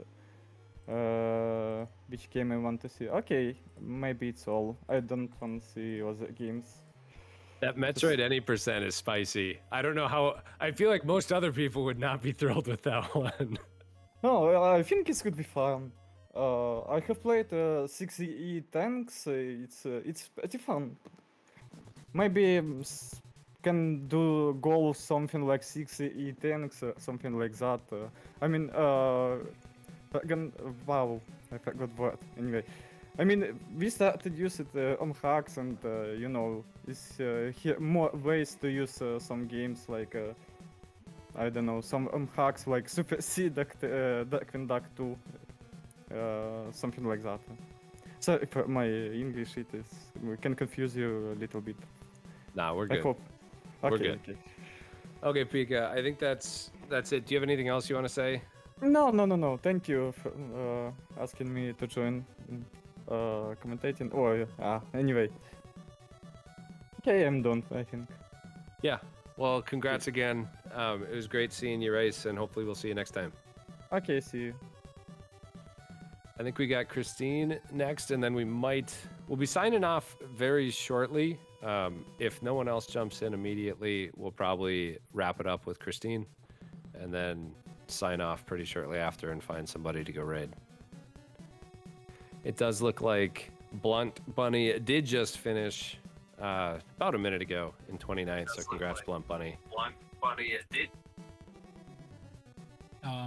So yeah, as we say GG's to them. Christine, we just pulled you in. GG's.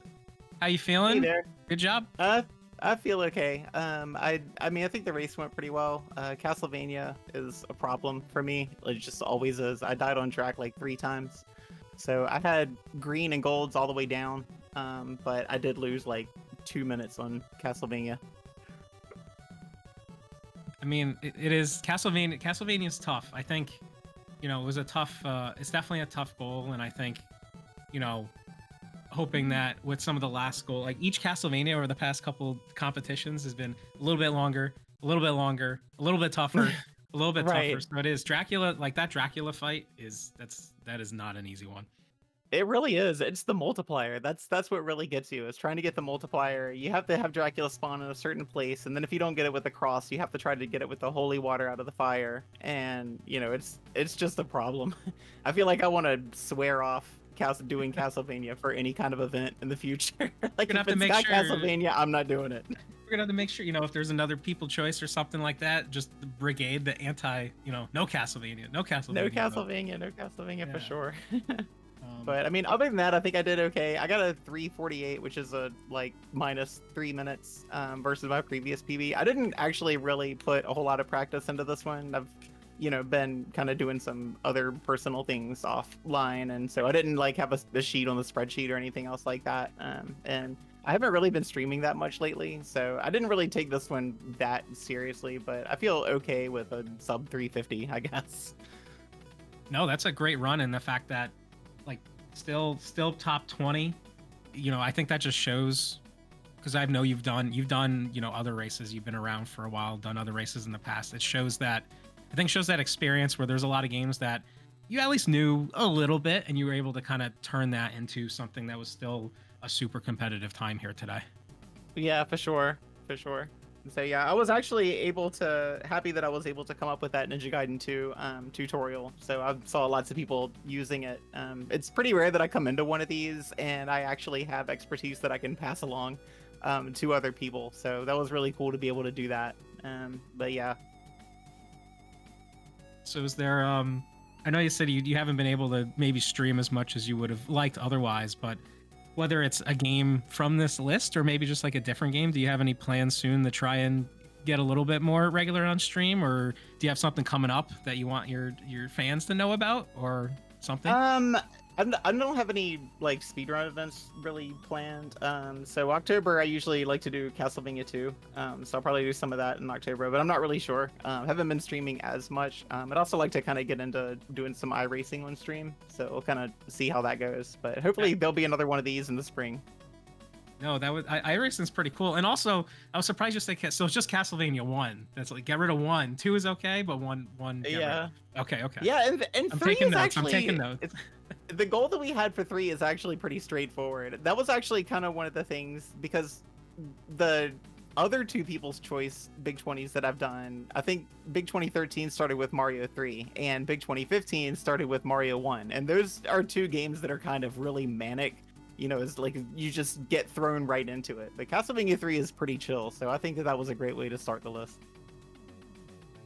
Yeah, it was really fun. And I'm glad people like that goal, considering we did something like a little bit different too, with like the goal wasn't even decided. We had a little extra event, and it turned into something that I think people had fun with. So I'm glad that worked out. Yeah, that was really cool. So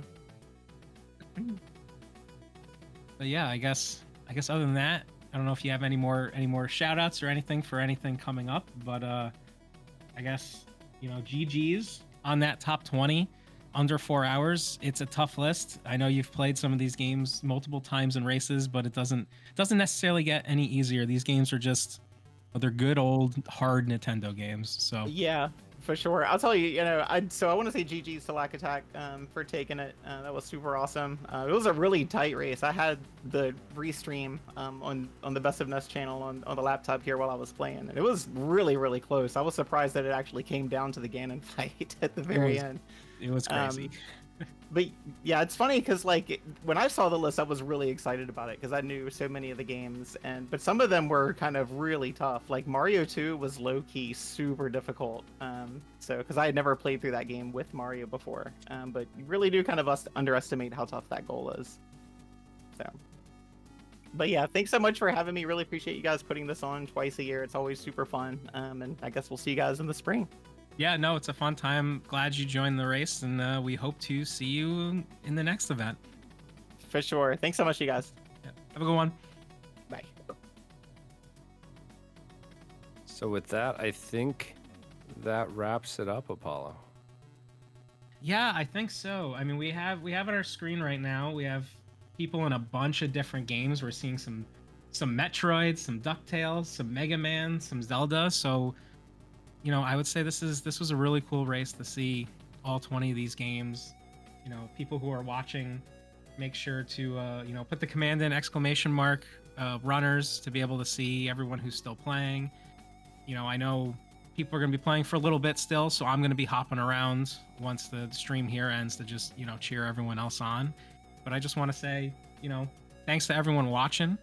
Thanks to everyone in the background. Nick, thanks for helping out with commentary. I always very much enjoy that you're here to carry me through these events. I can ride in the coattails of a previous Big 20 winner. So Yeah. We had Mythical and MTI for the first half too, which is awesome. Yeah. So yeah, I guess I'll go through real quick. I want to say thanks to everyone we had in racing, interviewing. Thanks Anthole behind the scenes. Anthole's had an interesting day, and I think it's impossible to do an event like this to know how tough it is to keep track of 100 racers and try to put it together in something that's viewable for an audience. And so there's been a bunch of different people have tried to do restreaming. Anthole did a great job today, and so we thank Anthole so much for that. It was really great to see, and helped out a ton. Again, yeah, thanks Mythical, thanks MTI for the commentary. Had to get the celebs in. Like to thank DH Stom helping out a ton in the background for trying to keep track of what place people are in, who's doing what games people are on, and then looking for giants. Coding Wizard, some of these sheets between the time tracker that like Lack Attack and Overswarm and Looking for Giants have worked on, I might just steal them one time when I'm doing an interview and be like, look at this thing that I helped made, even though I have nothing to do with these sheets. And then and then thanks Overswarm, Lack Attack, thanks to JKL, Mother Brain for all the help for picking out games, picking out goals, helping out with just the admin of the event. This is a really cool thing. I'm glad I've been involved in it for a few years now, and I hope everyone watching had a really good time. This was a super good race. So I'm excited it came this close. Yeah, absolutely. We did have, real quick before we raid, Apollo's going to set the raid up. I'm going to just shout out, we had 7 more finishers. Demian Neville, Reeve42, Dr. Blue, ZG, Combustible Dan, Johnny Link, and Zendoi Kaban finished in 31st through 37th. So congrats all of you. Yeah, Apollo, yeah, go ahead. Just want to say thank you again for letting me commentate. I always love doing this. I don't speedrun much anymore, or really at all anymore, but it's always fun to be able to stay a part of the community and commentate, so I appreciate it a lot. No, yeah, thank you for sure for joining. And everyone watching, we're going to send out a raid. We're going to figure out who we're going to send it to real quick, but definitely keep watching. I think we're going to send it to, I don't know how to pronounce, I think it's like Flaus. So we're going to raid, I'm going to make sure the proper Twitch channel. We're going to send a raid. We're going to wish good luck, wish for the rest of the games. They're on Mega Man 3 currently. And like I said, keep hopping around channels. So I'm gonna get the raids set up.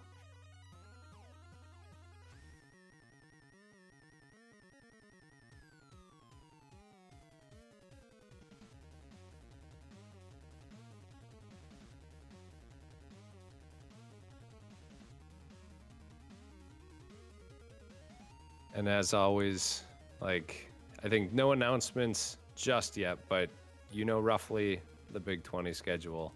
In the spring is usually a new games one, and the fall is usually a best choice or a popular choice. So definitely keep an eye out for those events coming up in the coming months. Oh yeah, for sure. Like I said, this isn't over just because we're raiding. It's not over. We're gonna be doing more events, and thanks to Best of NES, you know, we got Bad Breaks in the background. You know, keeping us in line. So GG's to everyone. Let's go wish we got the raid started. Go wish Klaus a GG and a good luck into a GG. And I'll be seeing everyone, I don't know, around. So